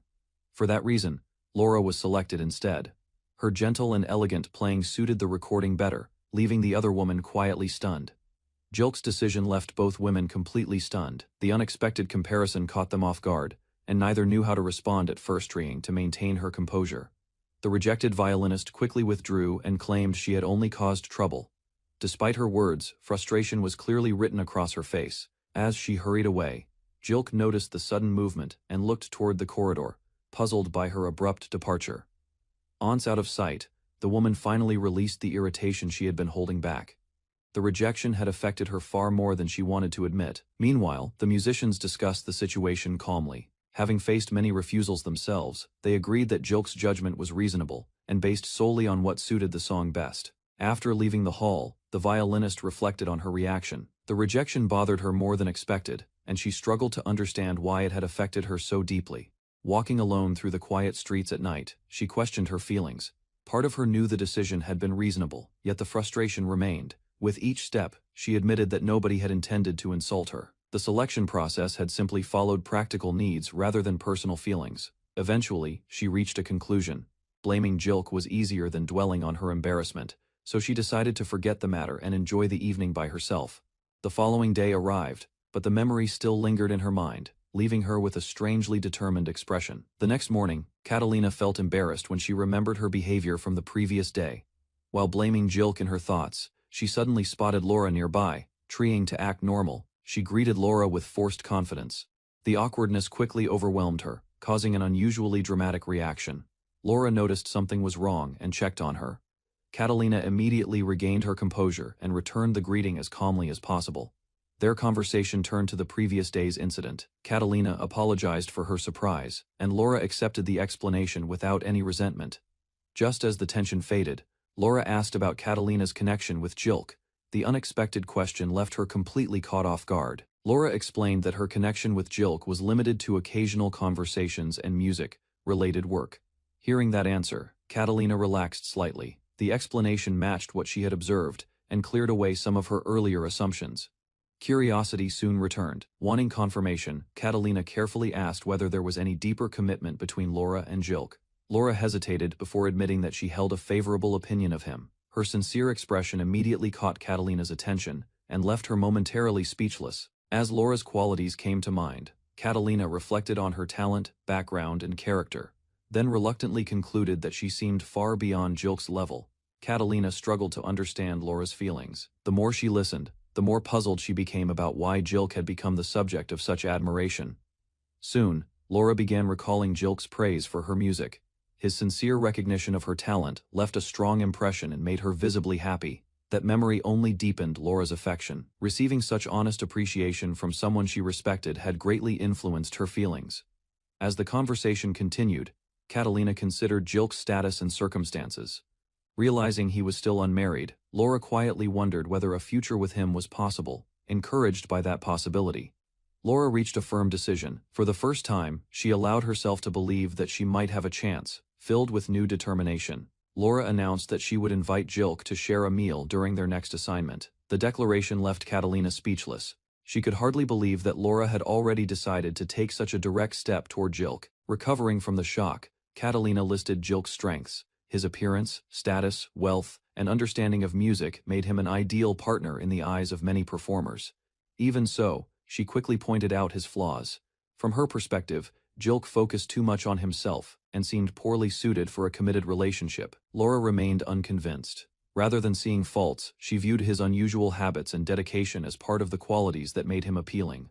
Laura's admiration for Jilk only grew stronger, no matter how many flaws Catalina mentioned. Patiently, Laura explained that imperfections were natural. To her, Jilk's shortcomings did not outweigh the qualities she respected and appreciated. Catalina tried once more to discourage her. Concerned about Jilk's personality and lifestyle, she warned that getting too involved with him might lead to disappointment. Those warnings produced an unexpected result. Laura began wondering whether Catalina's repeated objections came from personal feelings rather than simple concern. Acting on that suspicion, Laura asked for support in pursuing Jilk. The suggestion immediately shocked Catalina, whose reaction strongly denied the misunderstanding. Realizing she had misunderstood Catalina's intentions, Laura quickly changed her attitude. However, her interest in Jilk only grew stronger, and she eagerly sought more information about him. Unable to resist Laura's determination, Catalina gave in. Seeing how serious she was, Catalina decided to share everything she knew about Jilk elsewhere. Jilk arrived at a venue to complete another recording session. After confirming his reservation, he prepared to continue the work he had started earlier. Unlike the previous visit, he planned to properly preserve and document his musical ideas. Yet his thoughts soon drifted elsewhere. Waiting at home was a carefully prepared flounder dish, and the anticipation of enjoying it filled him with excitement. Laura arrived early and waited excitedly for Jilk. Determined to get closer to him, she saw this opportunity as an important step toward her goal. When Jilk finally appeared, he casually noted her presence. Meanwhile, Laura struggled to hide her nervousness and carefully avoided revealing her true intentions. Mistaking her eagerness for simple courtesy, Jilk apologized for keeping her waiting. As they spoke, Laura focused on making a good impression. Jilk, however, interpreted her behavior as professional consideration toward a valued client. Preparations soon began inside the hall. While Jilk intended to arrange the chairs himself, Laura immediately offered assistance, eager to spend more time by his side. While helping with preparations, Jilk arranged the chairs using magic. Laura watched in amazement as the task was completed far faster than ordinary manual work. Curious about the display, she asked how he could use magic. Jilk explained that his profession as a magic tool artisan required practical knowledge and experience with magical techniques. From there, he gave a detailed explanation about mana, magical infusion, and the crafting process. Laura listened attentively and found every part of the discussion fascinating. Meanwhile, Jilk assumed she was only being polite because he was an important client. Soon, the preparations were finished. As the musicians gathered and took their seats, Jilk turned his attention toward the recording session. The orchestra listened to the finished recording and was pleased with the result. Jilk confirmed that the sound quality was excellent and that the project had been completed successfully. After reviewing the recording, Laura approached Jilk and asked whether he was satisfied. With the work finished, Jilk paid the musicians and dismissed the group. Relief spread through the hall because the recording had been completed without needing any retakes. One musician requested permission to continue using the reserved venue. Since time remained on the booking, Jilk agreed and left the arrangements to the staff. Before leaving, Jilk exchanged a few polite words with the group. Laura quietly watched him depart, wishing their interaction had lasted longer. As Jilk prepared to leave, Laura hurried after him and stopped him. Gathering her courage, she invited him to share a meal now that the recording project was finished. The unexpected request caught Jilk off guard. Laura stood nervously before him, waiting for his response while trying to remain calm. Jilk considered the invitation carefully. Although he preferred returning home to enjoy the food he had prepared, he also recognized Laura's help throughout the project and the value of maintaining their connection. After a brief pause, he agreed to join her. Laura was visibly surprised by his acceptance and had not expected such an easy answer. Excitement quickly turned into nervousness, realizing they would be dining together. After Jilk agreed to join her, Laura nervously revealed she wanted the meal to be only between them. A noblewoman hesitated after receiving an invitation to dine together. Learning that only the two of them would attend eased her concerns. Excitement quickly replaced her uncertainty. After thanking him, she rushed off to prepare while he waited outside. Soon, they arrived at a restaurant together. Their appearance drew attention, as seeing him accompanied by someone was uncommon. Inside, she took a seat while he handled the arrangements. The staff welcomed them and prepared a private space. Rather than a social gathering, the dinner was part of his work. With everything ready, he led her to the reserved room to begin the evening. Seated across from each other, the young woman expected a luxurious venue. Instead, she found herself surprised by his preference for a simple restaurant. Calmly, he explained that quality mattered more than appearance. Good food and a pleasant atmosphere were enough to earn his approval. While studying the menu, she looked for suitable choices. At the same time, he considered which drinks would best complement the meal. After some thought, he recommended the restaurant's steamed clams. The suggestion immediately caught her interest. Encouraged by his recommendation, she eagerly added the dish to their order. A variety of dishes soon filled the table, and the young woman eagerly admired the meal before them.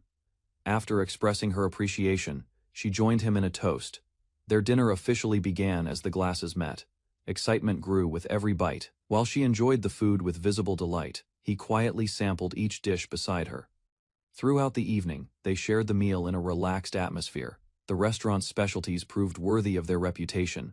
Pleased by the flavors, she asked for another drink and continued eating enthusiastically. Noticing her growing appetite, he watched with mild curiosity as the dinner carried on. Seeing her slow down, he encouraged her to focus on the restaurant's signature dish and enjoy it without concern.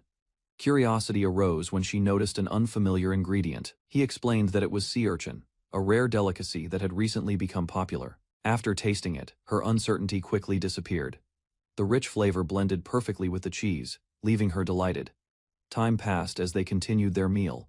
By the time they stepped outside, she was completely full and ready to return home. Just as he started to leave, she suddenly reached out and stopped him, unwilling to let the evening end so quickly. After stopping him, she gathered her courage and looked at him with unusual determination. Instead of saying goodbye, she asked him to visit one more place together. Her request caught him completely off guard. Concerned about the late hour, he tried to end the evening. Even so, she admitted that she wanted to know more about him beyond their work-related connection.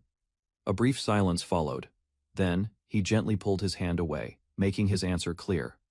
Without changing his decision, he explained that other matters required his attention. Left standing under the night sky, she could only watch as he prepared to leave. Trying to change the subject, he enthusiastically began talking about an aged flounder waiting at home. His unexpected answer left her speechless. Comparing herself to a fish only deepened her frustration.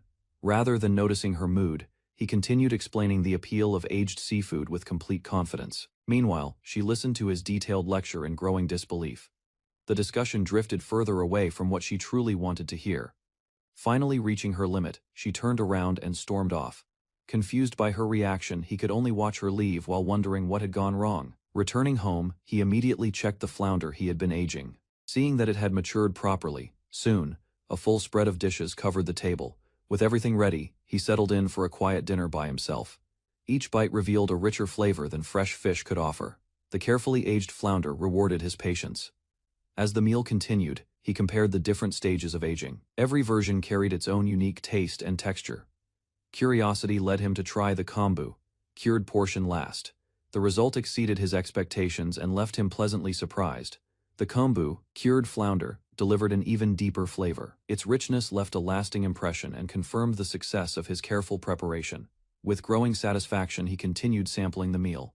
Every dish complemented the aged fish and completed the experience. A drink followed shortly afterward. The combination of fine food and sake allowed him to fully relax. Despite enjoying the restaurant earlier that day, he found dining with another person more exhausting than expected. Reflecting on the evening, he concluded that shared meals required restraint and consideration.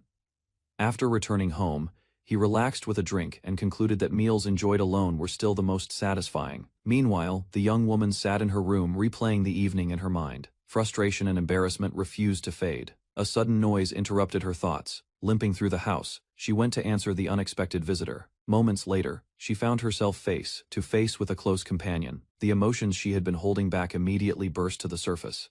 Unable to contain her feelings any longer, she loudly complained about her defeat. Her friend listened patiently, while commenting on the familiar state of the cluttered room. After settling down, she accepted a glass of water and slowly gathered herself. The frustration remained, but she was finally able to explain what happened. As the story unfolded, her friend learned about the dinner and the unexpected outcome. The account sounded almost unbelievable. Eventually, she confessed the source of her embarrassment. In her mind, a dry-aged flounder had somehow ranked above her. The realization reignited her emotions. Remembering how bravely she had approached him, she burst into tears and vented her disappointment once again. While venting her frustrations, she explained that his refusal felt even worse because he had chosen a flounder over her invitation. Her friend imagined how the situation should have been handled. Unfortunately, his thoughts had remained focused entirely on food instead. The more she recalled the evening, the more ridiculous it seemed. Every memory led back to another enthusiastic speech about fish. Listening to the full story, her friend became convinced that the man was hopelessly oblivious. Even so, the young woman still defended him. After a long silence, she admitted that thoughts of marriage had started crossing her mind. After listening to her friend's advice, she finally admitted that the criticism was justified. Even so, the frustration lingering in her heart refused to disappear. Determined to regain her composure, she stepped outside and took a deep breath. For a brief moment, she appeared calm again. Leaning over the balcony, she directed her anger toward the flounder that had ruined her evening. Hearing the outburst, her friend rushed after her in alarm. The situation was quickly spiraling out of control. As the rant grew louder, her friend grabbed hold of her and tried to stop the chaos before the neighbors could hear the entire story. Unable to calm down, the young woman continued venting her frustration at full volume, unaware that her complaints could be heard beyond her room. Hearing the commotion through the wall, he quietly wondered what was causing the disturbance. Juluk entered a peaceful forest seeking fresh experiences, carefully exploring the surroundings, while carrying his treasured instant camera through the quiet landscapes.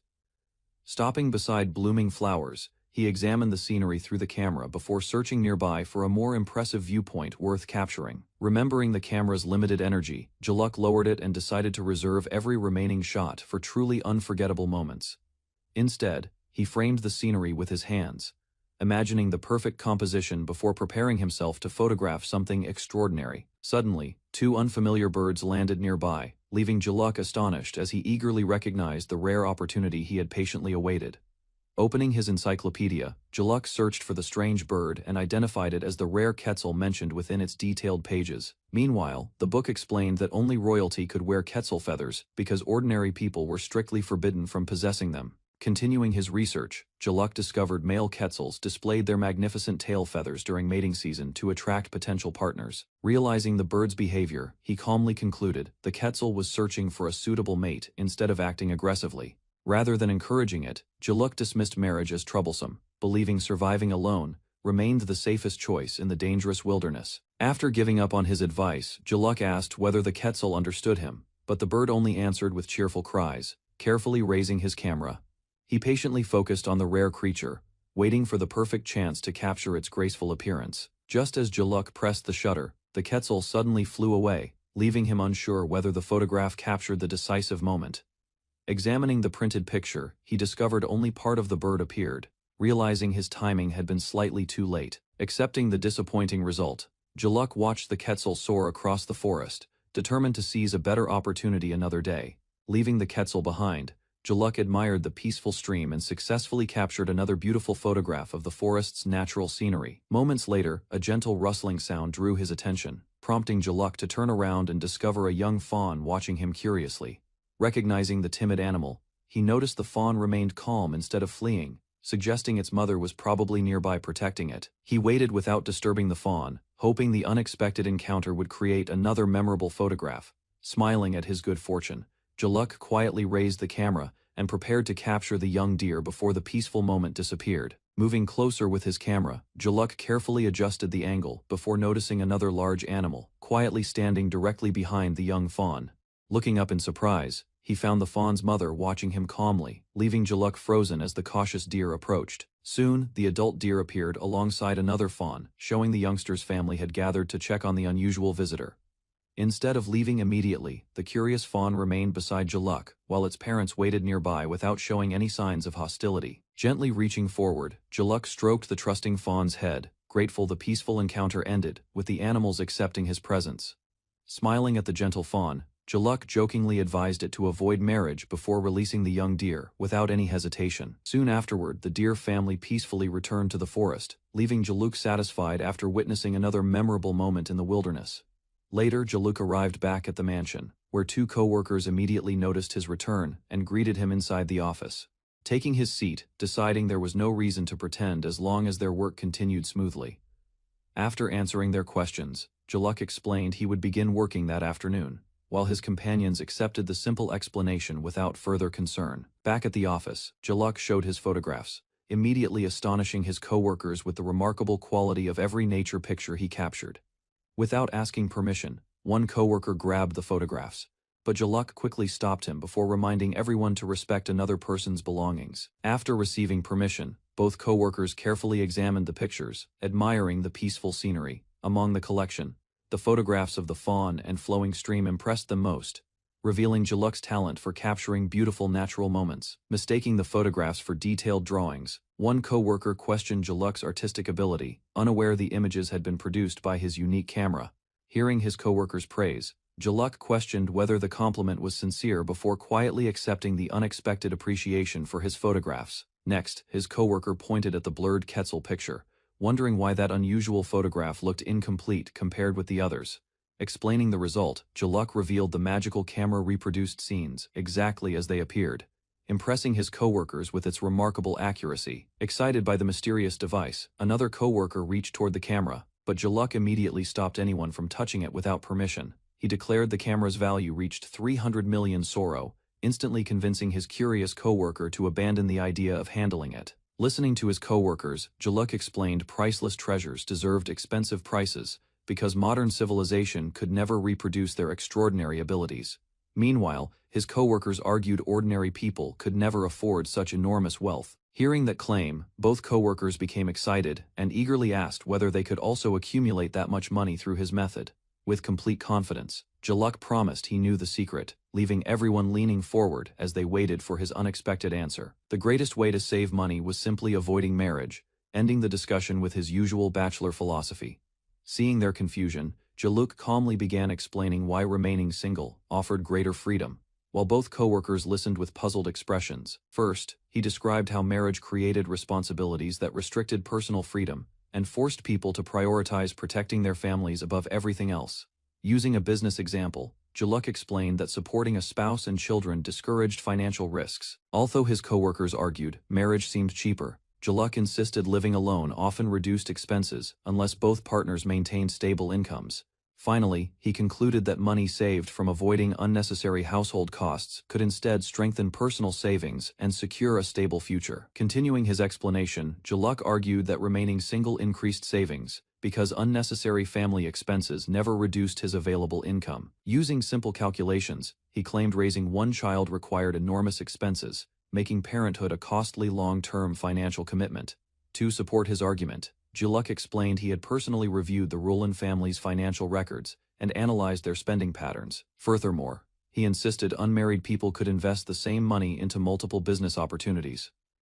Despite admiring his reasoning, Jaluk's coworkers admitted they preferred ordinary family lives, while he told them to discover their own path instead. Outside the mansion, Jaluk dismissed his coworkers' complaints, insisting they should find their own solutions, while a pair of affectionate birds rested peacefully above the rooftop. Jaluk received confirmation that coffee mill sales became official, while preparations advanced toward simultaneous releases across magical tool stores soon. Mira reported continuous deliveries focused on wheel improvements, explaining customers remained satisfied as requested products reached every client.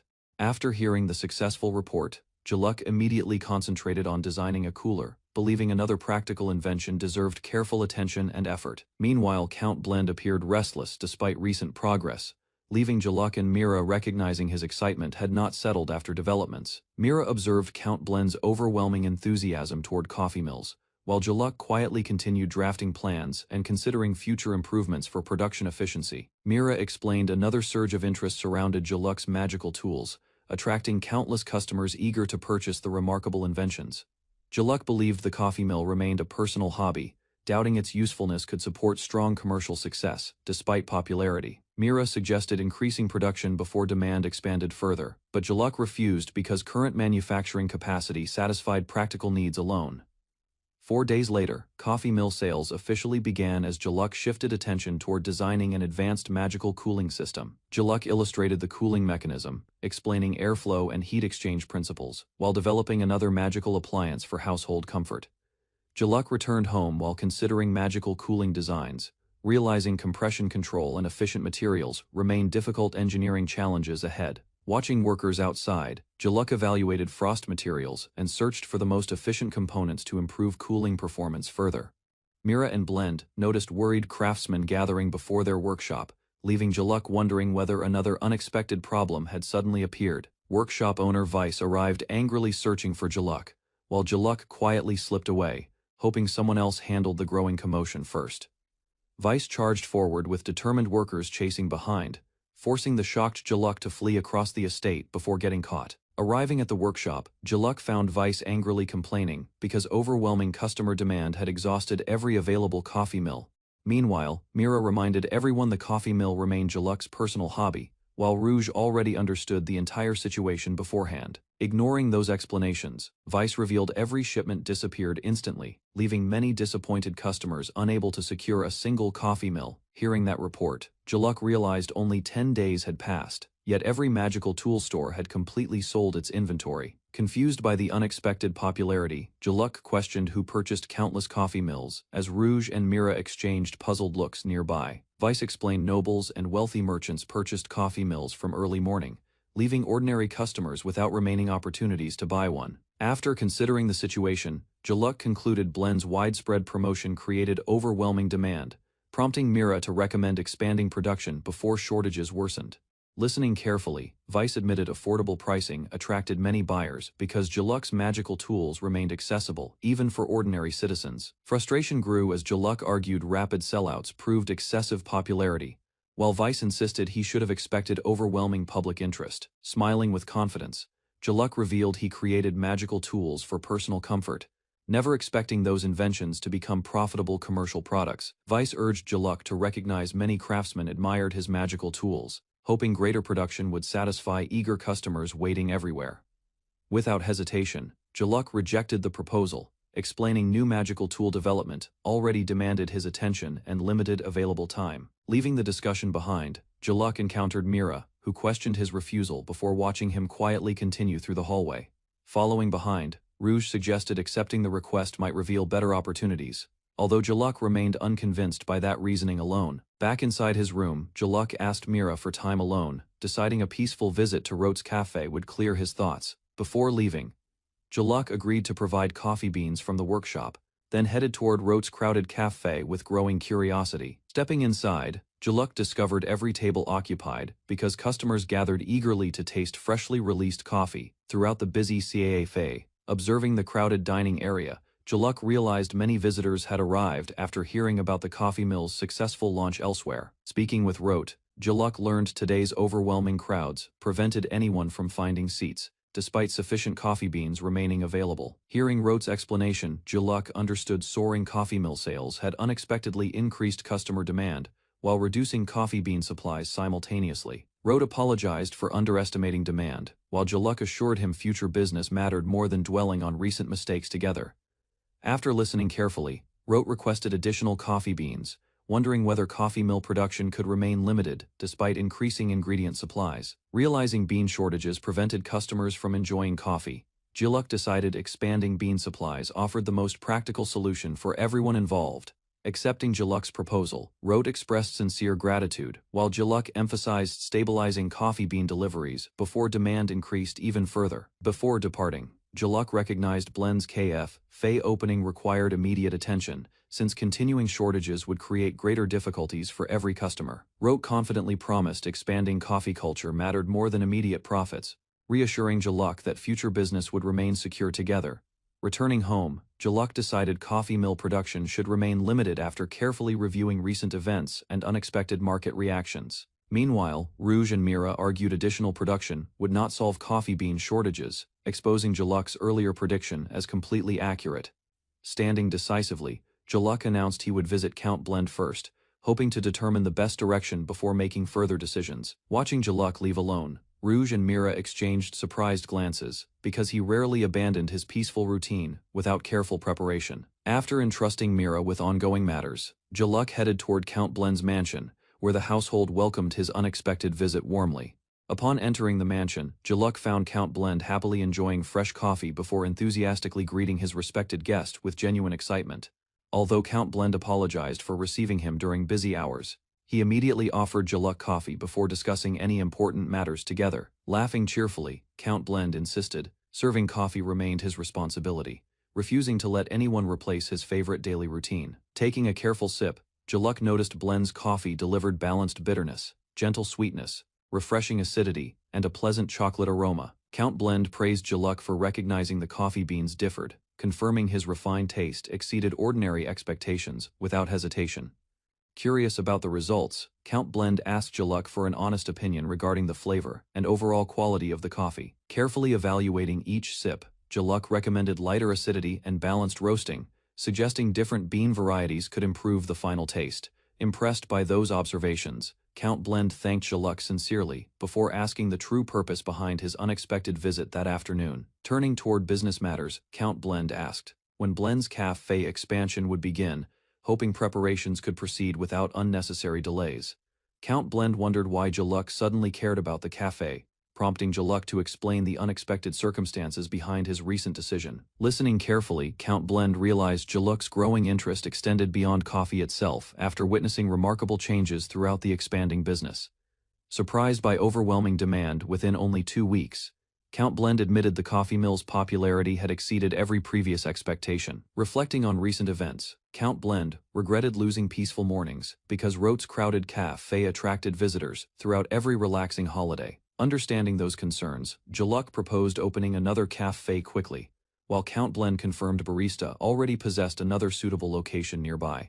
Juluk asked whether securing additional coffee beans remained possible, prompting Count Blend to mention another promising supply route for future needs. Expecting a new trading partner, Juluk listened closely before Count Blend revealed the beans actually came from his own territory. Shocked by the revelation, Juluk learned Count Blend had cultivated coffee plants for years, finally achieving successful harvests through persistent experimentation. Showing the thriving plantation, Count Blend admitted improvements remained necessary, yet he planned to continue refining cultivation methods for better harvests.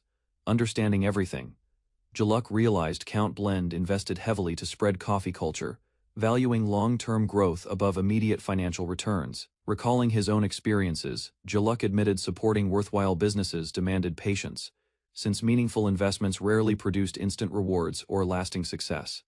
Grateful for the agreement, Count Blend promised cooperation with Rote, deciding another cafe should open quickly under their shared efforts. Meanwhile, Vice confronted Mira and Rouge again, demanding another explanation after hearing coffee mill production would never increase despite soaring demand.